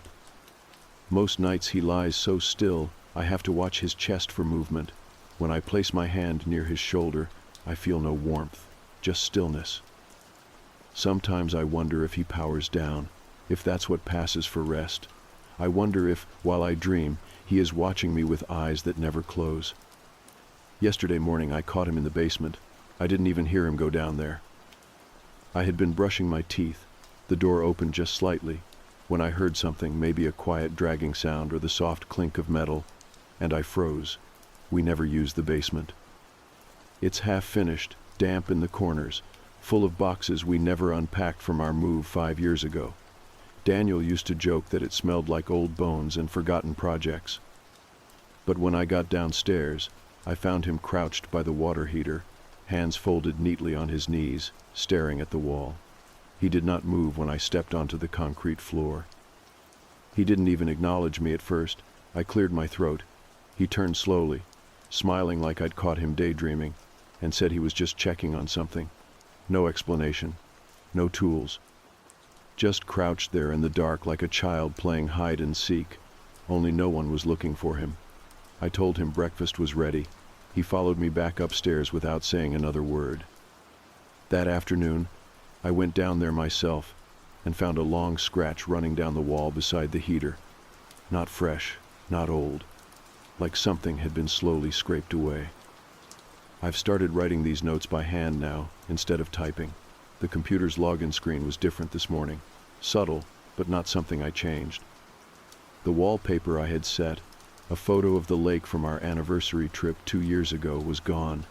In its place was a solid black screen with the login box hovering in the middle. I tried not to react. I typed in my password, and everything else looked normal.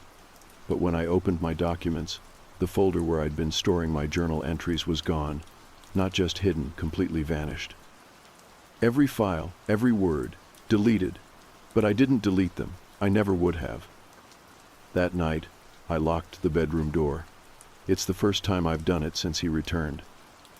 There was no sound from the hallway, no sign that he tried to enter. But when I stepped out in the morning, the lock was still intact, and the doorknob was cold to the touch. Not cold like metal in a cool house, cold like it had been gripped for a long time. I didn't say anything to him about it. He was in the kitchen making eggs, humming again, the same strange, looping melody that I swear changes slightly every time I hear it. I asked what the tune was. He just shrugged and said he didn't know. Said it had been stuck in his head lately, but the way he smiled afterward made my stomach twist, like he was daring me to point it out, like he wanted me to notice. I've started thinking about the way he mirrors me. At first, it was little things, laughing when I laughed, adjusting his posture to match mine when we sat together. But lately it's become more precise. When I touch my hair, he touches his. When I cross my legs, so does he. I once set my mug down on the left side of the table instead of the right, and without missing a beat, he moved his to match mine. I tried small tests, switched hands when I reached for my drink, tilted my head in an unnatural way while pretending to read. Each time, within seconds, he matched me, not perfectly. Not like a child copying for fun, but like he was syncing with me, recalibrating to whatever frequency I was on, like he needed to stay close enough that I wouldn't notice the difference. But I do notice. 2 nights ago, I woke to the sound of the hallway floorboards creaking. I didn't get up. I just lay there and listened. The steps stopped right outside the bedroom door, the locked door. I held my breath and waited. Nothing happened. No knock, no rattle, just silence. When I opened the door the next morning, something sharp crunched beneath my foot. I looked down and saw a petal. One of the dried black lilies I had pressed into a book years ago. I hadn't seen them in ages. They were tucked away in a drawer I hadn't opened since Daniel's disappearance. But now a petal lay on the floor just inside the doorway, crushed, waiting. Today I went into the garage and found the hatch to the attic pulled halfway open. He wasn't home. I hadn't been up there in months. Dust coated the ladder like a shroud. I climbed it slowly, heart pounding, unsure of what I expected. The air was cold, heavier than the rest of the house. I reached the top and pulled myself up. Nothing looked disturbed. Boxes stacked neatly, a few cobwebs, but in the far corner, the one that stays darkest even during the day, there was something new, a mirror, full length, covered with a white sheet. I didn't touch it. I just stood there, staring at the shape of it. I don't know how it got there. I don't remember ever owning a mirror like that. But now it's in my house, and I don't know what's on the other side of that sheet. When I climbed down and returned to the kitchen, he was already home, sitting at the table, drinking tea he hadn't made. I asked when he got back. He looked up and smiled. "Just now," he said. "You were out?" I nodded. "Looking for something?" I stared at him, trying to keep my face blank. He held my gaze for a long time before taking another sip of tea. Then he said something that chilled me more than anything else has. "You always leave things where I can find them." I didn't reply. I just sat down across from him and tried not to shake. He is learning me, studying every habit, every quirk, every memory I have shared, and every one I have tried to bury, and I am running out of places to hide. I have not gone back into the attic. I think about that mirror constantly now, the shape of it, the weight of it in the dark. Sometimes I catch myself glancing toward the ceiling as if I can hear it humming through the floorboards. I am afraid of what I will see when I lift that sheet, but more afraid of what might happen if I leave it covered. I am beginning to feel like it is not a mirror at all, or if it is, it does not reflect in the usual way. I have started to notice how light behaves strangely near that corner of the house. Shadows stretch longer than they should, even when there is no light source nearby. I feel watched from above, not by eyes, but by something that does not blink or breathe, something that simply is. Daniel, or whatever is pretending to be Daniel, has become bolder. He no longer tries to hide the way he watches me. Sometimes I will be in the kitchen washing dishes, and I will feel him just beyond the doorway, standing completely still, not saying a word. I will dry my hands and turn, and there he will be, smiling like he always does now, wide and hollow. He never flinches when I catch him, never apologizes. He just keeps watching, like this is normal, like this is love, and I am starting to feel like I am the one who is wrong for questioning it. He asked me this morning if I wanted to go away with him, just the two of us. A quiet cabin somewhere in the woods, no cell service, no distractions. He said it like it was romantic, like it was something Daniel might have actually suggested. But Daniel hated the woods. He liked people, movement, noise. He used to say silence made his skin crawl. I told him that, watching for a reaction. He blinked slowly, then smiled wider. "People change," he said. "Not like that, they do not. Not all at once, not overnight. People do not come back from nowhere and act like they never left, and then slowly turn into something else entirely." I have started writing everything in a second journal, a handwritten one that I keep hidden beneath the floorboard under the dresser. I check it every night to make sure it has not been touched. I dust the edge lightly with baking flour and wait to see if the surface shifts. So far, it has stayed untouched, but I do not know how long that will last. He is learning too fast. And I am running out of places to be alone. Today, something new happened. I was in the garden, pretending to prune the hedges so I could catch a moment away from him. The air was still, not even a breeze to stir the trees, but I heard a sound behind me. Not footsteps, breathing, slow, deliberate breathing. I turned quickly, expecting to find him standing behind me like he so often does, but he was not there. The yard was empty, the gate was shut, the house was quiet. I waited, holding the shears tightly, but nothing moved. That was when I noticed the soil. A small patch near the petunias looked darker than the rest, freshly turned, like something had been buried there and the ground had not yet settled. My breath caught in my throat. I dropped the shears and knelt down, fingers digging into the earth. It was loose, soft, too soft. My hands shook as I pulled it apart, expecting to find something, anything, but there was nothing beneath it. No bone, no fabric, just soil. I sat back on my heels, wiping dirt from my palms, and realized I was crying. Not from fear exactly, but from a growing certainty that I was being played with. That this thing in my house was not just pretending to be Daniel, it was erasing him, erasing any proof he had ever existed at all. When I came back inside, he was in the living room, watching television, a documentary about ancient burial rituals.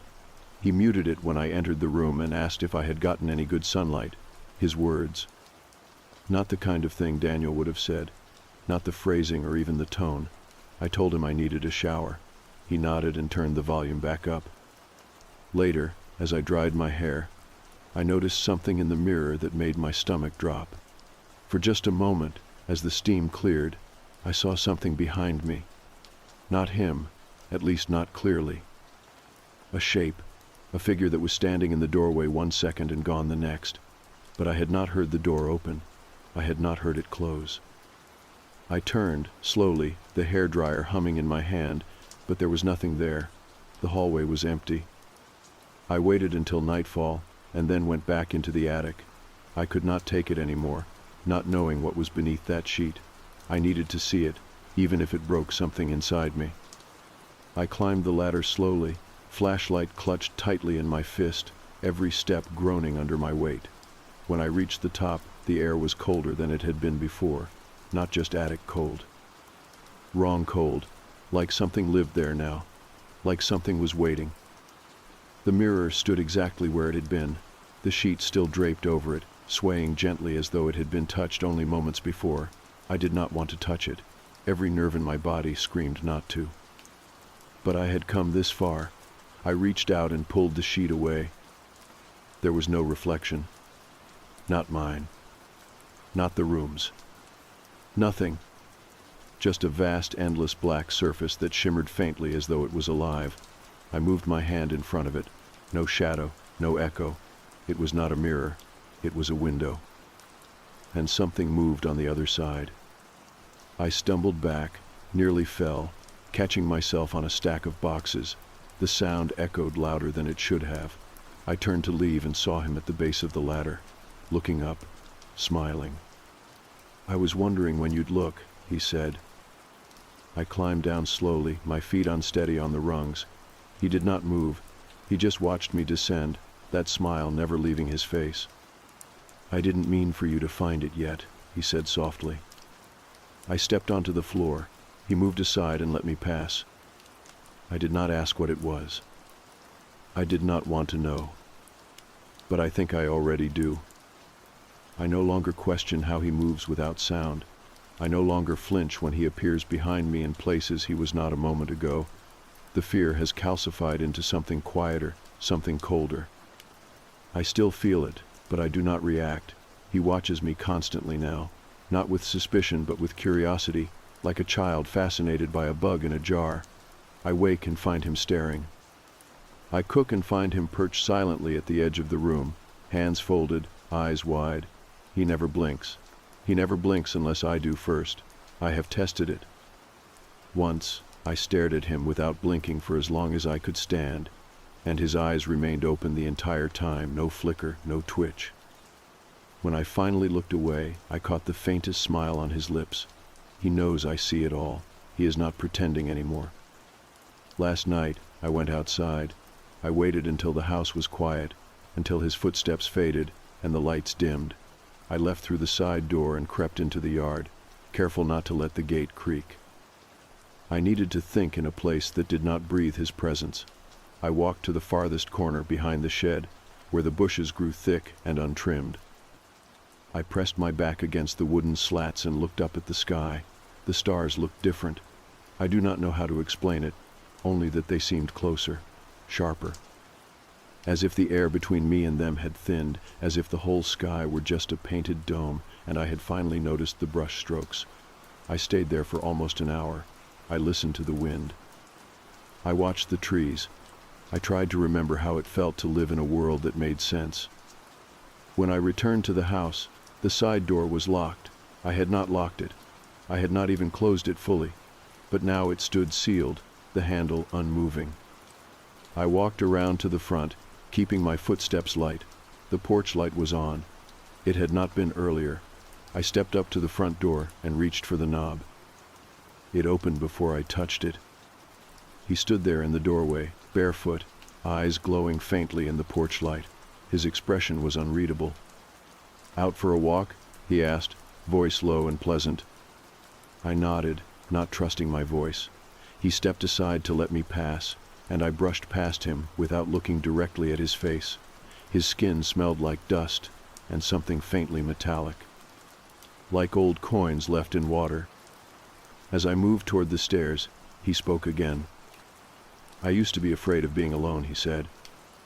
I stopped, turned slowly. "But not anymore," he continued. "You make this place quiet, comfortable." I did not reply. I just nodded once and walked upstairs. I did not sleep. I lay in bed, staring at the ceiling, listening to the way the house sighed and settled. Around 3 a.m, I heard soft footsteps in the hallway. Then the sound of the attic ladder unfolding, slow and deliberate. I waited. After several minutes, the sound stopped. I do not know how long he was up there. But when morning came, the ladder was gone, and the house smelled faintly of ozone and something sweet, like rotting fruit.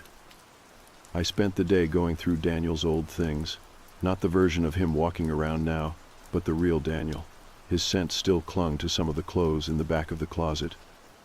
I found the shirt he wore the night before he disappeared, faded blue with tiny holes along the collar. I held it to my face and inhaled, trying to remember the weight of his arms around me, the sound of his laugh, the heat of him. I cried quietly, not wanting the thing downstairs to hear me.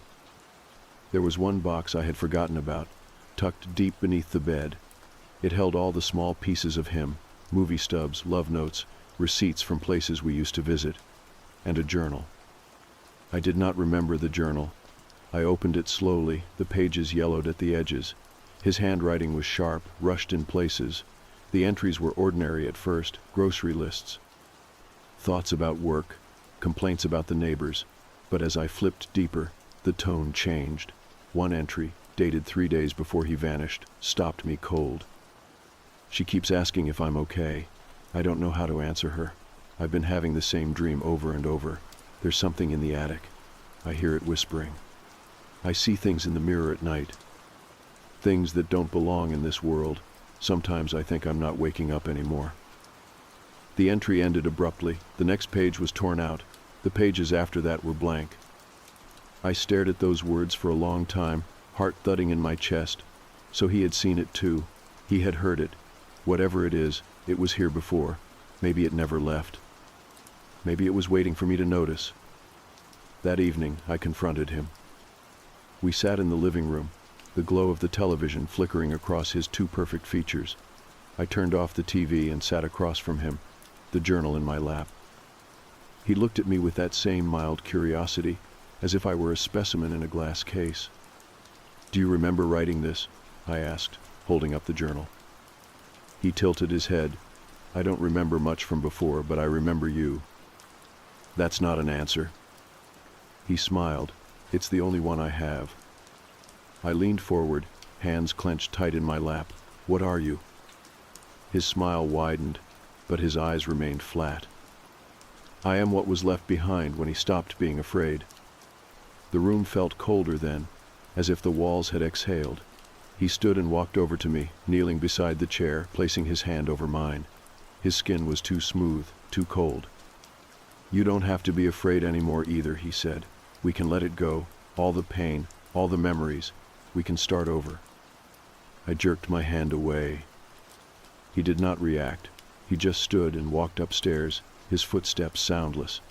I sat there until the sun began to rise, the journal still clutched in my hand. I think he believes he is helping me. I think, in whatever way he understands the world, he thinks this is kindness, that this act of mimicry, of erasure, is love. But it is not. It is consumption. It is something trying to wear humanity like a mask, and getting it just wrong enough to be terrifying. Tonight, I will go back to the attic. I will pull the sheet from that mirror, or window, or door, or whatever it truly is, and I will see what he came from. I will see what Daniel saw. And then, if I have the strength, I will end this. I do not know if I will survive, but I know now that I am not the first, and if I do nothing, I will not be the last. I did not sleep the night before. I waited until I could hear his breathing slow, until the house had sunk into its unnatural hush. Even then, I moved quietly, more shadow than person. I crept through the hallway barefoot, avoiding the floorboards I knew would betray me. The air was thick, heavier than I remembered, as if something unseen was aware of my movement and pressing back against every step I took. I reached the attic and stood below the pull string, heart pounding so loudly I was sure he would hear it from the bedroom, but still, he did not stir.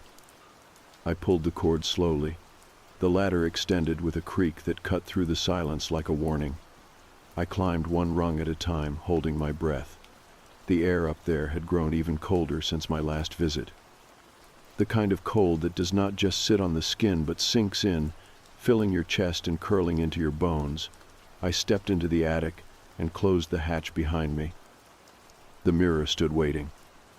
It was uncovered now. He had removed the sheet. The black surface shimmered faintly, not like glass but like water, held in place by invisible hands. It gave off no reflection, no light. I moved closer, flashlight turned off, relying only on the dim ambient glow that seemed to bleed from the thing itself. The attic around me faded. The smell of old insulation, forgotten cardboard, and dust was gone. The air carried something else now, something sterile and ancient, like earth sealed beneath stone. I stood before the mirror, heart thundering. I knew I would not get another chance. I reached into the pocket of my robe and pulled out Daniel's journal. The one thing he left behind that had not been touched, not rewritten. It was proof. It was his, and maybe, somehow, it would still matter. I placed the journal at the base of the mirror. Nothing happened. So I spoke. I know you are not him, I said, my voice steadier than I expected. I know what you are doing. You think you are helping me, but you are not. You are erasing him. The mirror rippled. Behind me, I heard the attic hatch creak. I turned slowly. He was standing on the ladder, eyes glowing faintly in the dark, face calm and unreadable.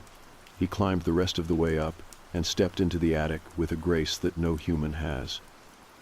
His bare feet made no sound on the wooden planks. He looked at me, and for the first time I saw no mask of warmth, no mimicry, just the thing that had taken his place. I did not want to hurt you, he said. You were breaking. I thought you needed peace. You're not peace, I said. You're a lie. He tilted his head, as if trying to understand. I could make you forget, just like I did him. All the pain, all the wrong memories. You could wake up happy again. I shook my head. No, real grief is better than false joy. For a long moment, he said nothing. Then he stepped closer to the mirror and placed one hand on its surface. It shimmered under his touch, rippling outward like a pond disturbed by a stone. His hand sank in. I felt the air shift, the attic groan around us. He turned his gaze to me, eyes hollow now, ancient and unknowable. "You will remember this moment," he said. "Good," I replied, "because so will you." And then I pulled the lighter from my pocket. I lit the edge of the sheet he had discarded. It caught slowly, then fast, dry fabric devoured in seconds. The flame reached the corner of the attic, then the insulation, then the beams. Smoke filled the space as the fire grew, heat building in sudden waves. He turned, confused at first, then slowly understanding. He reached for me. But I stepped back, holding the lighter high between us. "You're not staying," I said, "and I'm not leaving." He stared at me, not angry, not afraid, just something close to sadness. Then he stepped fully into the mirror and vanished. The attic was blazing now. I turned and stumbled back to the hatch, smoke burning in my throat. I dropped through the opening and crashed onto the hallway floor. Crawling, gasping, I pulled myself to my feet and ran.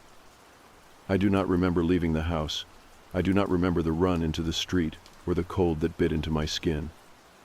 All I remember is watching the flames eat the house that had been mine, the home that had once held Daniel's laughter, and then swallowed it whole.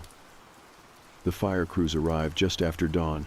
I stood in a blanket on the curb, neighbors whispering behind me, their questions muffled by the sound of my pulse in my ears. I did not answer them. I just watched, until nothing remained but a skeleton of ash and blackened beams. They found no body in the wreckage, no bones, nothing to suggest a man had lived there at all, just me, just the ruin, and the smell of something burned that was not wood. Weeks passed.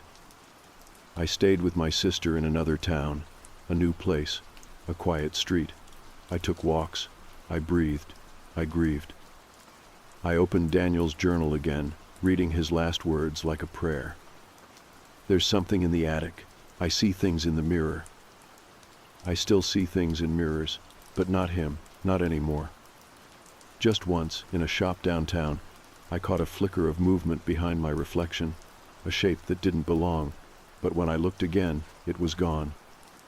Sometimes I think he is still watching, waiting for me to forget. But I won't. I remember every moment. I remember the man I loved. I remember the thing that tried to replace him. And I remember what I chose when it mattered most. He thought I was weak, but I am not. I was loved. I was broken. I was nearly taken. But I am still here, and I am free.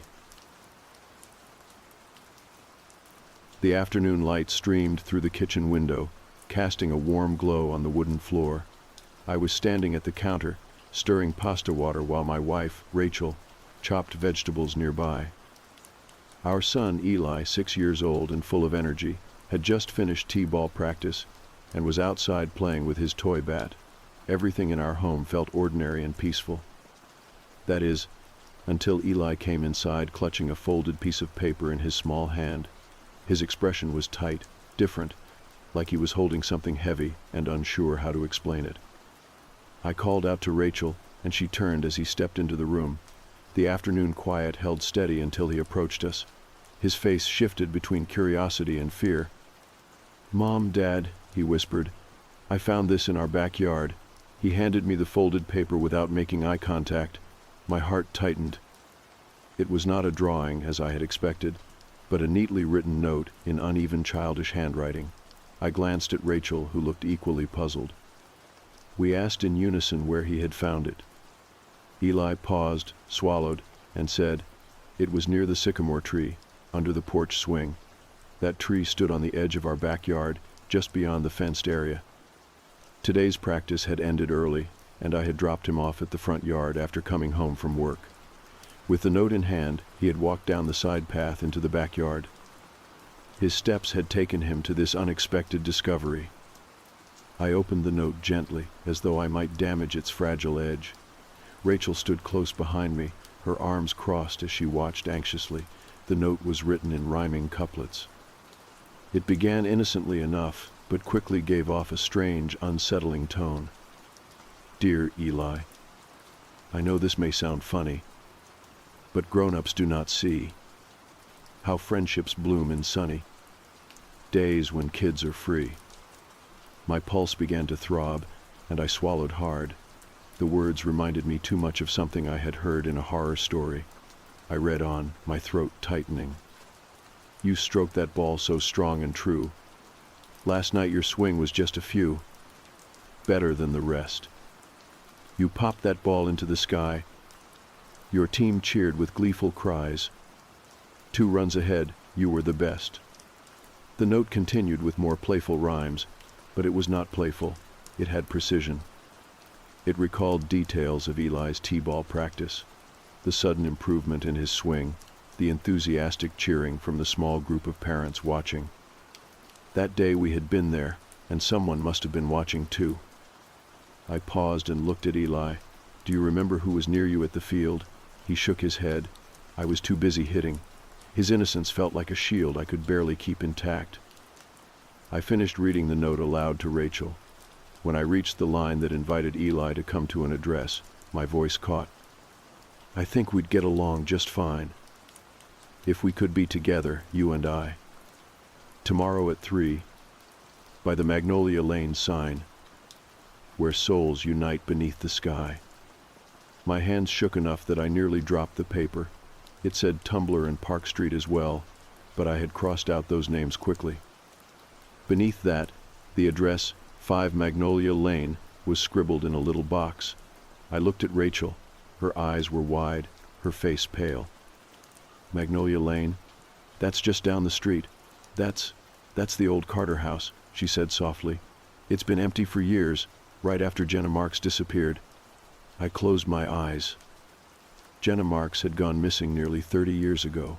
She was last seen walking by that same house. No one ever heard from her again. When I looked at the back of the letter, I noticed something written backward, tiny, neat letters that formed threatening lines. We held it up to the mirror on the wall near the sink and read it aloud. And now your parents have seen.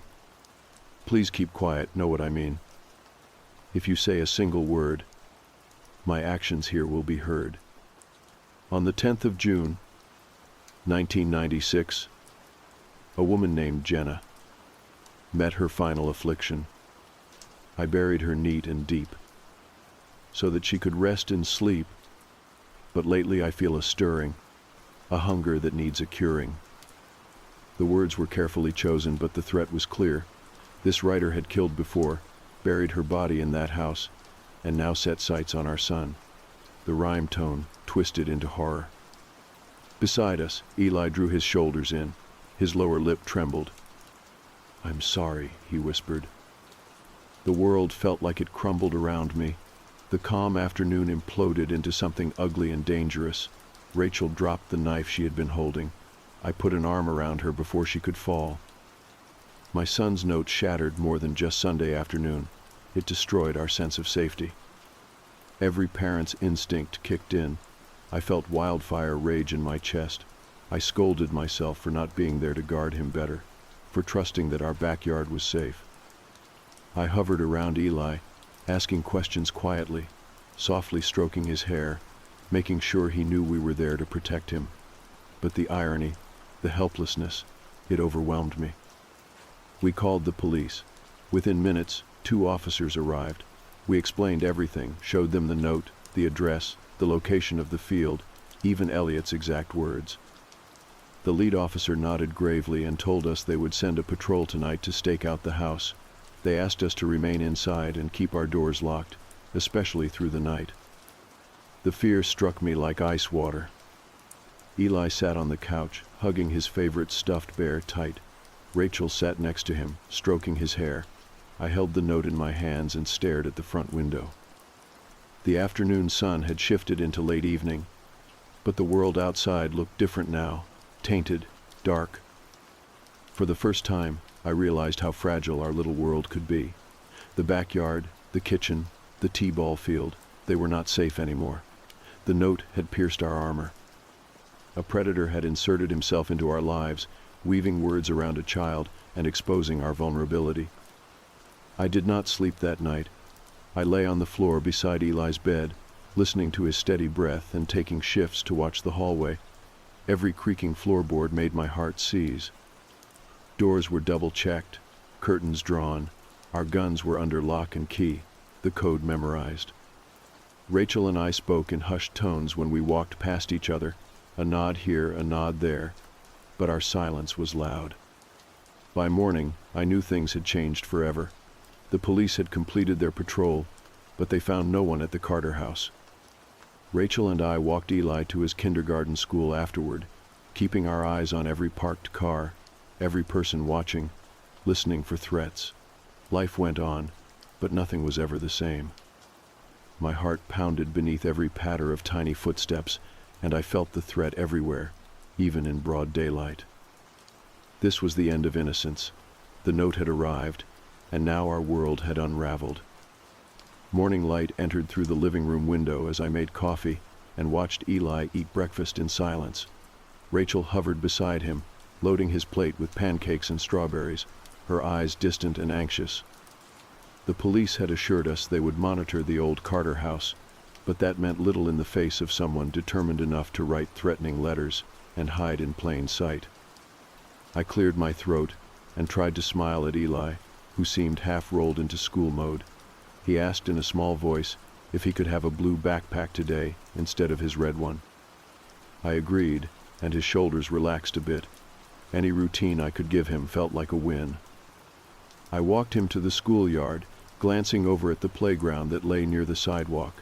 Parents gathered in clusters, drinking coffee, pushing strollers, chatting casually. But I felt exposed, as though those voices hid threats, and the children's laughter sounded brittle. I noticed a stranger in a navy jacket leaning on the fence, nodding politely at other parents. I watched him for a moment before another dad tapped me on the shoulder and introduced himself as Mike, whose daughter played in Eli's class. Officer said everything's okay. "We're safe," he said. I nodded and forced a smile, wanting to believe him, but awareness sat like a boulder in the pit of my stomach. Back home, Rachel was on the phone with the police detective assigned to our case. Detective Harris spoke in a calm, professional voice as he filled her in on progress.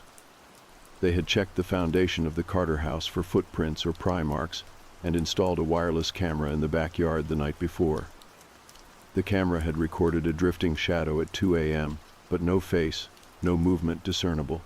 A second patrol car had passed by at 3:30.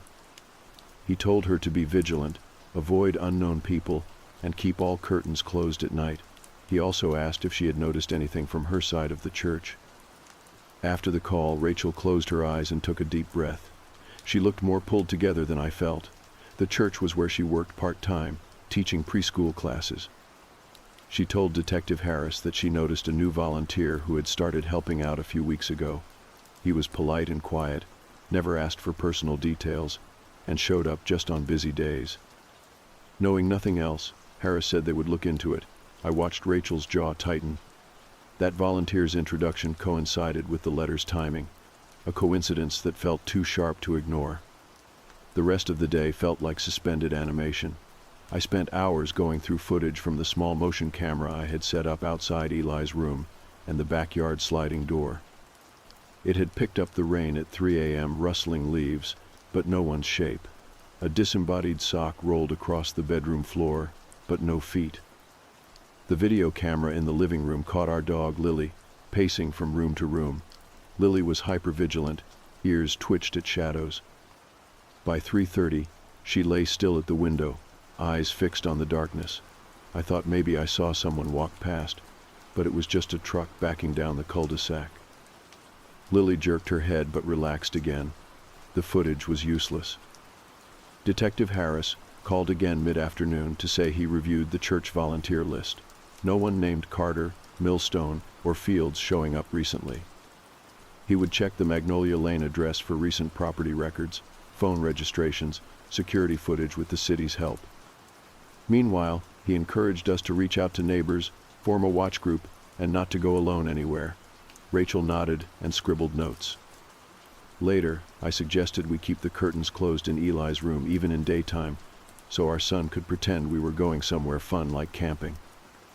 That made him giggle, and I held that sound to warm me when night fell. Night fell hard and fast. I made dinner, meatloaf, green beans, mashed potatoes, because normal helped. Rachel set the table and lit candles to soften the atmosphere. We ate with careful smiles, asking each other about our days and noting small moments of hope. 1. The police reported no suspicious activity that day. 2. We had hugs and held hands across the table. 3. Eli said his teacher talked about community helpers, including detectives, and that made him feel less scared. Rachel turned her gaze toward him, and I saw relief in her wet eyes. After dinner, we took turns tucking him into bed. I told him a short story about two dragons who guarded a small kingdom, Papa Dragon and Mammon Dragon. You would never hurt their little dragon hatchling. He smiled and yawned. Rachel pressed a kiss to his forehead, whispered good night, and closed the door. As the hallway quieted, I felt a wave of exhaustion and reader in the soft hum of the refrigerator. If the letter had made our home tremble, the silence that followed shook every bone in my body. We heard a soft knock at the front door. I checked the time, 11:20 at night. No one should be outside at that hour. I peeked through the peephole and saw a middle-aged man in a crisp blue suit. He held a police badge. Relief flooded through me. Another patrol officer. I opened the door a crack. "Evening, sir. Everything okay?" I asked. He glanced past me at the window. "Sorry to bother you," he said. "2 night calls came in tonight. Noise complaints from neighbors who said they heard someone walking around outside." He paused. "They were near the Carter house, then closer to your property." His eyes rested on mine. My throat went dry. I swallowed. "Did they see anyone?" I asked. "Couldn't say. Just movement at the edge of the yard. The officers checked out the sighting. Nothing to be found. I'm sorry. I thought you'd want to know." He stepped back. I nodded, closing the door gently on him. He taped a yellow note card to the wood, Sunday's date and patrol checks near yard. We read it. That night, we locked every door, set the alarm, and slept on the sofa in the living room to keep closer to each other and Eli, who slept behind the closed nursery door. I felt the house breathe around us. Rachel nestled against me, head on my shoulder. In those moments, I realized the initial letter had been only the beginning. The Watcher was working the perimeter, testing boundaries, stepping into our life in broad daylight. Tomorrow, I thought, I will grow this community guard. I will get to the bottom of this, find who did this to Jenna, and protect my family. Fear would fuel me, and determination would carry me forward. That night, I lay awake until the first sign of dawn. I woke before the sun rose, my body stiff from the couch and my neck sore from the strange angle I had slept in. Rachel was still asleep beside me, her arms folded across her chest and her lips slightly parted. The house was quiet, except for the soft clicking of the wall clock and the gentle hum of the refrigerator. I sat up slowly and rubbed my eyes, blinking through the dim blue light that crept in around the curtains. After checking that Eli was still asleep in his room, I stepped outside and onto the porch, careful not to let the screen door slam behind me. The air was sharp with early morning chill, but I welcomed it. The world outside looked the same as it always had, dew on the grass, birds waking in the trees, the occasional dog barking 2 houses over, but it all felt wrong. Like something had pressed its fingerprints into the skin of the town and left behind a residue you could not see but could still feel. I stood there for a few minutes, arms crossed over my chest, just staring down the street toward the dark outline of the Carter house at the far end of Magnolia Lane. By the time I returned inside, Rachel was awake and pouring coffee. She greeted me with a quiet look and handed me a cup without speaking. We both knew that words were losing their usefulness. Eli was sitting at the table now, his legs swinging under his chair as he munched on a piece of toast. Rachel leaned down and brushed his hair away from his forehead, her hand lingering longer than it needed to. "I'm picking him up early today," she said softly. "I called his teacher and told her he'd only be there half the day." I nodded. "Good. I'll stay home, check the camera footage again, maybe take another look at the Carter property from the street. I won't go in." She nodded back, the corners of her mouth twitching like she wanted to say more, but could not quite form the words. We had been exchanging these looks and silences more often. It was as if fear had become a language of its own. After dropping Eli off, Rachel went straight to the church, where she had a few hours of work.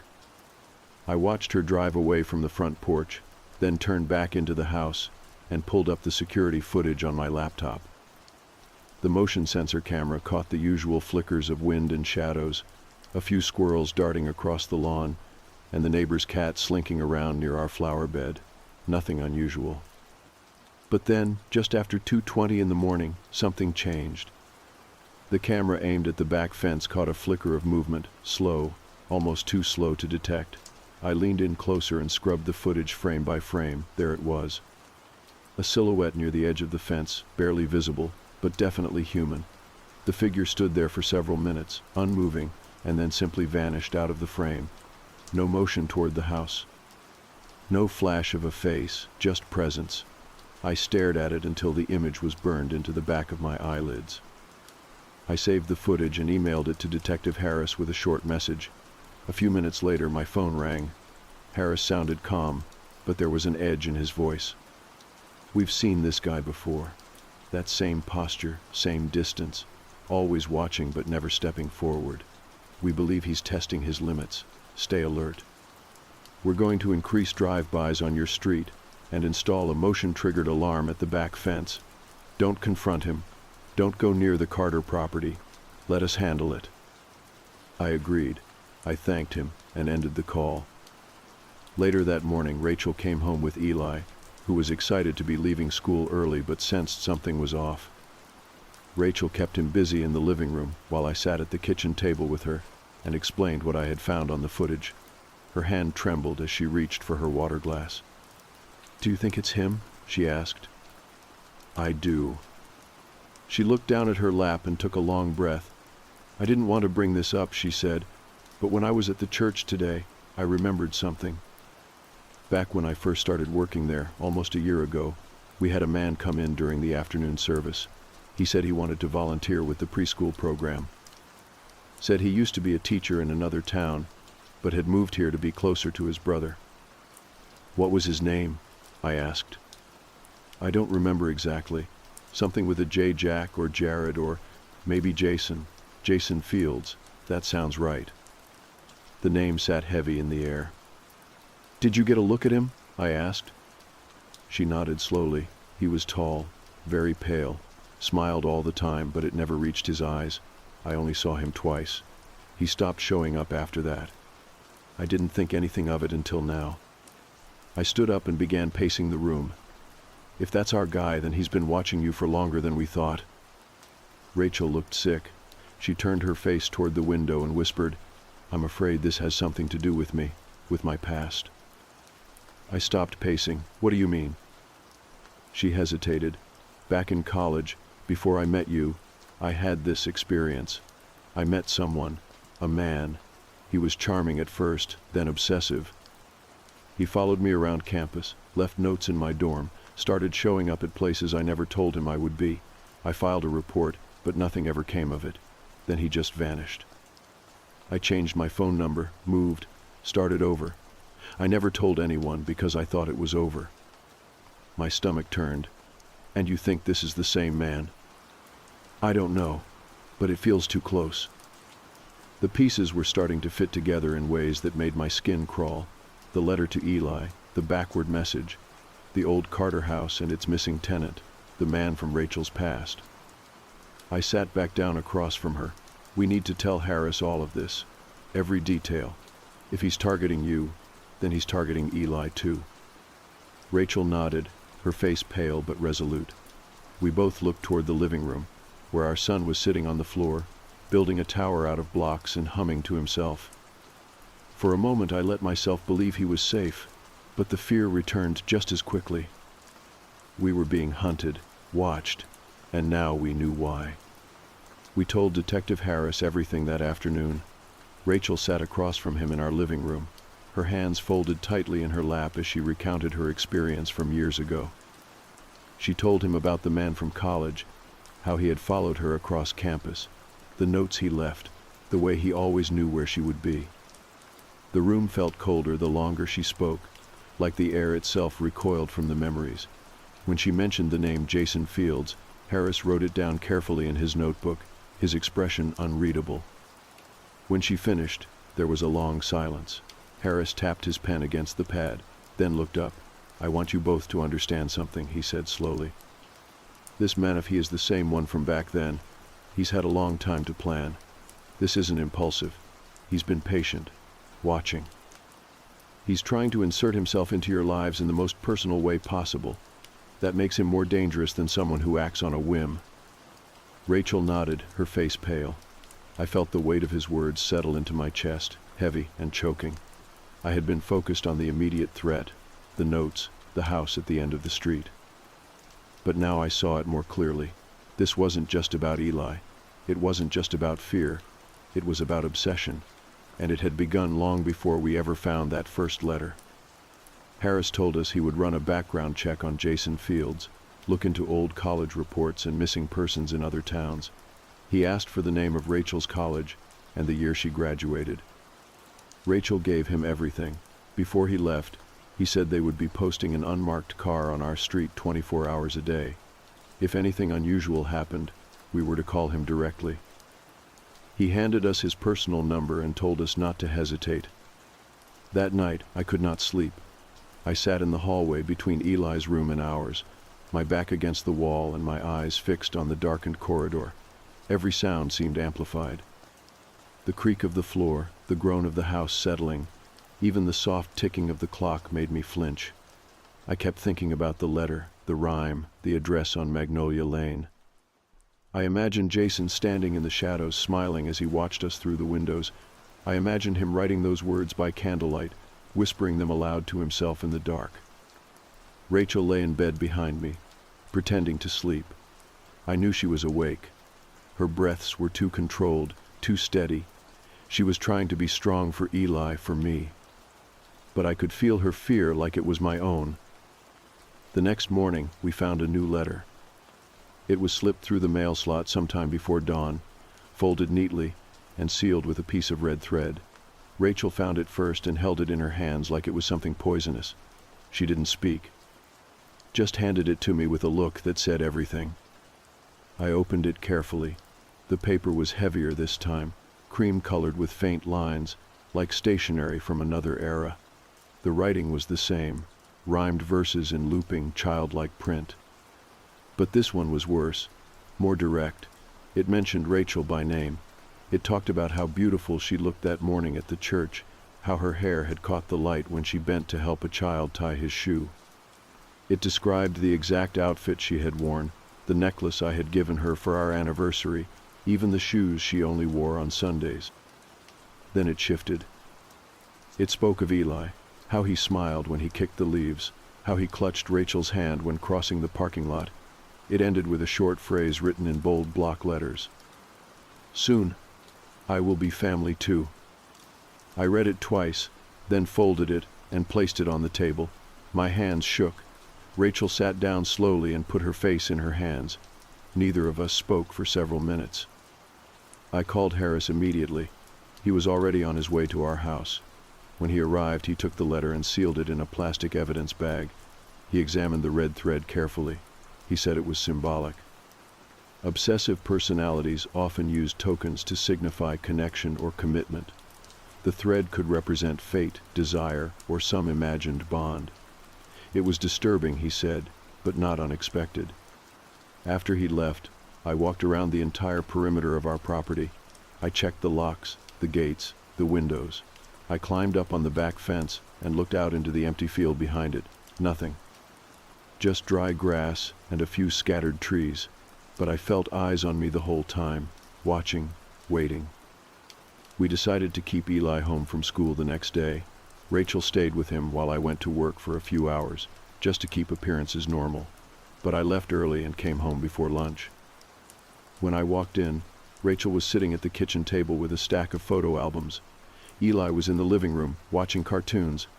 Rachel looked up at me with tears in her eyes. "These are from college," she said softly. "I found one of him." I sat beside her and looked at the photo she had set aside. It was a group picture taken at a Halloween event. Rachel was dressed as a fairy, wings and all. A few other students stood around her in costume.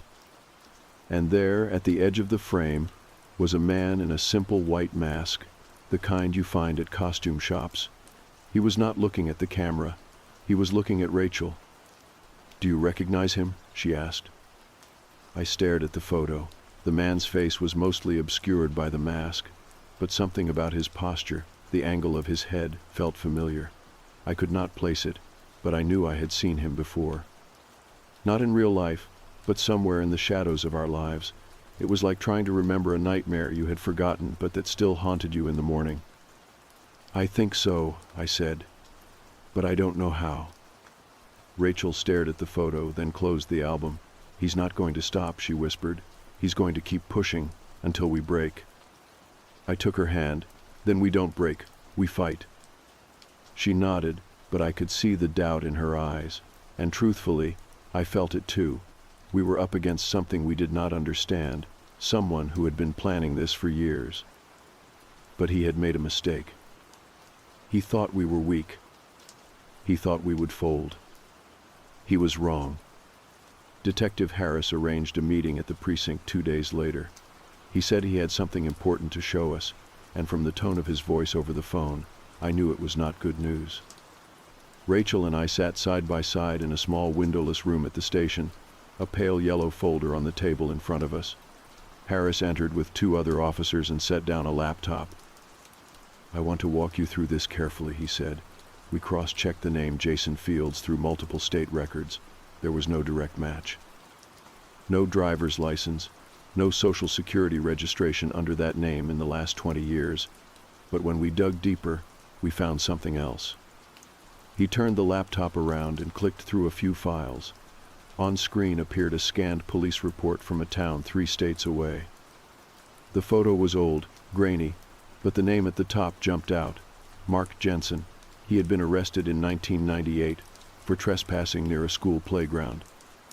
Charges were dropped due to lack of evidence, but when Rachel leaned in and looked at the photo, she inhaled sharply. "That's him," she whispered. The man in the image had short cropped hair and pale skin.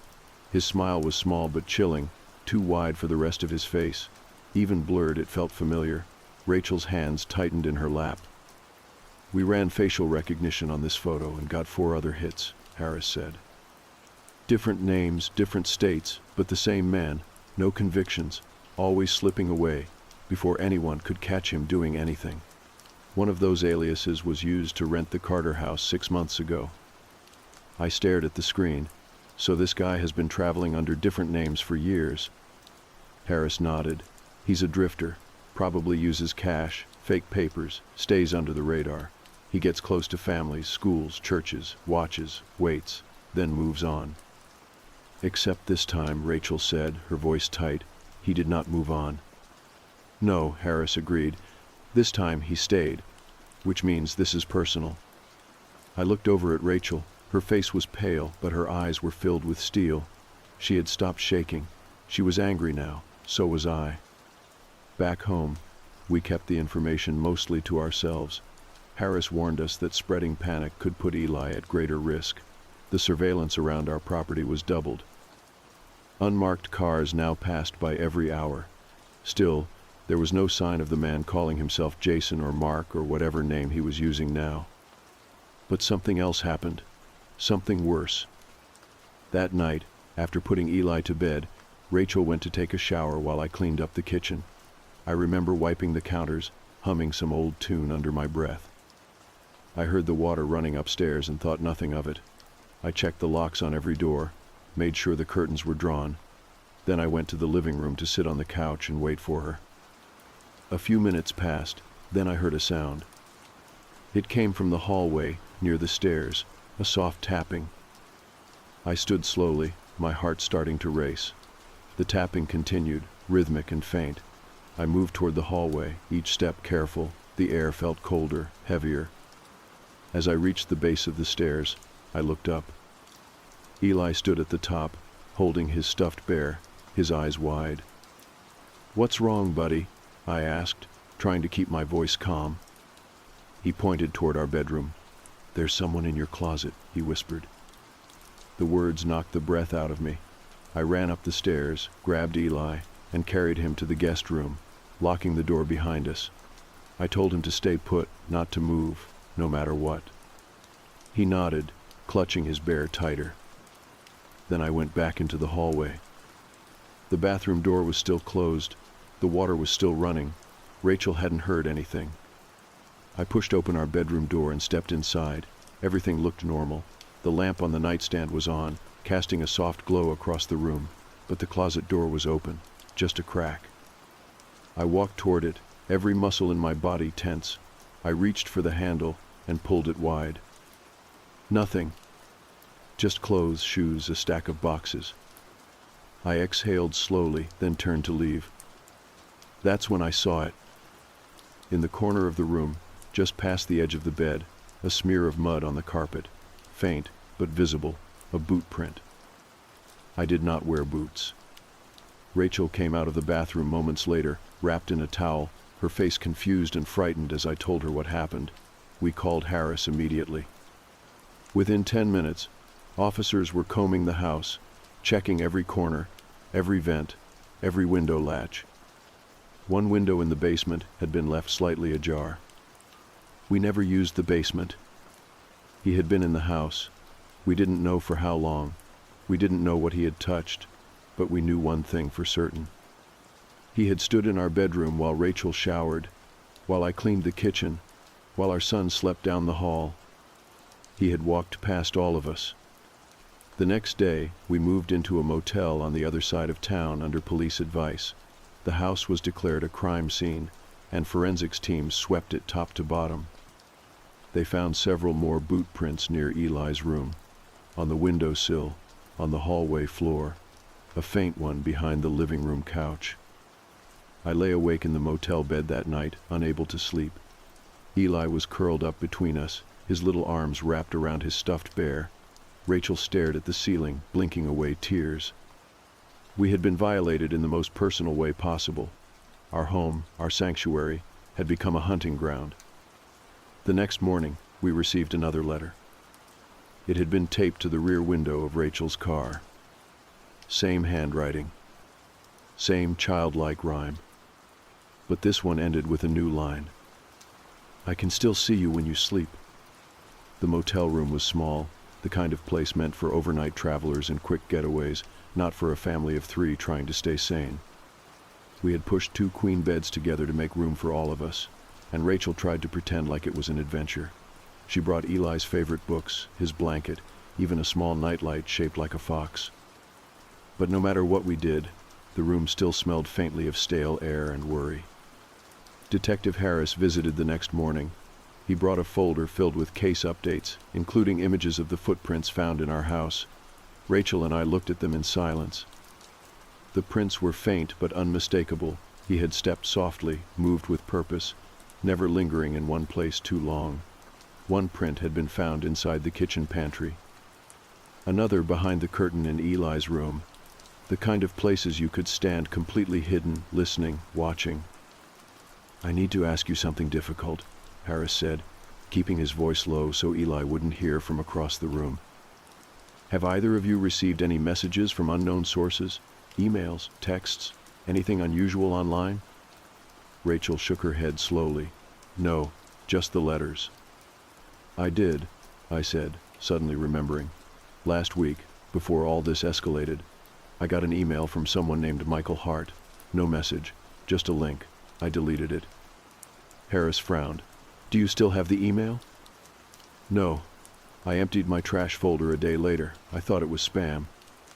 Michael Hart is one of the aliases he used in another state. I need your email login. I'll have the tech unit try to recover it. I wrote it down and handed it over, feeling like I had just handed over a piece of myself. Everything about our lives was now open for dissection. Every detail mattered. Harris closed his folder, looked over at Eli, then back at us. We're going to request federal assistance, he said. Someone like this doesn't just stop. He escalates. That afternoon, we tried to keep things as normal as possible.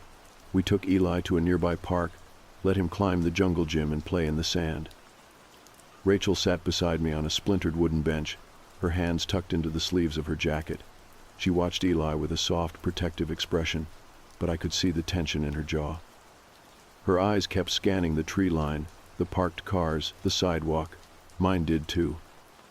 "He's not just trying to scare us," she said after a long silence. "He's trying to become part of our lives, insert himself in every corner." I nodded. "He wants to erase Rick, replace me." Rachel turned to look at me. "He tried to replace me once too, back then. That was his thing. He wanted to become the only thing in my world. I remember thinking it was just obsession. But now, I think it was something worse. He wants to be needed." "Then why the threats? Why terrify a child?" "Because he's not normal," she said, her voice brittle. "He thinks fear makes people pay attention. He thinks if we're afraid enough, we'll turn to him, trust him, let him in." I didn't know how to respond to that. I just kept watching our son build a castle out of sand, completely unaware of how close danger had come to him. I felt like I had failed as a father, letting this thing creep into our home, into our lives. But Harris was right. This man was not acting on impulse. He had been planning, waiting. When we returned to the motel that evening, a folded note was wedged into the passenger side mirror of our car. It had not been there when we parked that morning. My heart dropped the moment I saw it. Rachel snatched it before Eli could notice, unfolded it quickly, and read it aloud in a whisper. "I like this place. Cozy. Smells like vanilla and fear." There was no signature, no rhyme this time, just that short, mocking sentence. We didn't call Harris. We drove straight to the station.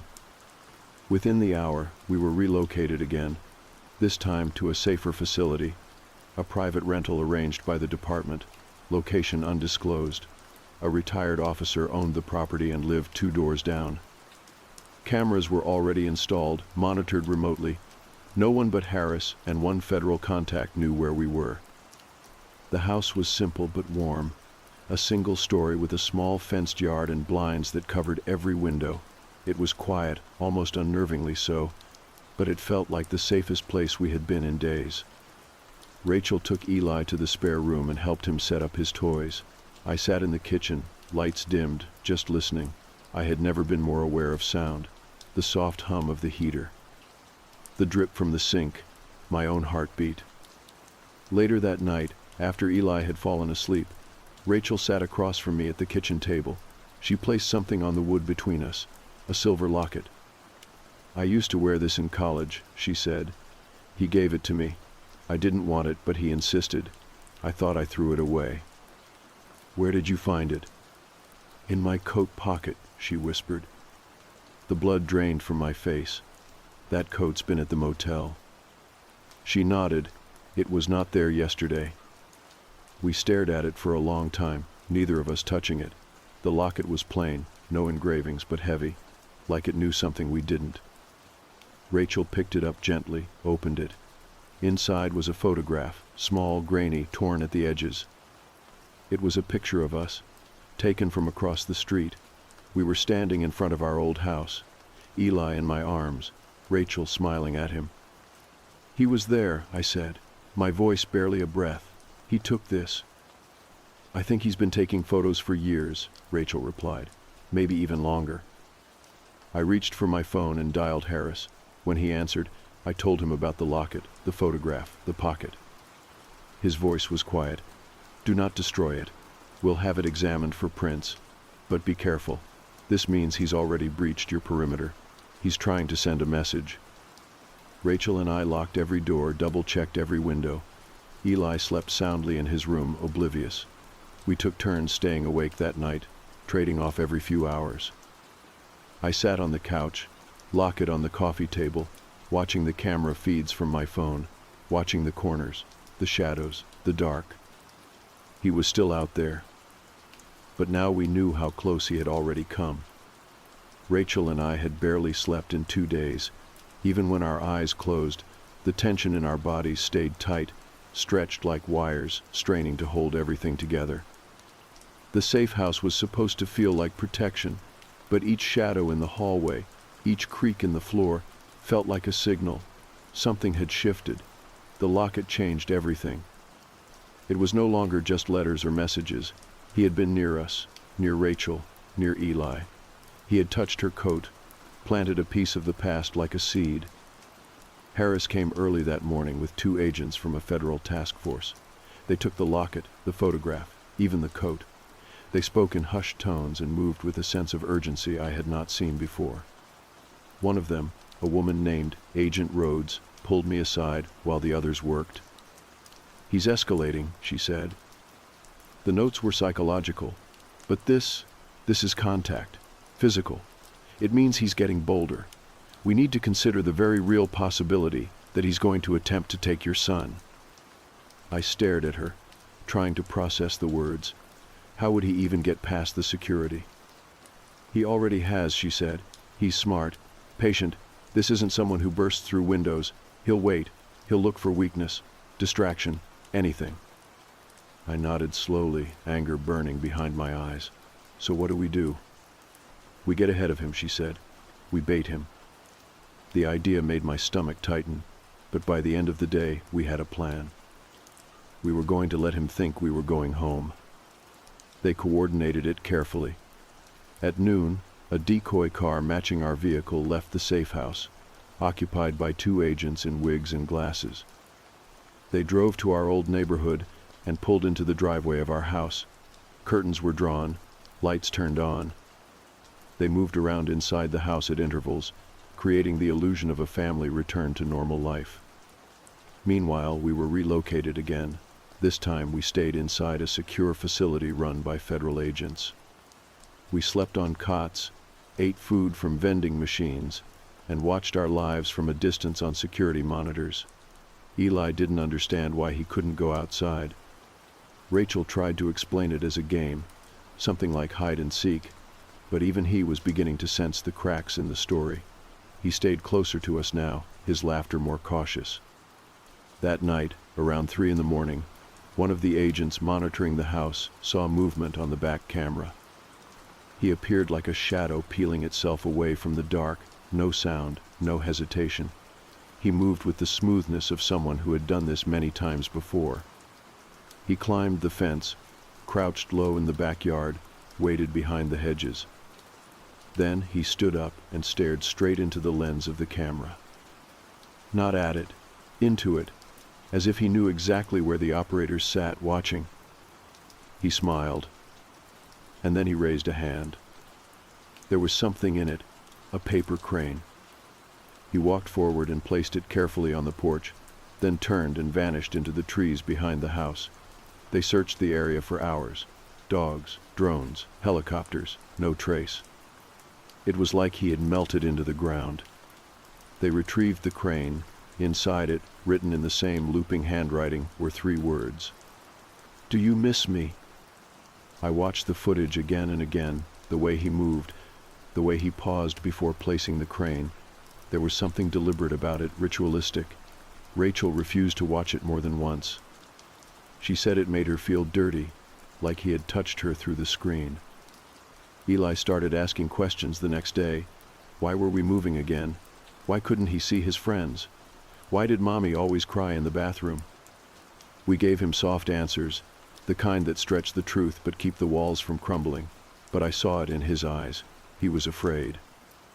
He asked me that night if monsters were real. I told him no. I lied.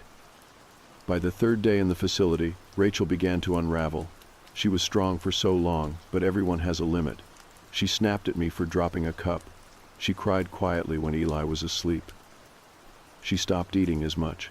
The locket, the notes, the photo from the shadows, it had all added up to something unbearable. She was beginning to believe he would never stop, that we would never go home. I held her hand in the hallway while Eli watched cartoons in the next room. She leaned into me, her head on my shoulder, and whispered, "I can't do this much longer." "We're almost there," I said. He slipped. He showed his face to the camera. "They're running it through everything. They'll find him." She looked up at me, tears in her eyes. "But what if they don't?" That night, the agents received another letter. It was hand-delivered to the front entrance of the facility, left inside the mailbox usually reserved for official deliveries. No one saw who placed it there, no prints, no trace. This letter was different. It was addressed to Eli, written in crayon. A drawing of a stick figure family on the front, a house, a boy holding hands with a tall man, a dog, even though we did not have one. Inside was a single line: "Your new dad is coming soon." Rachel dropped the letter when she saw it. I grabbed it before Eli could touch it and stormed into the operations room. Agent Rhodes and Harris were already there, both staring at the message. "This is direct," Rhodes said. "He's no longer pretending to be subtle. This is a claim, a challenge." "So what now?" I asked. "He knows where we are. He got this inside." She nodded. "That means someone is watching us. He has eyes we haven't spotted. He's always a step ahead because we're playing by the rules, and he's not." Rachel stepped into the room behind me, her face pale but composed. Then we changed the game. Rhodes looked at her. "What are you thinking?" "We stop hiding," Rachel said. "We give him what he wants, one chance, one opportunity, but on our terms." It sounded reckless, desperate, but as the words left her mouth, something shifted in the room, a sense of purpose, of trap. "We lure him," I said. "We make him think we're coming home again. No decoys this time, just us." Rhodes nodded. "Then we prepare." We returned to the house 3 days later. It felt unreal walking through the front door, like stepping into the set of a play we had abandoned. Everything was still there. The couch, the coffee table, the framed photos on the wall. But something was different. The air felt thicker, the quiet more pronounced. The house no longer felt like home. It felt like a stage. The agents had hidden cameras installed in every room. Microphones were tucked into lamps and vents. A van sat several blocks away, feeding everything to a team watching every movement. Rachel knew where the cameras were. So did I. But we made sure to act like we didn't. For all intents and purposes, we were just a family trying to reclaim our life. Eli was the hardest part. He wanted to go back to school, see his friends, ride his bike. We told him we were only home for a little while, that we needed to see if things were okay. He asked if the bad man was still out there. I told him yes, but this time we were ready. He seemed to believe me. The first day back was uneventful. Rachel made pasta for dinner. We put on a movie. Eli fell asleep on the couch. It was too normal. I knew he was watching. Somewhere nearby, he was out there, waiting, testing, measuring our routine. On the second night, Rachel found something in the mailbox, a single Polaroid. It showed our house, the living room window. Rachel visible through the glass, folding a blanket on the couch. The timestamp in the corner had been scratched out with a knife. We did not speak as she handed it to me. I walked it to the back bedroom where Agent Rhodes and her team had set up a hidden operations post. She looked at the photo and nodded. "He's here," she said. "He's waiting for you to let your guard down." I stared at the image for a long time. My wife, unaware she was being watched, just a moment stolen through the glass. It made my skin crawl. Later that night, I pretended to sleep on the living room recliner. Rachel lay in bed with Eli, reading him stories until he drifted off. The house was silent, the kind of silence that buzzes in your ears. Around 2 a.m, the front porch camera flickered. Then a soft knock at the door. Not hard, just a tap. Once, twice. Then silence. I did not move. I stared through the crack in the curtain, holding my breath. The knock came again, this time softer, like someone dragging their nails across the wood. I reached slowly for the microphone hidden in the side table and whispered, "He's here." Within seconds, Rhodes and her team were alerted. They moved fast, through the back alley and up both sides of the street, but the man at the door never waited long.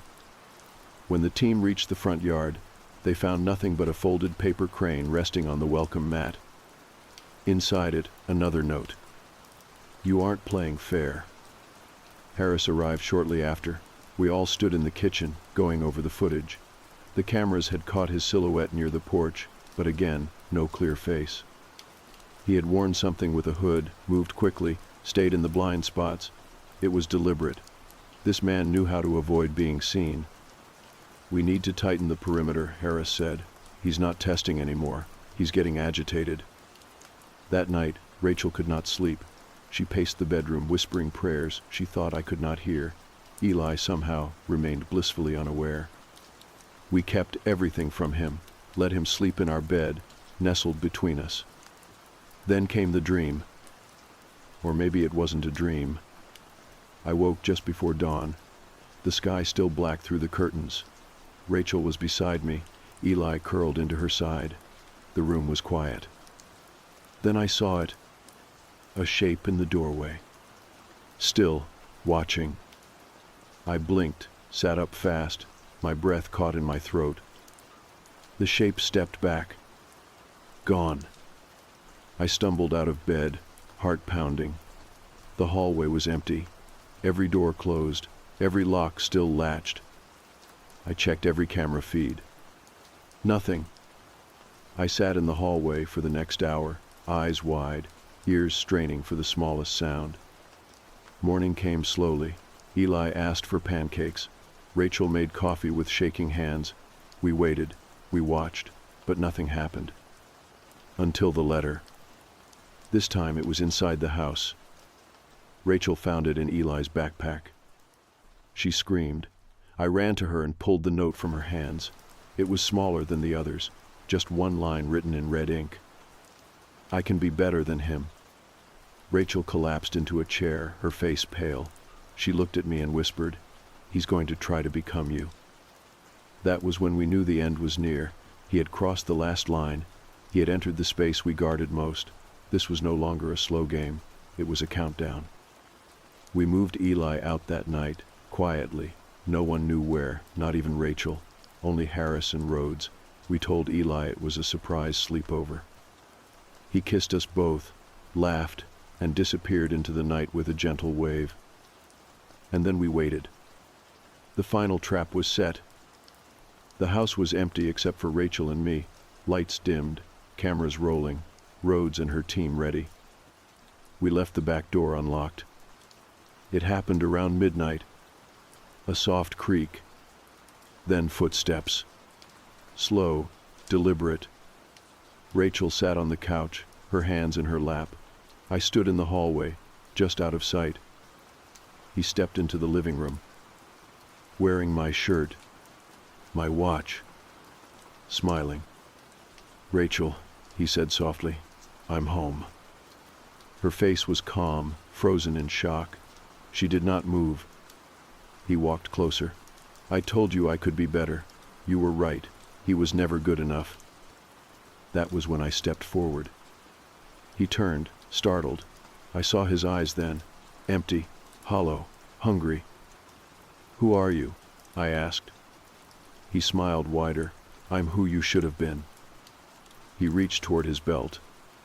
Before he could draw anything, the front door burst open. Agents swarmed in. Harris shouted orders. Rhodes tackled him to the ground. He screamed, not in pain, in fury, like something ancient and wrong. They restrained him, dragged him from the house. We stood in silence, barely breathing, as the house returned to stillness. Harris came to us, face grim. "It's over. You're safe." But I looked at Rachel, and I knew what she was thinking. Safe was just a word. He would never truly leave us. But Eli was untouched, unhurt, and that was enough. For now. The days that followed were unlike anything I ever expected. The news coverage started almost immediately after his arrest, though his real name was still being withheld from the public. On paper, he was just another dangerous intruder caught before he could cause permanent harm. But to us, he was something far more terrifying. A stranger who had tried to steal our lives, piece by piece. A man with no known family, no known past, and no fingerprints in any database. They kept him in a maximum security holding facility under constant observation. Rachel and I met with Rhodes and Harris in a secure conference room to discuss the next steps. They both looked tired, hollow-eyed. The case had become bigger than they imagined. There were murmurs of federal agencies wanting jurisdiction, More than one file on the table suggested connections to cases across several states. "He's not cooperating," Rhodes told us. "Hasn't said a word since we brought him in, not even during the psych eval." "Is he mentally ill?" Rachel asked. "We're not sure," Rhodes said. "He knows how to act normal, calm. He's not erratic or violent unless provoked. But there's a detachment there, like he's wearing someone else's skin and doesn't fully understand how it works." That image stuck with me, wearing someone else's skin. It described the past few weeks perfectly. The way he mimicked my routines, my clothes, my voice. The way he spoke to Rachel, studied her reactions, and most of all, the way he looked at Eli like he was trying to feel something he couldn't quite reach. We were granted one final walk through our house before it was closed for extended forensic analysis. Rachel was hesitant, but I felt like I needed to see it. I needed to confront the space that had been invaded and poisoned. We walked together, the silence heavy between us. The living room was still, exactly how we had left it. The cushions on the couch were slightly misshapen from the stakeout. The coffee table still bore the faint smudge of a coffee cup from the last night. But it was the hallway that chilled me. Something about it felt colder, less lived in. We moved slowly through the rest of the house. Eli's room was last. It looked untouched, but we both knew better. Rachel stepped inside, running her fingers over the bookshelf, her eyes on the curtains. I noticed something near the closet, a small piece of paper folded into another one of those cranes. It must have been missed during the sweep. I picked it up, hesitant, and carefully unfolded it. Inside, written in that same strange, tight scrawl, was a sentence that made my blood turn to ice. "I could have taken him." That was it. No signature, no date. Just a cruel, casual truth. Rachel stood beside me, reading over my shoulder. She did not cry. She did not speak. She just reached out, took the paper from my hand, and walked it to the kitchen sink. She struck a match and burned it without a word. That night, back at the safe house, Eli asked when we were going home. Rachel smiled, kissed his forehead, and told him soon. I watched her face carefully. She was tired, yes, but also stronger than I had ever seen her. This had nearly broken her, but something else had awakened too, a refusal to let this man define us. To let his sickness taint every corner of our future. The next morning, Harris called with an update. Something new had come up in the investigation. "You need to come in," he said. "There's something we found in his belongings." We arrived within the hour. The item in question was a notebook, plain black cover, worn edges. It had been found sewn into the lining of the coat he had been wearing. Inside were pages and pages of writing. Not coherent thoughts, but fragments, phrases, names, some crossed out, others circled repeatedly. Then we turned to the middle. That was where we found the list. Our names, mine, Rachel's, and Eli's, each repeated several times in neat, obsessive handwriting. Below our names were numbers, dates, and times. Most of them matched moments we remembered. When we first saw him in the store, the day he appeared in our neighborhood, the night Eli said someone was in the closet. He had been recording everything. Every encounter, every reaction. He had studied us like a test he meant to pass. The final entry chilled me the most. It simply read, "Tonight, full replacement." It had been the night we set the trap. "He was going to try," I whispered. "He really thought he could do it." Rachel looked away, her eyes glistening. Rhodes folded the notebook closed. "We believe he's done this before, multiple times. But this was the first time we caught him before he completed whatever it is he thinks he's doing." "What happens now?" I asked. "We keep him locked away," Rhodes said, "and we make sure no one else ends up on a list." That night, after putting Eli to bed, Rachel and I sat on the couch in the new rental. It was a temporary place, just until we decided what to do next. We watched the shadows stretch across the walls, the sound of Eli's soft breathing just barely reaching us from the hallway. "I keep wondering what would have happened if he hadn't been caught," Rachel said. "If we'd let our guard down, if we hadn't noticed the signs. We did notice, I said. We listened to our instincts. We fought back. But what if there are others who don't, she whispered. People who are too tired, too trusting, too afraid to believe what they see. That was the question neither of us could answer. The story wasn't over, not really. The man they arrested might never speak. The motives might remain a mystery. But one thing was certain. We were not the first. And if no one listened, if no one paid attention, we would not be the last. 6 weeks later, the trial began. It did not feel like justice, not at first. It felt like performance. Men and women in dark suits saying words that meant very little to me, assembling the pieces of a story they only partly understood. They called him by the name found on one of his many forged IDs, Colin Warren, but we still did not know his real identity. No record, no past, no family. They could not charge him for impersonation because, legally, he had not claimed to be anyone specific. He had never used my name, never signed it, never said it out loud, but he had mimicked me. Stolen my posture, my voice, my family's rhythms. There were no laws for that, nothing concrete.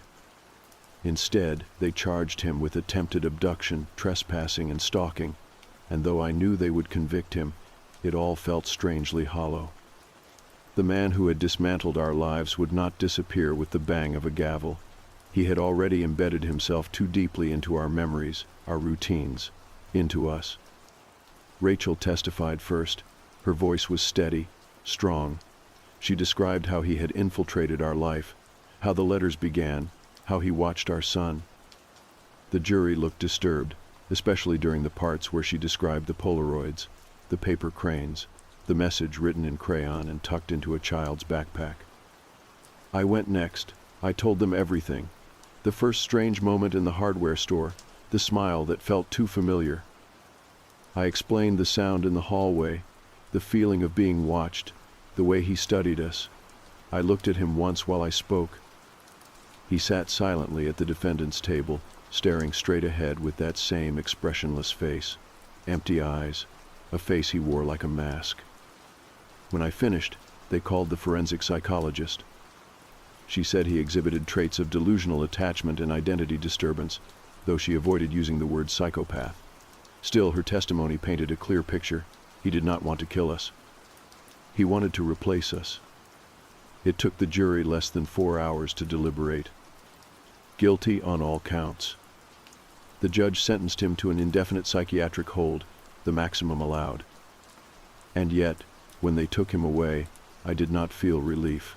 I felt the same quiet dread that had followed me since that first letter arrived in the mail. The same unease I saw on Rachel's face every time Eli walked out of our sight. The truth was simple. A courtroom decision could not erase what he had done, could not unbend the shape he had carved into our lives. After the trial, we moved. We left the city where it all happened, changed our numbers, bought a small house in a quiet neighborhood upstate. It was not far enough to forget, but it was far enough to breathe. Eli started a new school. Rachel returned to work part-time. I took a consulting job, remote, so I could stay home more often. We built new routines, little rituals meant to make the unfamiliar feel safe. Sunday pancakes, Friday movie nights, walks before dinner, even in the cold. The nightmares faded slowly.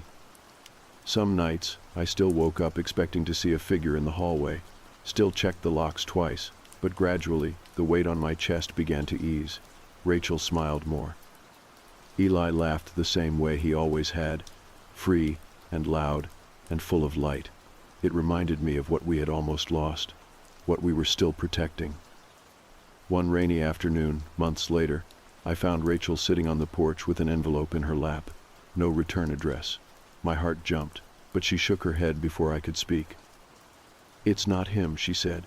"It's from the prison." I sat beside her as she opened it. Inside was a short letter, typed neatly, signed by the director of the facility. It stated that the man known as Colin Warren had been placed in high-security solitary confinement after a series of incidents. He refused to speak, refused to eat. He tore apart his cell one night, carved words into the walls with his fingernails. The phrase was repeated over and over. "You took my place." I looked at Rachel, and she looked back at me. Neither of us spoke for a long time. Eventually she folded the letter, placed it back in the envelope, and stood. We should burn it. We did. That night, after Eli went to bed, I stood by the window and looked out at the street. Quiet, calm, a neighborhood where no one knew our names. A place where the past couldn't reach us quite so easily. Rachel came up behind me, wrapped her arms around my waist. "He can't touch us anymore," she whispered. "It's over." I nodded, still staring out into the dark. And she was right. It was over. But I had come to understand something in the months since it ended. He was not just a man, not just a criminal or a stalker. He was a crack in the veneer, a glimpse of something unspoken. The idea that the lives we build, the identities we hold, can be imitated, mimicked, stolen. I would never stop watching the shadows, never stop checking the locks. But I had also learned something else. He failed. He did not break us. He did not take our son. He did not become me. We were still here, still whole, still together. And that, in the end, was enough.